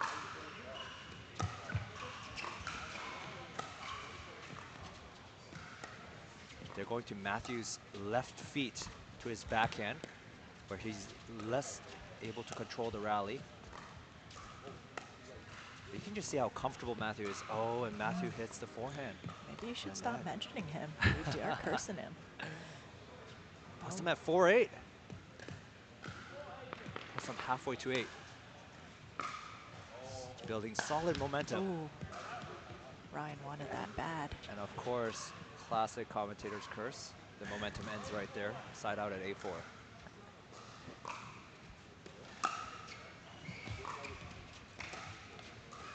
Viewers will notice as Matthew hits the ball, it's not a very fast, aggressive ball in the third shot. It's a very floaty, slow ball, buying them the time to come up to the net. And by the time they're up there and the ball's low at the opponent's feet, the opponents don't have much chance but to hit another low, slow ball back. There's a drive. Here's a slice drop cross court. And now they're in. Ooh. Oh, Ernesto looking at the floor saying there was a funny bounce. Sometimes with these rollout courts, there can be a couple of difficult bounces, but the environment is part of the game and both players have to deal with it, and that's why we also do those side changes. Oh, what a backhand flick by Ernesto to initiate it.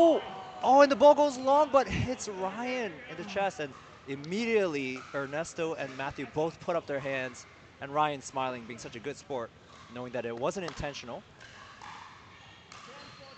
Puts Fajardo Kawamoto at 10-4-2. The return finds the baseline. Again, a loopy, high, slow third. Gets them in. Oh, nice.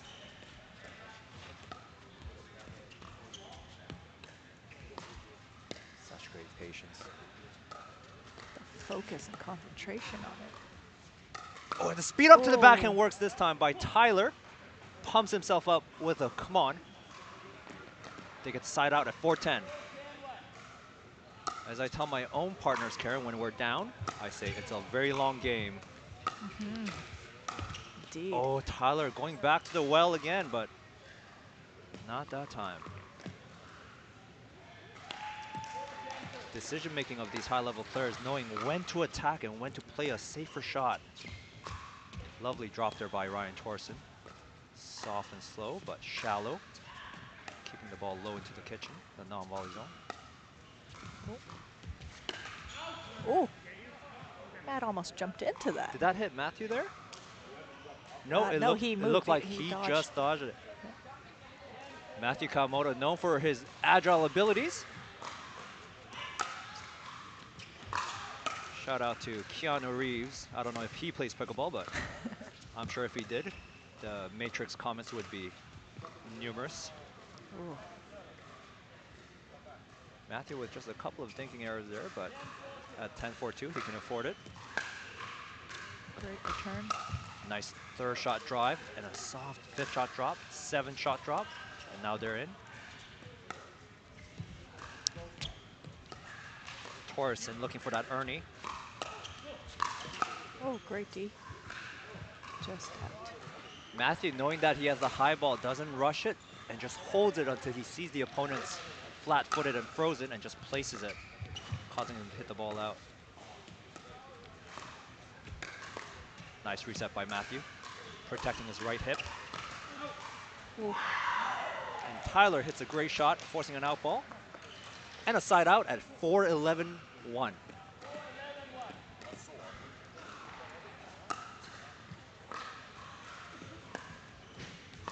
Ryan demonstrating a great third shot drop. Ooh. Oh, and Tyler going to Ernesto's backhand again. Yeah. And that was a much better timed attack where he was settled and he could really speed it up. Right. Versus the one before where he was a little bit more off balance. Third shot drive. Fifth shot drop. They're in. Right. Oh. And now Ryan finds the backhand of Matthew Kawamoto, earning them the point. 6-11, 5-point game. Slice return. Oh, Ryan slows it down. Ooh. Oh, the ball was going out, Out. but Tyler gets caught just at an awkward angle. They're still on serve though. Ability to score the point still continues at 6-11-2.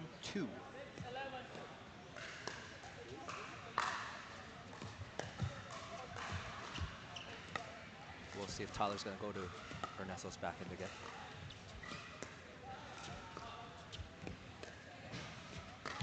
Oh, Oh, and Ernesto tries to speed it up. That's the beauty of pickleball. No matter who you are, as long as you can keep a low ball and be ready for a high ball counter, it plays to your advantage every time. Oh, Matthew ready? Oh, Matthew with a little inside flick. nice. Wow, what control. Side out at 11-7-1. Deep serve.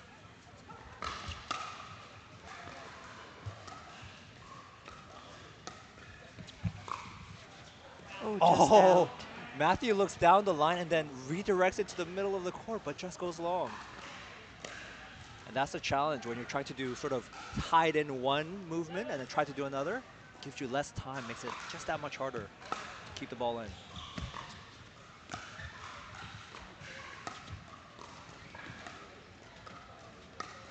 Whew.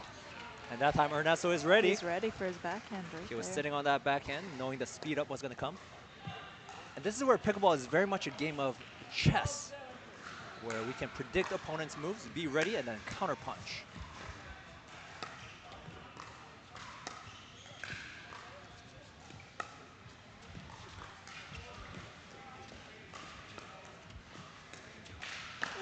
Wow.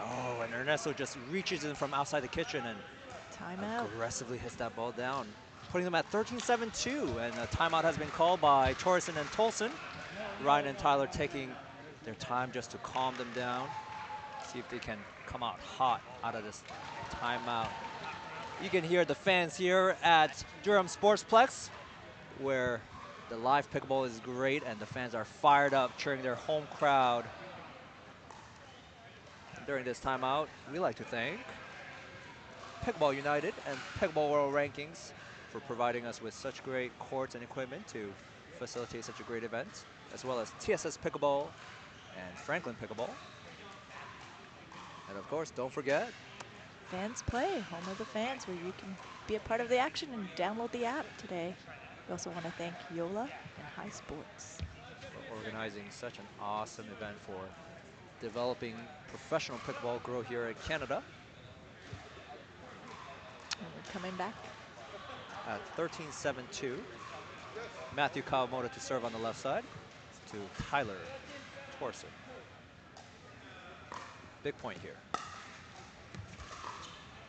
Good time. Oh, and as the pickleball players say, after you get the side out after the timeout, you go, good timeout. And we're coming at 7-13-1.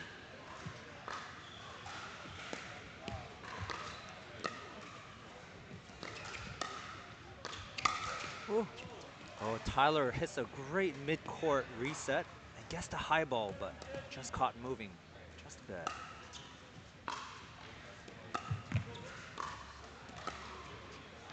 Tyler with a nice touch there, getting them a spot at the kitchen line. Back to the day king. Ernesto. Oh, wow. Oh my goodness! Wow. What a rally. Ryan with a great reset. Getting a crazy attack from Ernesto, back in play, and then Matthew finds the ATP. What a rally.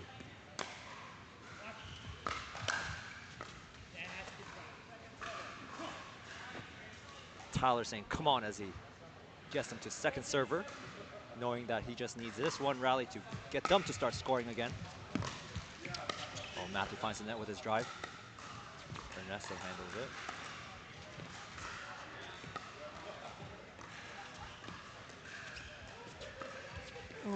Oh, and Ernesto with the uncharacteristic forehand dink.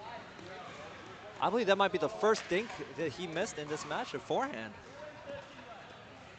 And that just goes to show you the consistency of the level of play here. As easy as it looks to play, it is also just as easy to make mistakes. Oh. And Ryan's keeping a cool head, just letting that ball fly long, knowing that it's out. Another demonstration of high-level pickleball where you can earn points by not playing the ball. And in a game up to 15, every point will count up, putting pressure on the other team. Oh, Oh, the ball climbs. Oh. Tyler tries for the ATP as the ball rolls laterally along the court, but just rolls down inside of the post. Matthew putting his hand up, showing good sportsmanship, but all part of the game.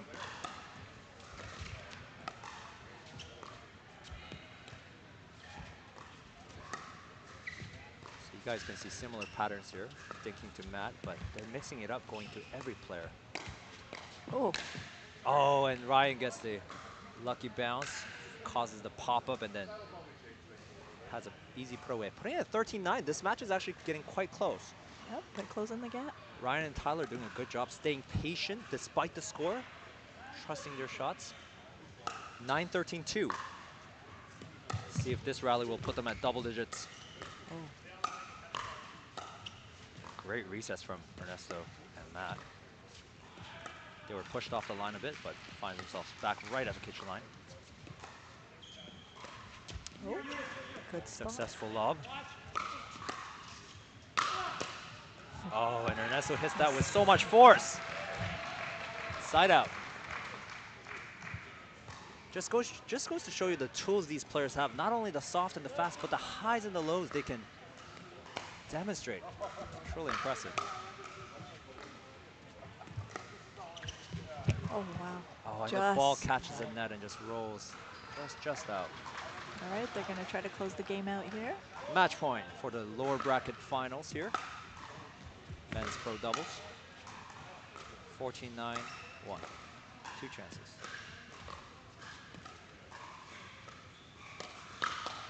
Oh, And Ernesto closes that out with a forehand counter. great game. Players sharing a little chat after, saying, nice match. A little smile. Such great sportsmanship from all the players. That concludes the lower bracket men's doubles final there. And thank you, viewers back home, for joining us here at CPA, Canadian Pickleball Association Pro Tour. It's been a pleasure. This is Brian Rim and Karen Hugh. Thank you. Signing off.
And we're back at CPA, Canadian Pickleball Association Pro Tour. My name is Brian.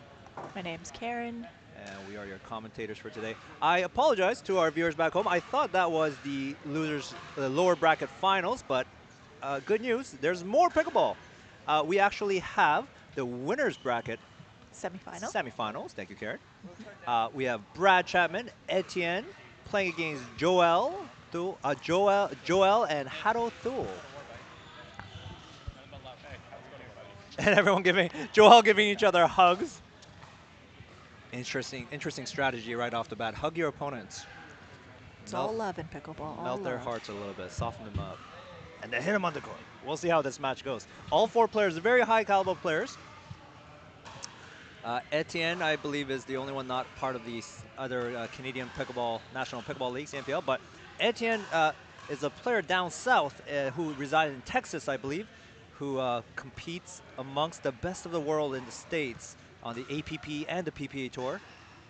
Last he was seen playing with the one and only CJ, Colin Johns of the famous Johns Brothers of the PPA.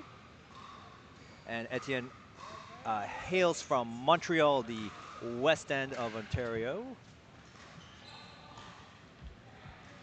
So we have the men's semifinals here. Best of 3 games, up to 11 points each. Brad Chapman to serve. 0-0-2.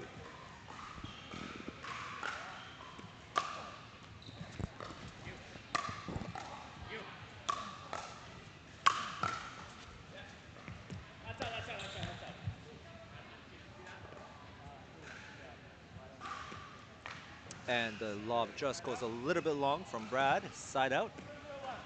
Hado to serve. Hato hitting a great topspin.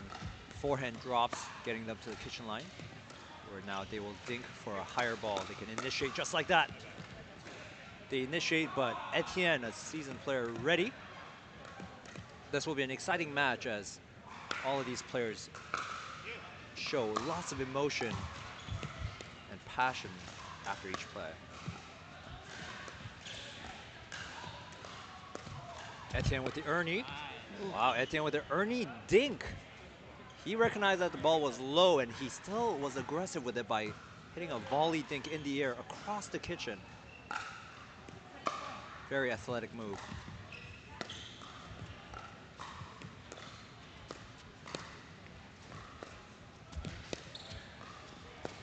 A lot of cross-court thinking.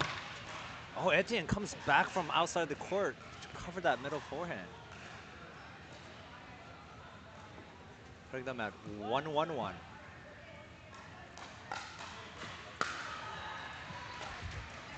Pardon me, 1-0-1.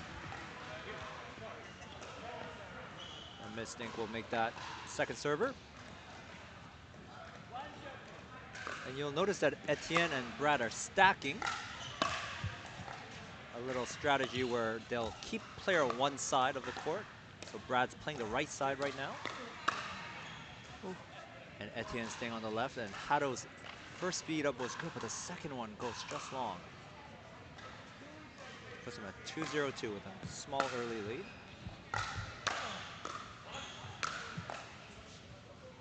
Oh, Brad showing some good defense. Joel knowing that he had the high ball, but it was shallow enough where he had to reach forward too much. Just Etienne clipped the gets net. a lucky roll. And with that lucky roll, they are on a roll at 4-0-2.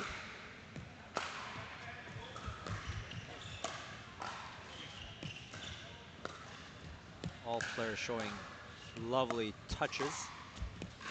Fine touch of finesse in pickleball is what differentiates amateurs and beginners from top level. Oh, and Hato finds the high middle ball there. Gets it to go.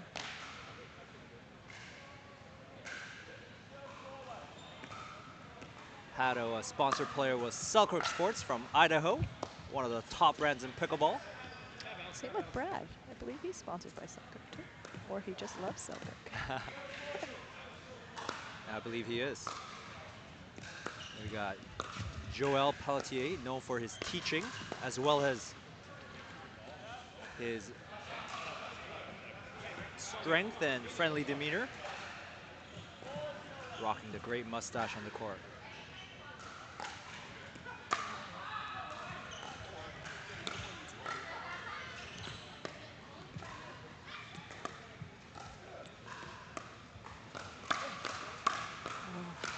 Great reset. Oh, and Etienne gets vocal as he wins that 8-shot exchange. And at this level, those quick hands battles can be the deciding factor between winning and losing. Looking for a ball to attack. Oh! Brad is known for doing sneaky misdirects where he's looking one way and then the ball flies another way.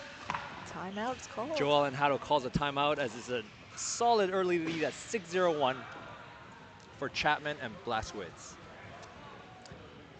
And during this timeout, we'd like to thank Pickleball United for providing us with great courts and Pickleball World Rankings for supporting us on this great event. And we'd like to thank Fans Play, home of the fans, app you can download to join in on the action. We got TSS Pickleball and Franklin Pickleball for providing us with the Franklin X40s, ball of the tournament. And we have Viola and High Sports. There's a lot of time and effort building this great event. Everything you see here has been set up. And we'd like to give a shout out as well to our great AV audio crew for keeping this audio crispy and the visuals clean. Always a good time with the crew back here. And after that timeout, let's see how Joel and Hato will refocus, respond to Brad and Etienne's play.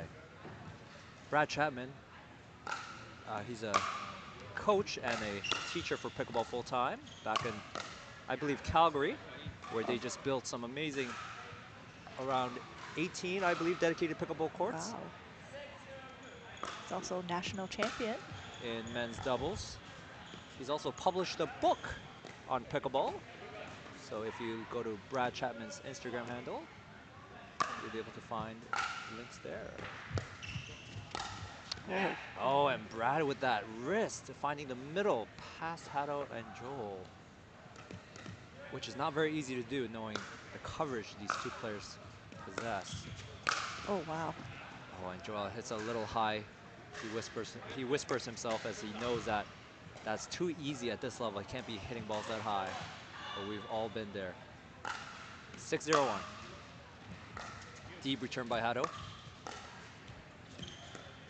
Brad and Etienne makes their way up to the line.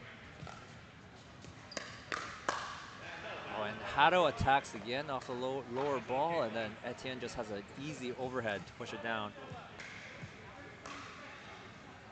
7-0-1.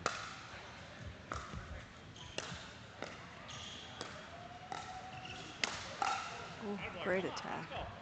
And Joel able to get his forehand on a little bit of a higher ball and demonstrating the strength and size that he possesses. Etienne with a great two-handed drive. Etienne known for his touches and his dinking game. Excellent control player. Ooh. Great reset by Joel. Hato's dink dribbles off the net. Oh, and Etienne with a low speed up and then the second shot to follow up and finish it. What a play by Etienne. Etienne's playing with a carbon from California in the States. A very well-known carbon fiber paddle. Ooh.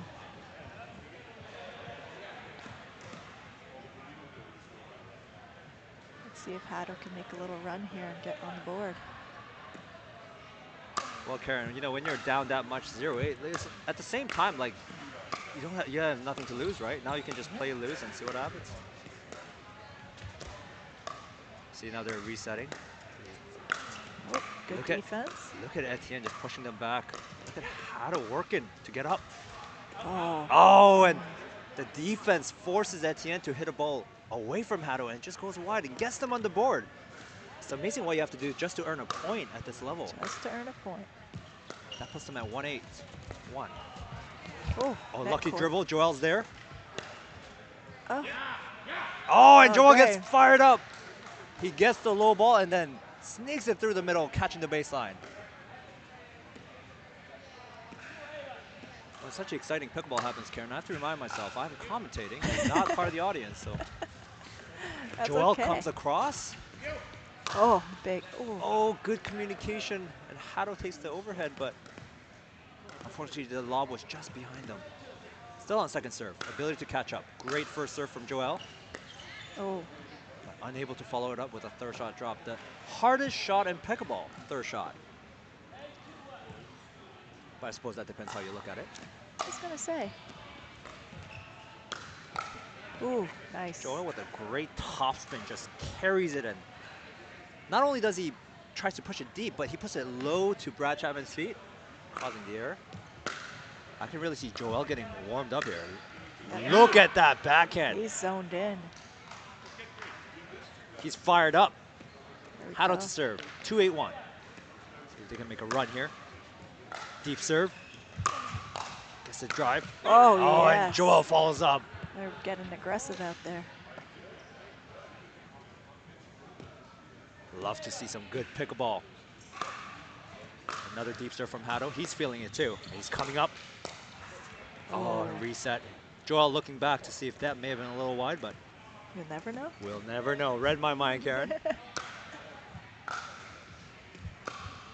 Nice drop. Brad respecting it with a short dink back.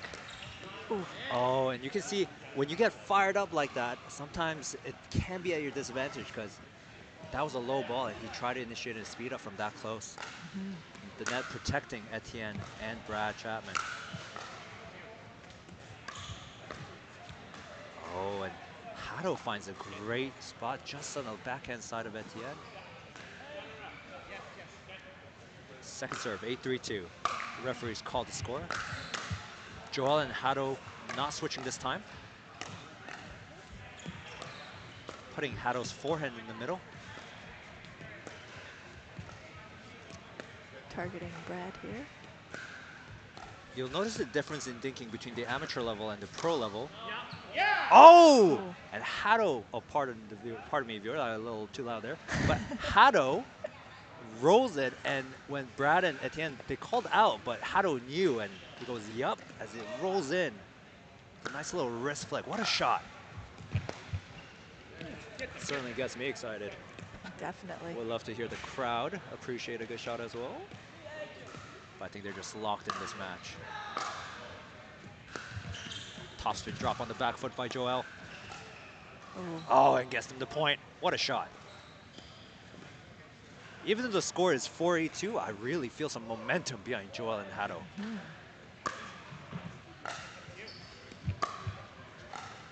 Oh, great placement. What a topspin drop. Another one. And they're in nice and soft.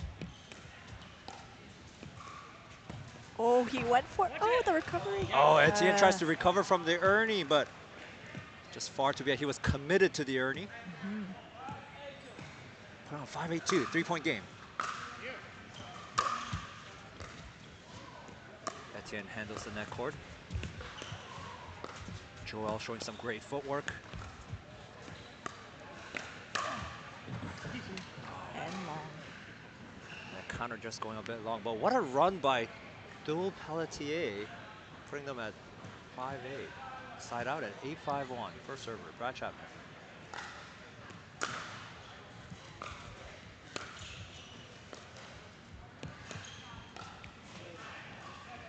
And Brad turning his head as he knows he had a ball that he could do more with there, and just finds the white tape. Pwr Cpa known for being a steady player, rarely showing any emotions. Oh, wow. And Etienne showing some single skills as he finds the alley down the line. Etienne played yesterday at the men's singles pro on the center court, so he's no stranger to hitting passing shots on this court.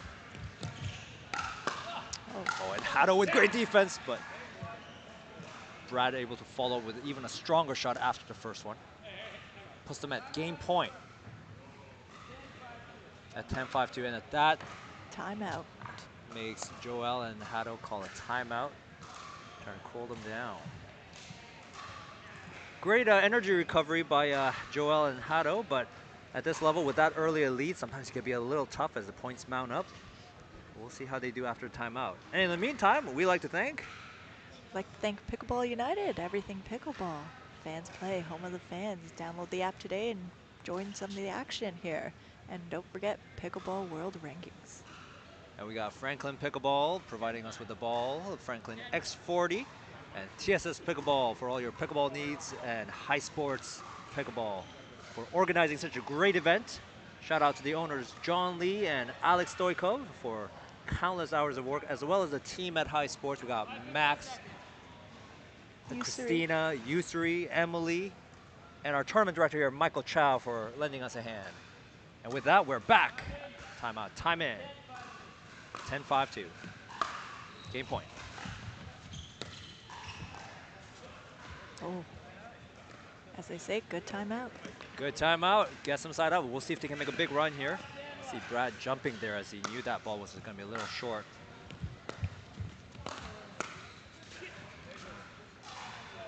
Shout out to one of the top pros in the States, J.W. Johnson, who's also known to throw his arms up in the air when a third may not be just making it past the net. Just like that? Just like that. And Hado yells, "Get!" as he knows that ball just misses sweet spot as he feels the ball die off his paddle. Side out. 2 chances here for game 1 of men's semifinals, pro doubles. Pressure on Joel and Hado right now. Match point. And yet Brad and Etienne waiting for the right ball to attack. Oh. Great defense by Etienne. Oh, and Great Joel was rally. ready. Great rally, great rally. Brad almost had that one back. One more stop here, second match point.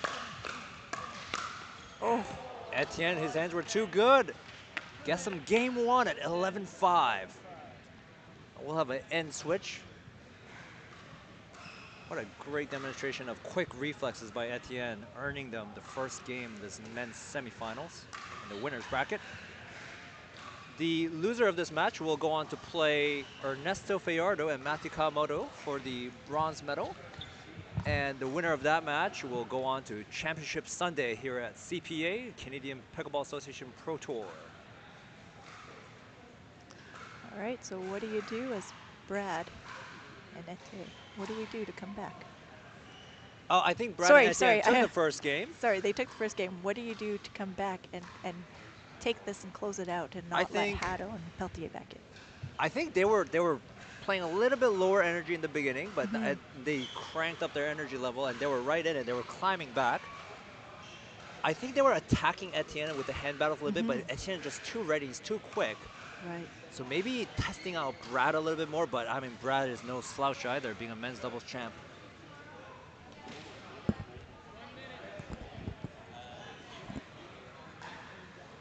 So I think if they try out maybe Brad a little bit more, and you know, and continue, they're being very patient, continue to be very diligent with their dinking. For sure. I mean, the rallies have been pretty tight.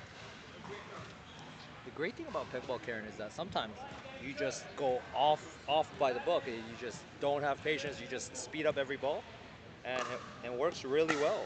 So it depends. That's the fun thing, the unpredictability of pickleball, not knowing what's going to happen. Ooh. Oh, And there we go. And wow, and there's a speed up to Etienne, but now Joel's ready for that counter. Like I said, unpredictable in this pickleball. Thank you to our viewers back home, cheering on your players. And I see in the live chat that they're cheering on the commentators. Oh, we appreciate that. It's all you, Brian, all you.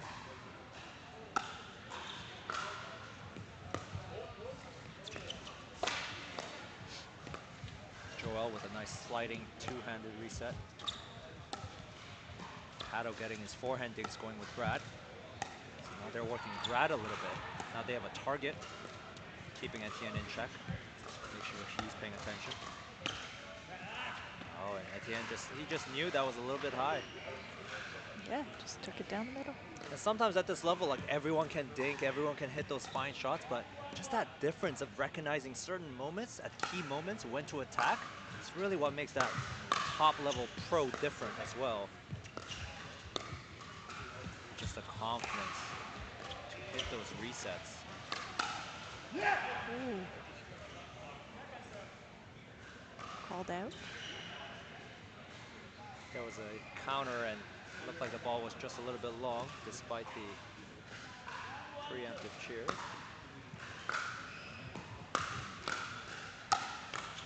Two drives consecutive. Stretching Brad out to the forehand.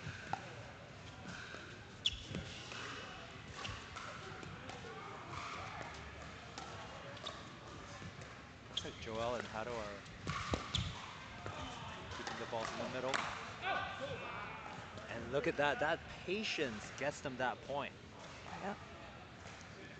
Because they know if they speed it up off a low ball, they're going to get countered. Nice topspin drop from Joel. Again on the back foot. What a shot. Joel covers it. Oh. But again, Etienne ready. Hits Just it so right to quick Haddo. with it, too. It's just also the experience of seeing those fast balls. It's something, as much as you can drill something, but in a real game time play, just that experience of seeing those balls and being comfortable really showing through Etienne's play.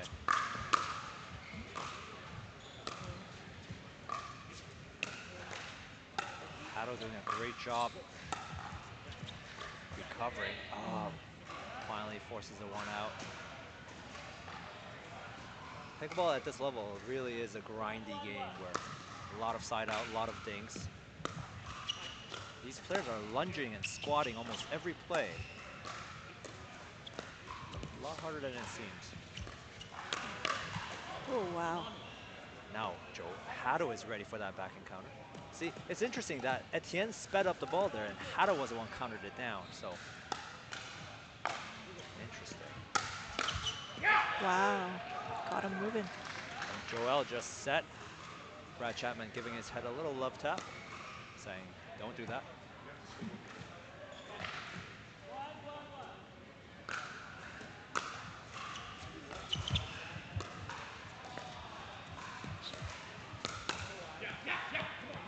Joel getting fired up after executing his signature move, the backhand roll push.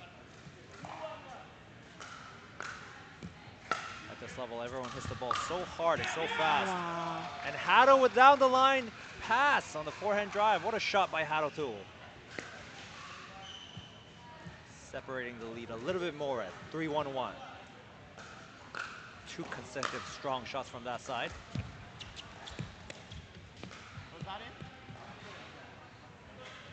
Slice backhand off the net. Just catches Etienne a little bit off guard. Just like that, 4-1-1. What a roll, 3 in a row now. See if he can make it 4.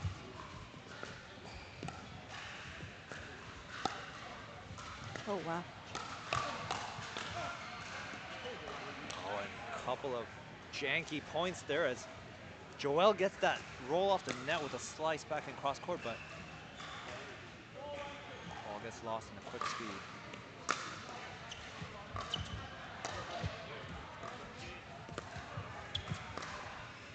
Oh, just long. Hato attempts the forehand speed up down the line again.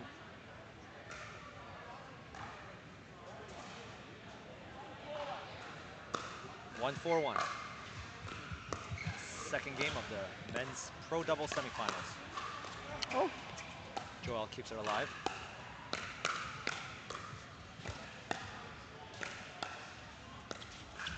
What resets by Brad Chapman and Etienne.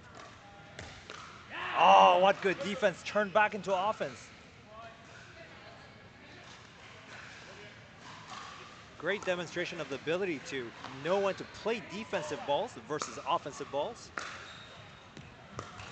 A trait found in many intelligent players. Oh, wow. Etienne trying to make something happen there, but Hato and Joel's defense too good, leaving that out ball. Recognizing that it was a low, hard attack, knowing that it's going to go long.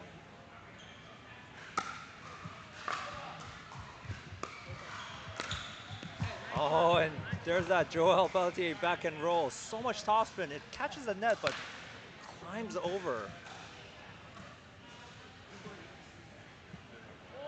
Most players will say sorry if it clips a net and gets a lucky roll. Oh. Brad Chapman with his classic badminton overhead. Making it look real easy. Too easy. That's the national champion there for you, Brad Chapman. The serve clips the net, lands past the kitchen line, which is a live ball, still good. Just it. Some quick hands, but Joel Pelletier finds just outside the line. 2-4-1 special. Old joke, sorry guys.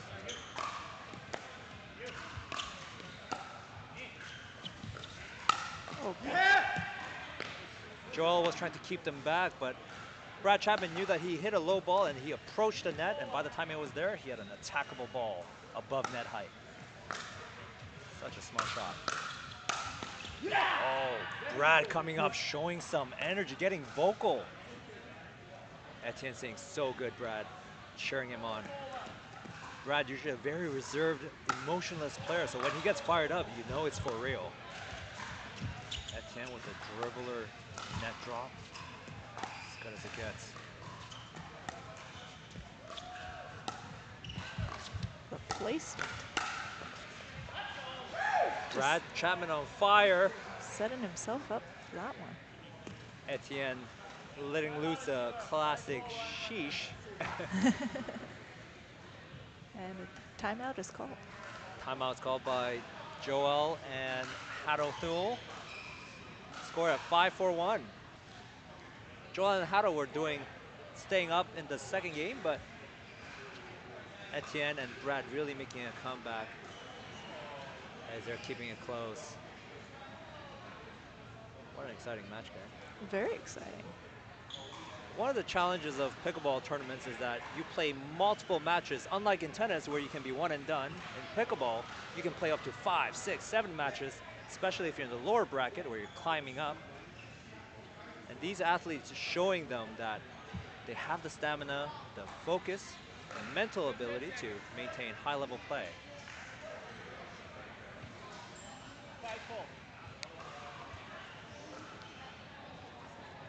Etienne being a very player who has a very expressive personality, and Brad being very reserved. Very interesting to see them play together for the first time. Little yin-yang, little I think hot they and cold. complement each other very well. And then time in, here we go. He's firing him up, Etienne's firing up Brad, and Brad's keeping him cool. Lovely to see some new partnerships work out well. I wonder what Joel and Hato will do now that Brad's a bit hot. See if they go to Etienne more. Looks like they're sticking with Brad. And it looks like Brad and Etienne are just putting on that pressure. Hato feeling a little bit missing that forehand dink. But still a close match, a 6-4-1. And Hato. Oh. Hato has the high ball at chest height. Hitting low is great in pickleball, but naturally too low will find you the net. Oh, great Hato spot. hits a satisfying cross-court overhead smash. Put him at second server, 7-4-2. Top spin drop.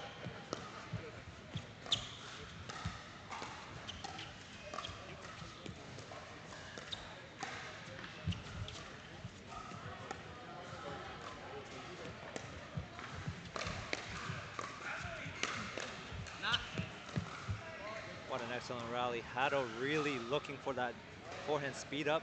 Etienne being ready and then forces an error. Puts him at 8-4-2. Oh, beauty. Brad missing the dink to complete his journey to the kitchen line. Side out at 4-8-1. See if he can get a couple of points here, make it a bit closer.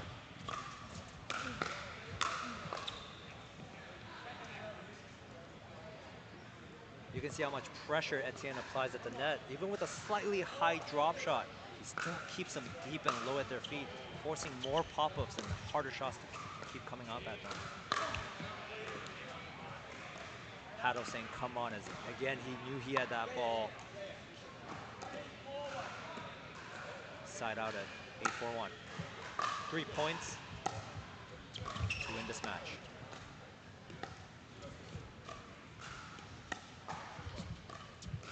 You can really see that they're thinking to Hato quite a bit. Oh, and Hato gets the forehand speed up that time after it looks like a little miscommunication between Brad and Etienne. Just at the tip of the paddle. Brad's smiling as he knows an easy error. They're still on serve, 4-8-2. 8-4-2, pardon me. The ball just seems to have gone behind. Our Etienne to serve, 8-4-2.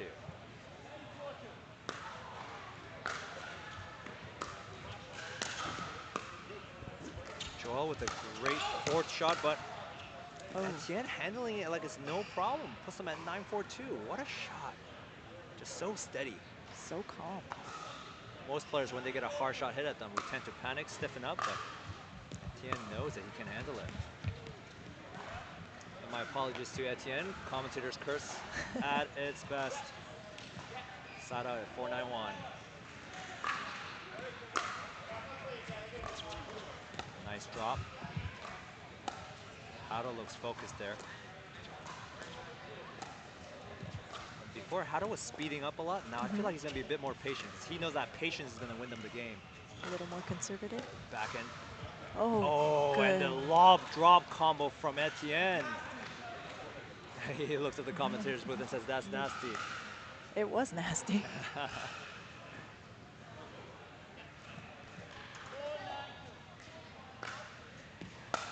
4-9-2.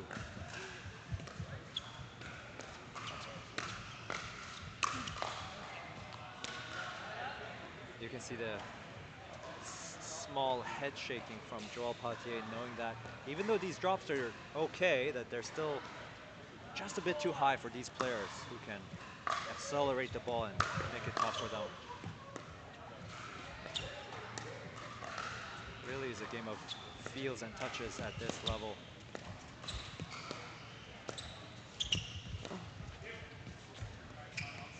Look at the variety of thinking here. Out wide in the middle. Oh, and Brad misses the forehand dink. Puts him at 9-4-2. Brad and Etienne continue to stack. Brad on the right side.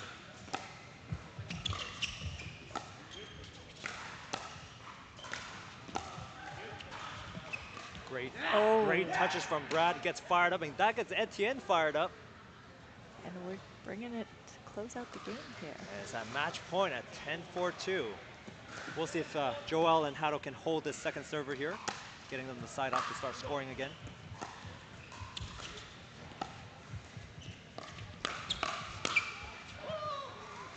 Etienne making some noise as he knows how much that ball was worth, but not worried as he knows they can get it back. Hato to serve, 4-10. Third shot drive. Ooh, fifth shot drive, 7-shot drive. Oh, and the ball just goes wide. I would really like to see Hato and Joel just settle in a little bit more, make their drops maybe a little bit slower, cross court, so that they can approach a little bit more, but easier said than done. Oh, and look at that, a cross court drop that forces the error. Just like you drew it up, right? Just like I drew it up. Love to see more of that, because I would love to see a third game. Oh, wow. The redirect. Yes, what a shot. Joel just pulls the backhand, looks like cross court, but goes down the line. Hato follows it up, pushing it down for a point. Cross court drop again, they're up. Oh, and Joel gets fired up. The 1-2 combo, the forehand and the backhand finish. Quickly putting them at 7-10-2.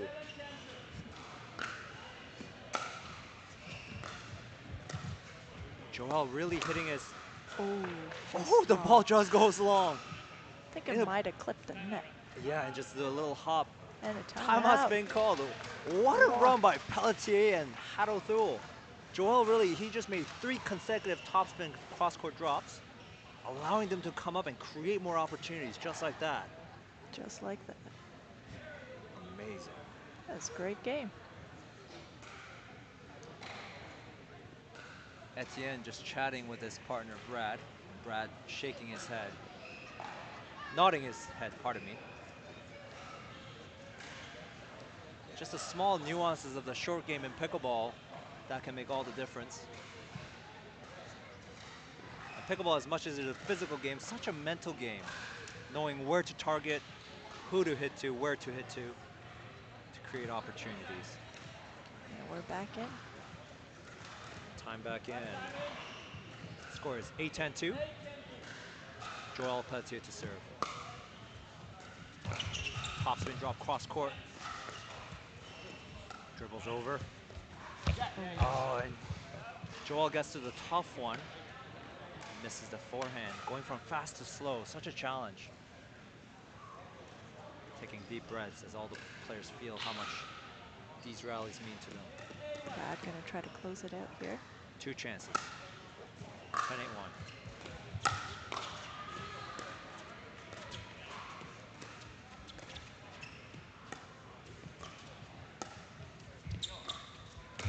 Oh, and a high dink gets them the match.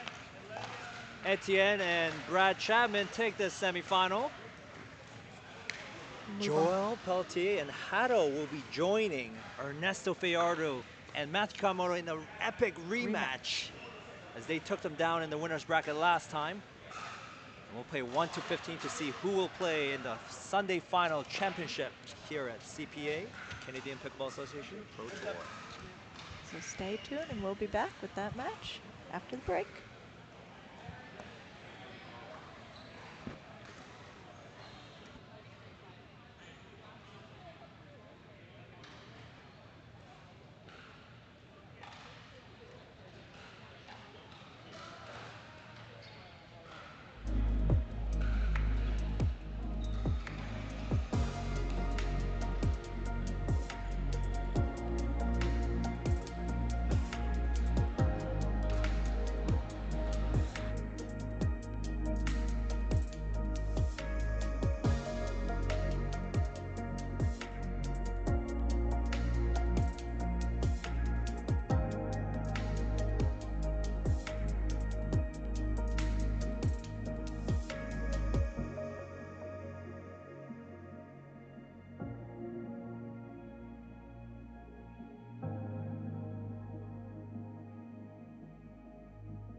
And we're live with some great pickleball at CPA, Canadian Pickleball Association Pro Tour. My name is Brian. And I'm Karen. And we got men's. I believe this is a bronze medal match. Ernesto Fajardo and Matthew Kawamoto having their rematch with Joel Pelletier and Hado Thule. Men's double throw, bronze medal match. Game 1, time is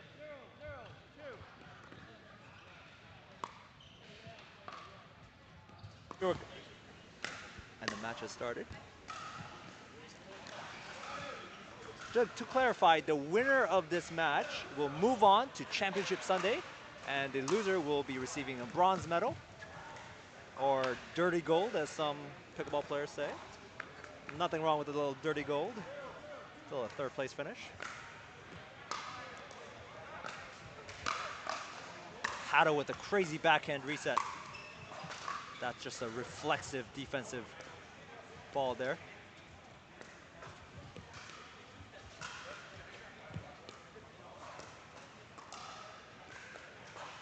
Joel and Hado knowing that they beat them, and Hado speeds up that forehand, but Ernesto is ready.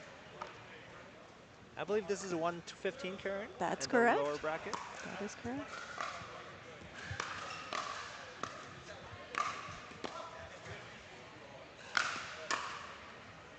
Oh, Matthew pops it up and almost gets the next one back. A great smash by Joel. Still 0-0-2. Oh, wait. This is for the bronze medal. Oh, this is a so medal match? It would be best 2 out of 3, Brian. Thank you, Karen. And the winner advancing on to Championship Sunday for the finals. So best of 3 up to 11 per game, just like their last match together, where Hado and Joel took the game 3 in 11-7. Ernesto and Matt looking warmed up. Ooh. Oh, and Ernesto just misses the forehand. Just goes a little bit wide.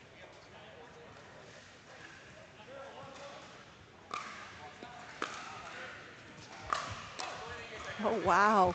Hado gets there with the scramble, using his paddle to lift himself up.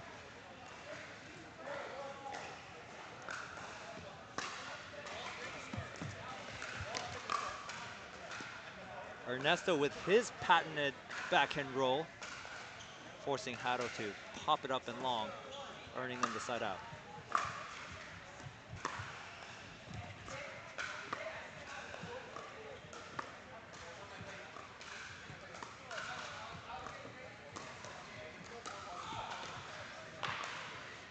Players staying patient. Oh. Oh, and Joel lets out a roar back at Matthew, telling him that he's ready. Clips the net, and Matthew almost had it, but goes to 1-0-2. And Ernesto hits a great drop shot, forcing Joel to hit into the net, preventing him from being aggressive, making it 2-0-2. You can see how Matt takes his time until he's ready to counter or be aggressive. Whew. Matthew with a left-handed Ernie? Amazing. So he switched his hand while in the air to hit a lefty forehand Ernie. What a shot. Great show of athleticism by Matthew Kawamoto. Referee correcting them. 3-0-2. What a shot by Matthew Kawamoto. Ooh. Joel returns deep to Ernesto, forcing him to hit into the net.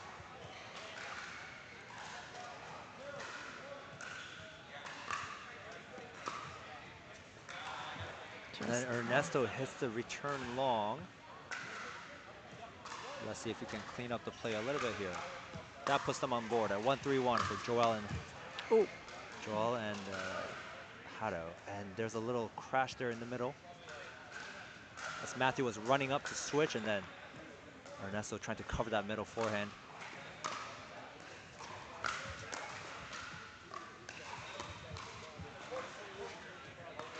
And we're back to the dink game, the short game. Again, Hado speeds up the forehand. When I had a chat with these players before and talking about their last game, last matchup, Matt told me that Hado's forehand was very effective in earning them the points, but this time Ernesto and Matt seems very ready for that outcome. They're countering it effectively, frustrating Hado.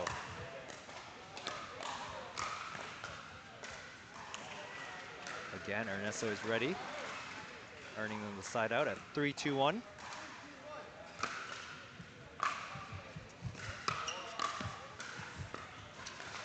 Nice shot by Ernesto. Oh, great defense. Oh. Matt still gets it. Oh, what a play by Matthew Kawamoto and Ernesto. Turning defense into offense.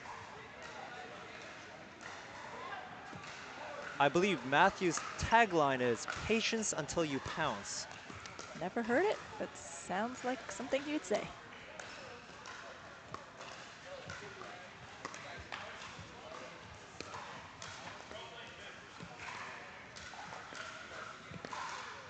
More great dinking.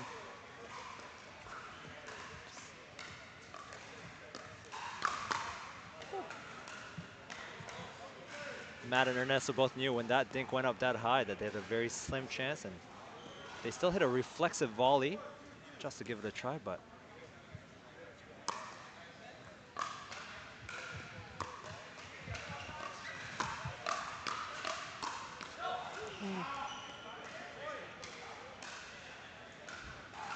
Hado trying to call out no to his partner Joel, but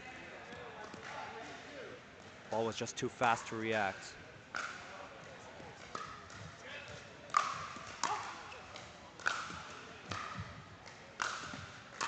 As these lobs come up, I can see our Scott referee looking at the feet. Oh, and miss it. Look at all these lobs. Lob City. Another lob. Another lob. Oh! That was thrilling. And that rally gets some applause and some reaction out of the crowd. Such a fun time. And Hado and Joel call a timeout after hitting what seemed to be about 100 smashes. Yeah, we got to remember that they just finished a game. That's They correct. just played two sets as And well. this will be the final match for today, so they're really giving it all. Final match for the men's pro doubles. And you can look at this replay right here as they keep popping. And look at that defensive get. And I believe what Matthew tries to do here as one of these smashes come, he tries to drive it sort of to reset the ball low so they can play that next ball off the block. Here's another lob. Notice how both of these players stay behind the line, knowing that if they come in, they don't have time. And look how Matthew and Ernesto cover each of their own half. And here comes Matt, here's a drive. And he just puts it just low. And you can see the disappointment in Matt's face because he knew he had that drive. That shot was there. Here we go. Timeout over, back in. At 2-5-1. Ernesto finds Hado's left shoulder. 2-5-2.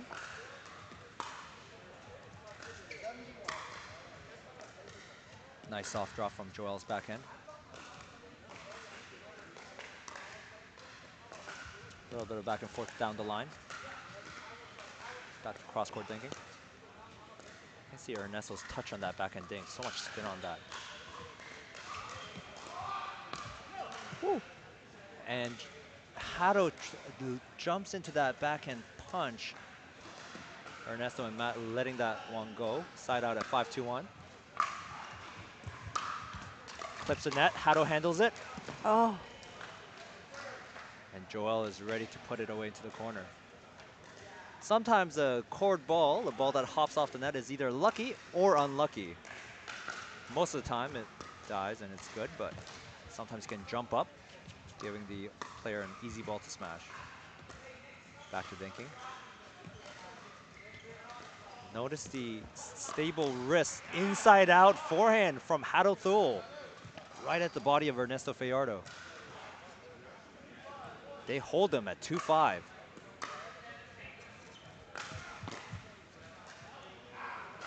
Good Such lead. a deep return there, and they managed to drive it, and then the ball goes long. Gets them another point. 3-5-1. Close match.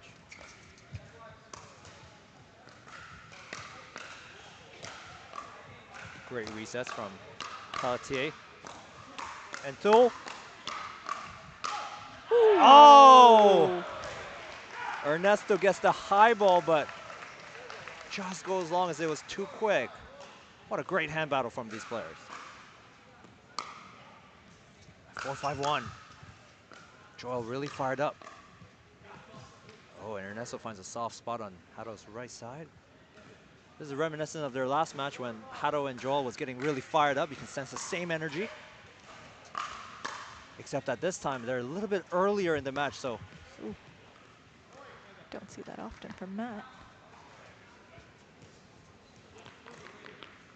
So you can see that Joel and Hado are applying the pressure. And when people feel that pressure, you start missing shots you normally don't miss. Nice angle. Oh, Ernesto finds it. Oh, funny bounce. So much spin.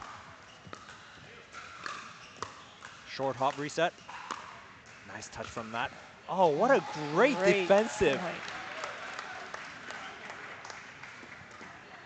And that gets into the side out. What an amazing play. And that's the special thing about pickleball. No matter how hard the ball's being hit, if you can return it to the opponent's non-volley zone, the gray area as you see on the screen here, they are forced to let it bounce as they can't reach in and then try to attack it, be too aggressive with it. Wow. Ernesto was pulled out wide and then he was able to rebalance himself to get ready for that counter. Such a smooth player. Gives him the lead at 6-5-1. Drive and drop.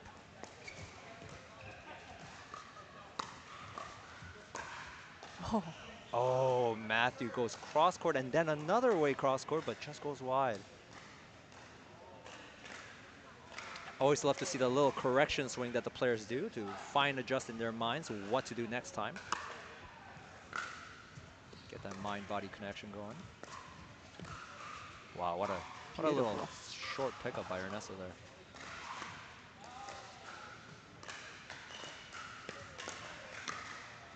Great shot. Nice hands. Two very fine touches from Joel and Ernesto. Just gets it by Hado in the line. Amazing. They increase their lead to 7-5-2.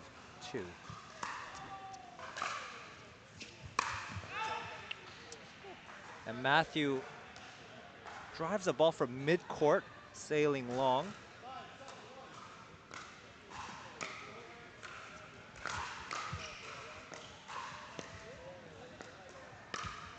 Such fast-paced thinking.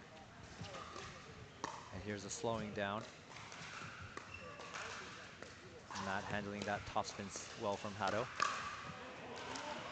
Ernesto gets fired up. Finds Hado's left shoulder this time.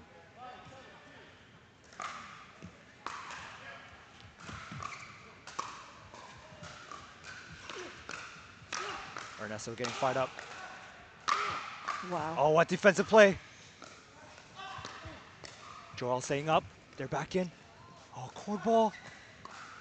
Oh, court ball again.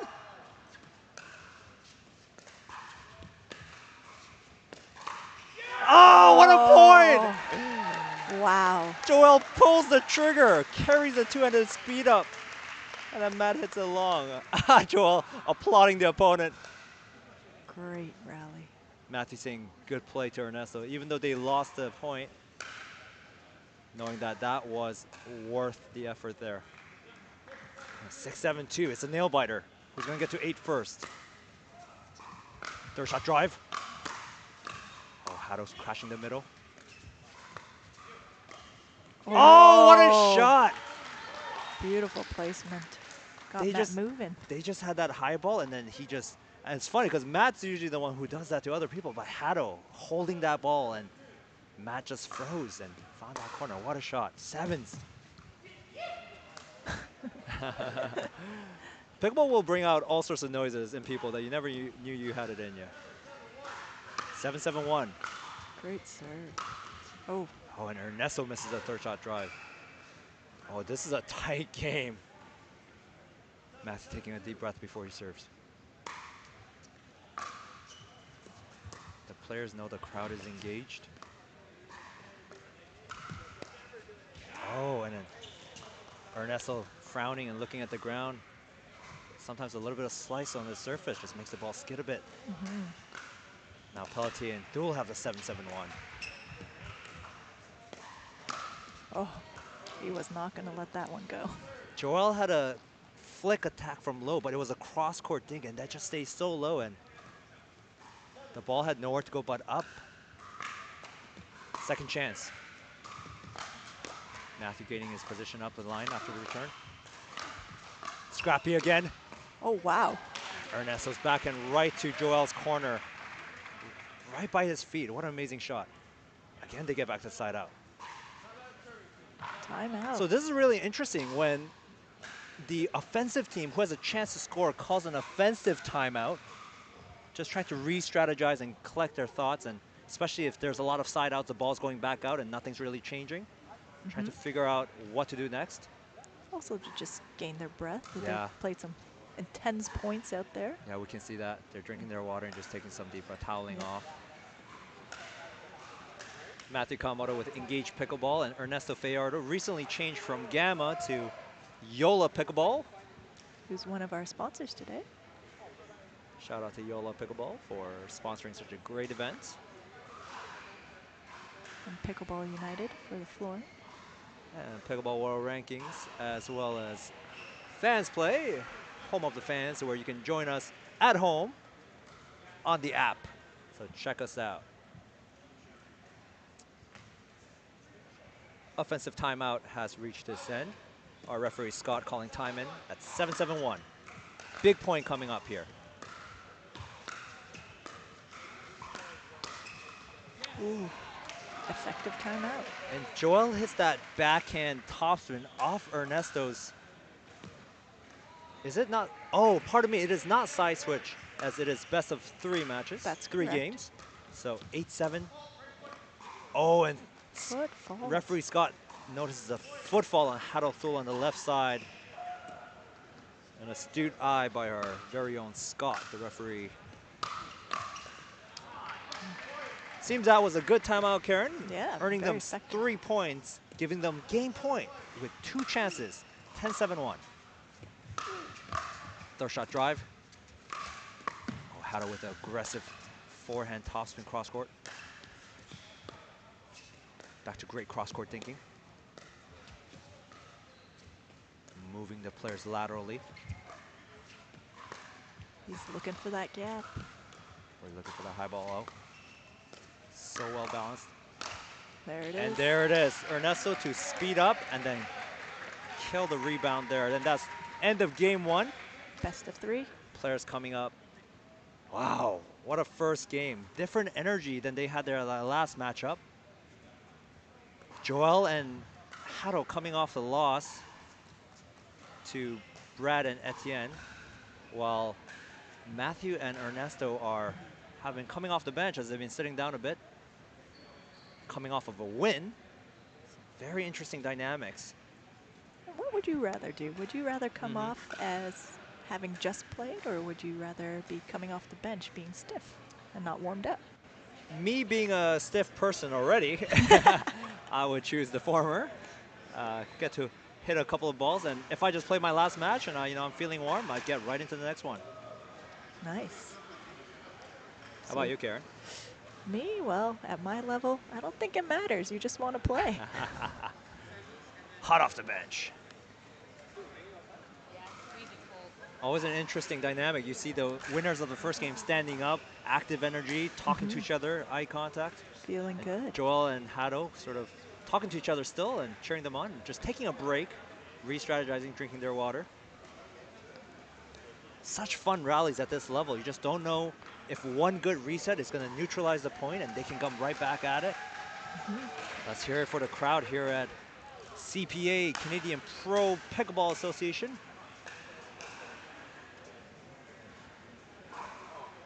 We're going to game 2 of this bronze medal match. The loser will get bronze and the winner will move on to Championship Sunday here at Durham Sportsplex in Oshawa. Time in, 0-0-2. Hato Thule to serve.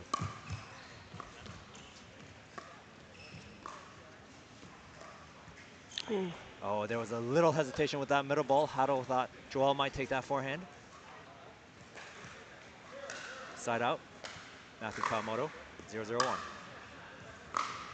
Third shot drive, fifth shot drop.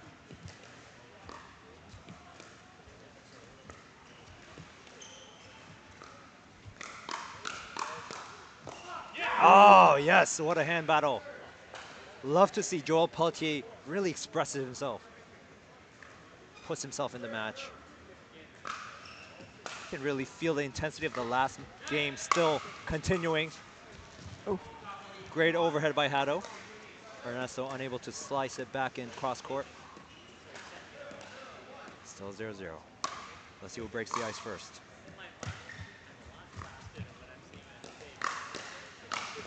Matt just waiting for that one. Too easy for Matthew. He just standing there and he reads that ball. Looks like Hado just saying, whispering something to Joel, saying that might not work at this level. Oh, and that was a good drive. The good old shake and bake, we call it, when one player drives the ball and the other player comes to poach the ball. Are you a baker or a shaker?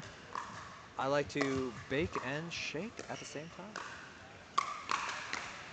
Oh, a little hand battle.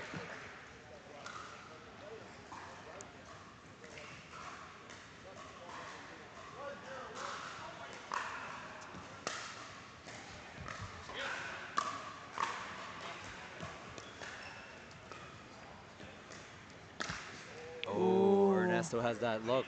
You see, Karen? Yeah, he had that in his eyes. Sometimes I wonder if Ernesto just bent his knees a little bit more if he get under the ball. Mm-hmm. Yeah, very, very good observation. As most of us, oh, look at that reset.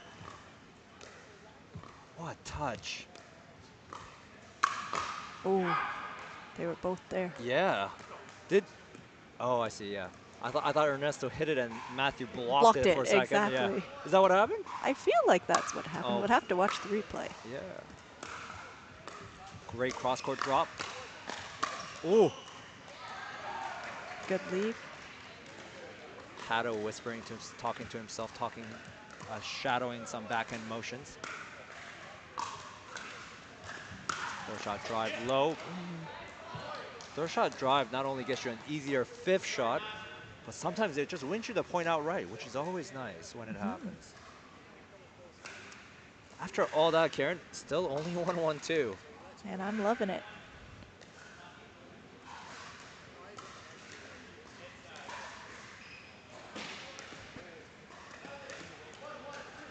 Well, 1-2. Joel to serve. Slice return. Third shot drive. Fifth shot drop.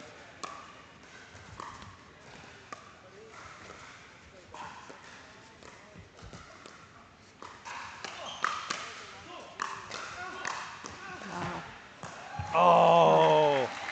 Joel Pelletier on the ground trying to get that second ball to reset. What effort. And Matt really using the leverage of his jump to get on top of the ball, bringing it in. Such an agile player, everyone out here.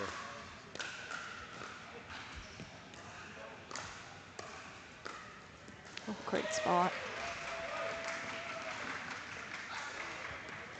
It's interesting, Ernesto could have hit that one hard, but he knew he had the height and the time, and he just placed it.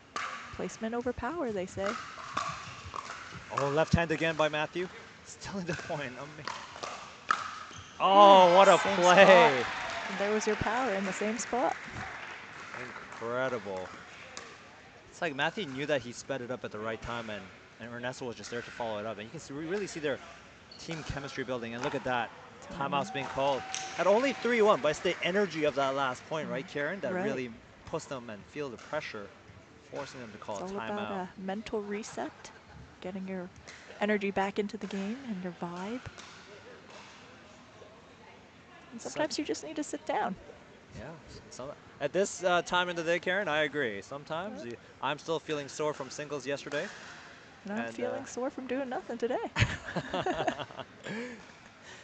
Pickleball, a very easy to learn game. However, at high levels, it can be very physical. Very physical. Take a big toll on your body. Every dink is a lunge, a squat. And if you're not stretching properly, your back is getting engaged, your shoulders, your forearms, you know, muscles you never knew you had. If we had a sponsoring chiropractic office, this would be a good time to plug them in. Reach out to High Sports Pickleball. See what we can do for you. And I think we're ready to come back to the game.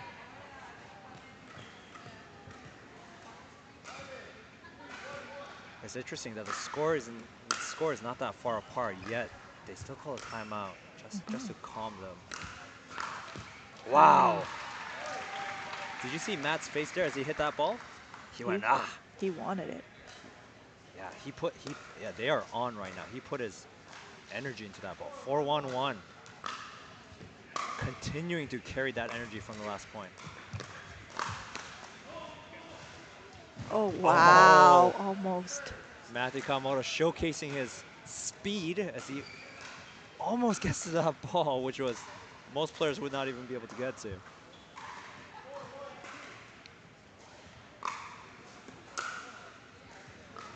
Let's see if Hato and Joel can create some momentum and energy. Put this to a game 3. Ooh, nice downward ball by Joel Pelletier. Forces Ernesto to hit it long. Joel to serve at 1-4-1.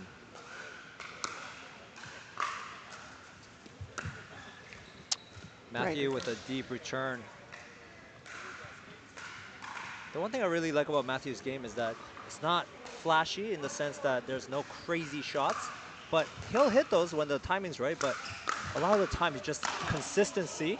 Oh, and Hato gets that one back. Oh my goodness. Oh my goodness. Wow. Look at a replay on that. Wow. What a shot.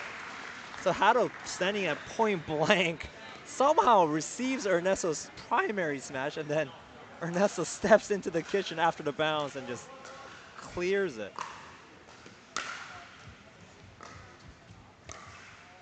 Here's the replay. Here's the first smash. Hato gets it, turning sideways. Look at that. He's not even looking at the ball. What a shot. Back to the dinking.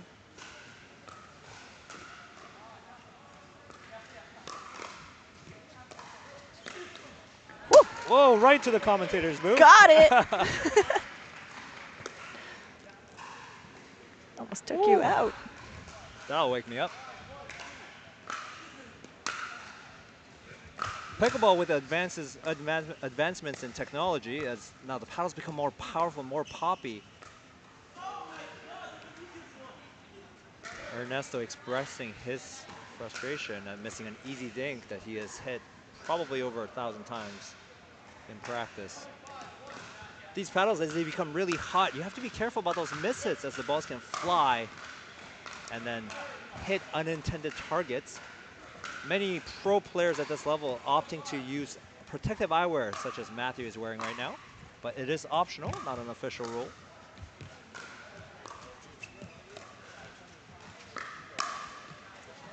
Such a nice little, lovely little wrist flick, Ernesto, knowing that Hato was far back, and even if he did counter it, Ernesto and Matt still would have time.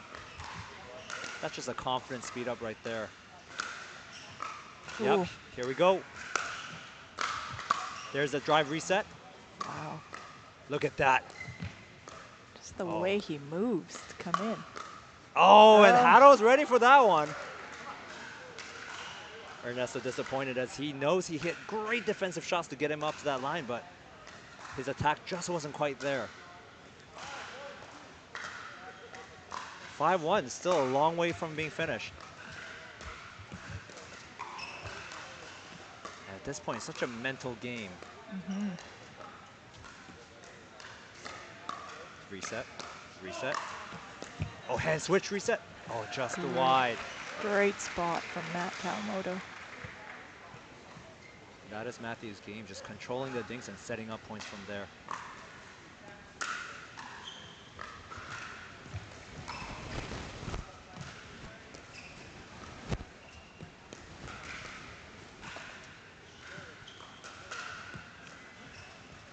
Matthew looking for down the line, Ernie. Oh, now Hato looking for it.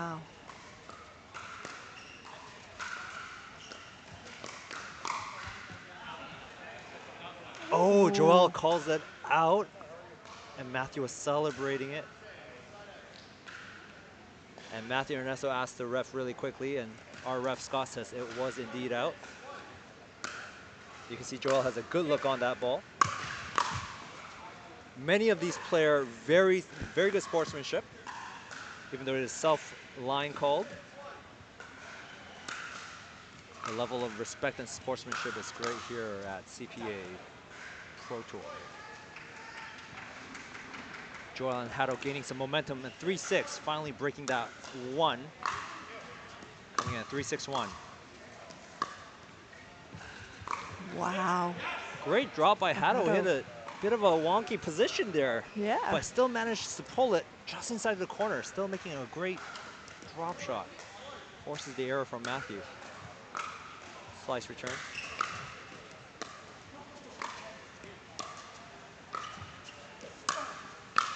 Oh, wow. Hato gets pulled deep, forcing himself to hit sort of a recovery drive, but that drive went too high, and Ernesto aims it at Joel's feet, who was up in the court.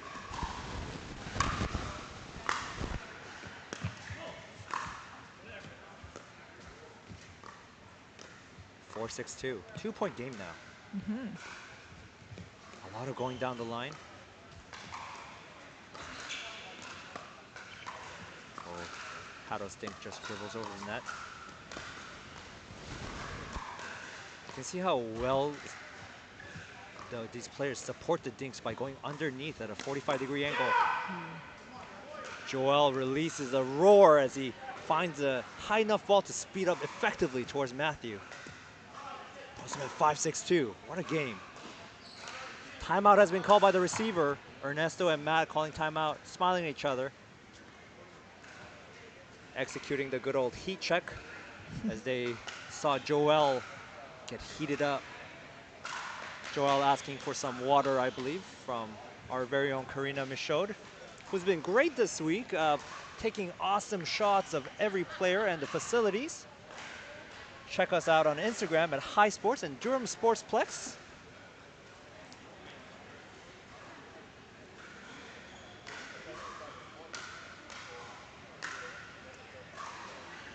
And even though we do showcase the pro matches, there are lots of amateur matches going on as well, varying of all levels and ages here at Durham Sportsplex.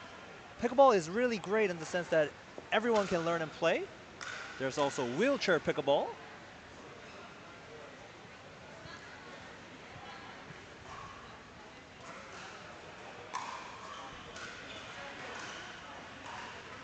High Sports at Durham Sportsplex has just installed 7 brand new courts outside with a lovely lounge area. And we're back to this very intense game at 5-6-2. Oh, and that great serve by Hato coming out of the timeout. Return goes long from Ernesto. Just goes to show you how good that serve was. And it is with great confidence these players hit those serves because they only get one. If they miss it, they lose a chance to score. And Joel getting more fired up, taking the lead at 7-6-2. Karen, these players are firing me up. I could tell. Nothing wrong with that. Just a heads up to our viewers at home. Ooh, good D and just long. Great communication from Joel to not touch that slow lob. Joel wants this 3rd game in the men's bronze medal. I love how much these players want it. 8-6-2. See if they can make it 9. Oh. And Matthew just so effortlessly jumps that kitchen corner, allowing him to roll that ball down, giving them the height advantage. 6-8-1. Touch drop from Ernesto. So he went from Ernesto's slice cross-court dink to Joel's top spin speed up to Matt, which all that spin and force caused the ball to go long. Second serve. And we're back to dinking cross-court. Matt and Hato. Oh, nice. Matthew redirecting it back to Joel. Hato really squeezing and holding that forehand, keeping it hard to predict. Hato going for the Ernie. Back to Hato and Matt. Oh, you can see how Matthew catches Hato's off balance. You almost had him. Oh, and Ernesto misses. You can see how much pressure Joel is really, and Hato is really putting on these guys. Yep. Matthew wiping off his sweat.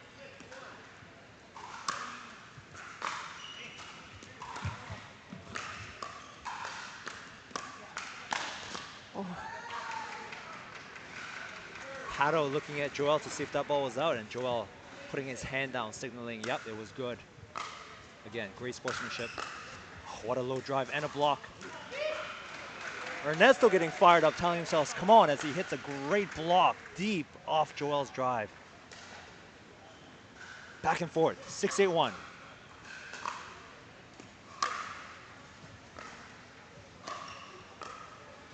I can see how this went to third game in the last matchup, Karen. Yep. No, for sure. Both teams playing very well. It's anybody's game at this point. Short cross court from Joel to Matthew's backhand, and Matthew puts it in the net. Second server. Oh, that, you hear that shot, Karen? Yep. Did not come off the sweet spot. Just missed slightly. Didn't have that enough Matt pop. adjusting his eyewear as well. Yeah, as the match goes on, the more sweat is produced. Sometimes that can get in the way of the protective wear. Now Hato misses the third. You can see these players when they miss it, how much it hurts them. Because It's something they make every day in practice hours. Correct. And as Joel misses that drive, he lets out a long sigh. Again, back and forth, 6-8. Who wants it?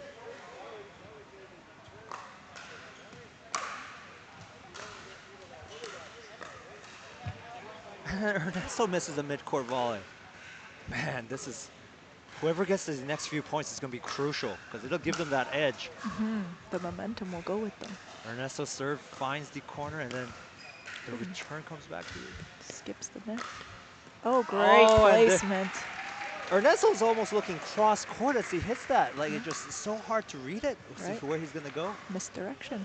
Such great risks. Hato exerting himself with that return.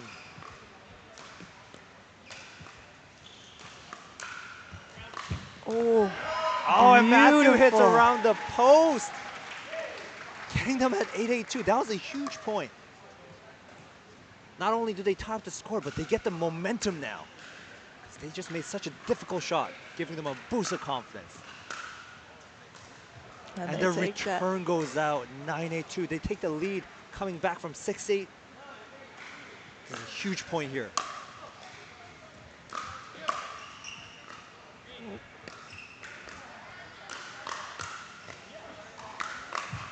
Oh my gosh, what a point. Oh. What a point. Oh, just missed it. Oh. But great defense. Side out. Oh my goodness. Wow. What an exciting point. Can't ask for anything more. Timeout called. Offensive timeout, this time by Joel and Hato.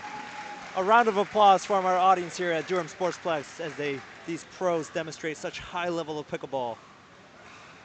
Just lasers across the net. Look at these resets and volleys.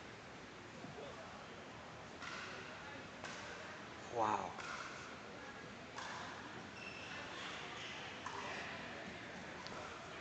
Shout out to our sponsors at TSS Pickleball for all your pickleball needs, and Franklin Pickleball for providing us with a great Franklin X40, a wonderful ball to use for tournaments, as well as Yola Pickleball for sponsoring this great event and supporting a great cause for Canadian pickleball. And we can't forget about Pickleball United and Fans Play, home of the fans. Download your app today to be part of the action and Pickleball World Rankings here at the CPA Pro Tour. It really is a close match. Yeah. Like I said, it could be anyone's game, especially the last match they just had today. If it goes into game 3, it's really going to come down to who knows? Who knows? It's so neck and neck. So last time, Ernesto and Matt took the offensive timeout, and they got some points, I believe, last game. And now these guys, Hato and Joel, taking an offensive timeout, gather themselves. Yeah. Here we go. 8-9, 1. They're in. Ooh. Joel speeds it up. Matthew is ready. Great demonstration of confidence. Oh. Oh, and then Matthew misses. Casting in 9-9-2. Slice return. Posture and drive. Oh, left hand save. Oh, Oh, a and miss hit. Ernesto whiffs it. Joel and Hato were ready for a deep ball, and that could have also gone long into the net. Oh, wow. Wow. Even Ernesto was shocked. I saw Joel and Hato's face, and they were disappointed for a second, and they just laughed it off, which is signs of such a steady player. They can't, it's not in their control. Right. Ernesto and Matt coming up now. Here we go, 9-9. We'll see who speeds up first. Oh, wow. Just Off on the net. line. Game of inches, Karen. Oh, and 1 inch too short there. 1 inch too short there, you're right. 9-9-2, huge point. It's either a side out or a match point. Oh! Ernesto was too aggressive with the low ball. Side out, 9-9-1. Will Joel and Hato convert here? They're in. Oh, wow. Oh! Ernesto. It's a good reset, but it was just too high, and Ernesto he jumps the corner, hitting it down. Second chance, 9-9-2. Let's see if they'll come up. Deep return by Matthew. There's a reset. Another reset. Hato gets it. Oh, Joel wow. gets it. Great angle. Ernesto points to the audience, smiling. Great angle. Another great example of placement over power. Yeah, definitely. Especially when you have so many smashes, you get excited. And Ernesto misses the third shot drop. This game, such highs and lows. I can see why Brad Chapman stays steady with his emotions.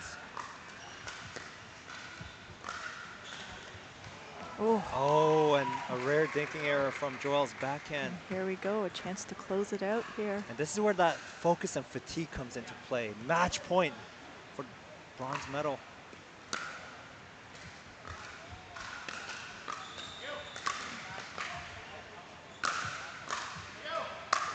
The defense from Matt. Oh, just short. Joel and Hato stave off a match point. 9-10, 1, 2 chances. Matthew's ready. Great topspin cross court. Slice cross court. Oh! And Hato was ready for that straight attack from Ernesto, and he just calmly redirects it down. 10-10, 10-10-1. Win by 2 points. Oh, great. Drive and drop. They're in. Oh, the excitement. Oh, so many slice cross-court things. Oh, wow. Oh! Wow. Joel Pelletier pulls out his signature wrist flick from down low, but Matthew still on serve though. 10-10-2, Hato to serve. There's that wrist flick. And Matthew up in the air. Hato hits it, Just and Matthew hits it down. coming down.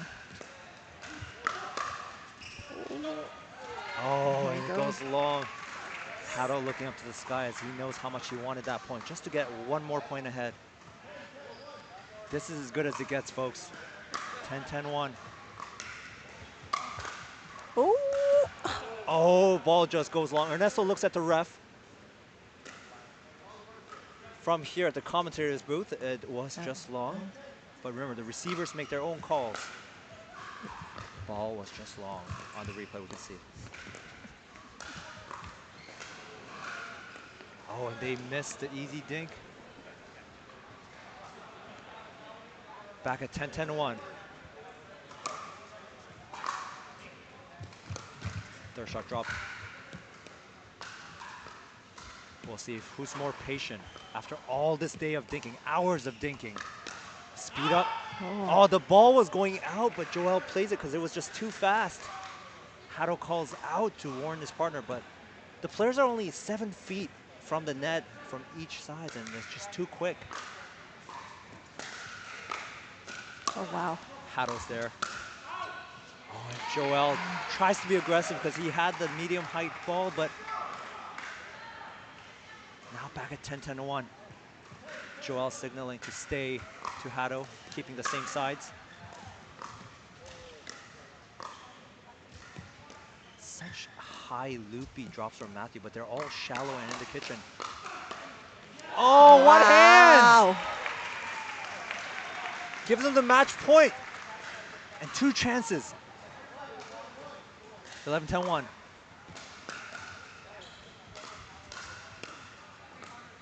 Oh. Ooh. There's one. Just too much for Matt there. As these match points come up, the players' heart rates gets up. It's hard to control their movements. I feel like your heart rate's getting up. That is for sure, without a doubt. Wow. Oh, what a point! Oh, what a point! Way to hold him off. Joel is claiming, fending off the match point. Incredible play. 10-11-1. Matthew smiling. He's enjoying every bit of this. That's great pickleball. How can you not? Oh, such great hands from Matthew and Ernesto, just not letting them have any easy points. Hado smiling as well. He's enjoying it. Love to see it. Here we go. 10-11-2 to tie it up.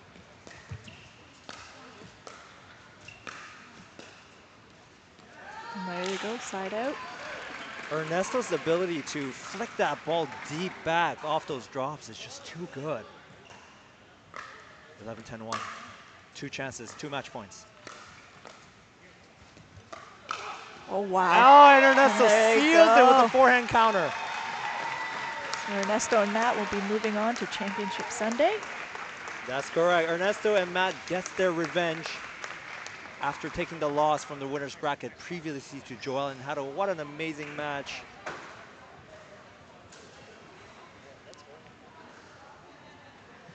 Doesn't get any better than that. Here's a replay Of the final point. Great reset there by Ernesto, and then he just counters it straight down. You can see the body language of all this draining, dinking, and patience just finally running out. What an amazing match by these all 4 players. That will be the last match of the pro brackets today. All the finals will be played on Sunday. So we'd like to thank Pickleball United, Pickleball World Rankings, and Fans Play, home of the fans, where you can download the app and play at home. As well as TSS Pickleball, Franklin Pickleball, and Yola Pickleball for all supporting High Sports Pickleball sponsored CPA, Canadian Pickleball Association Pro Tour. My name is Brian. And I'm Karen. And this was a pleasure having you guys watch and listen along with us. We're going to wrap it up. Join us next time for more great pickleball.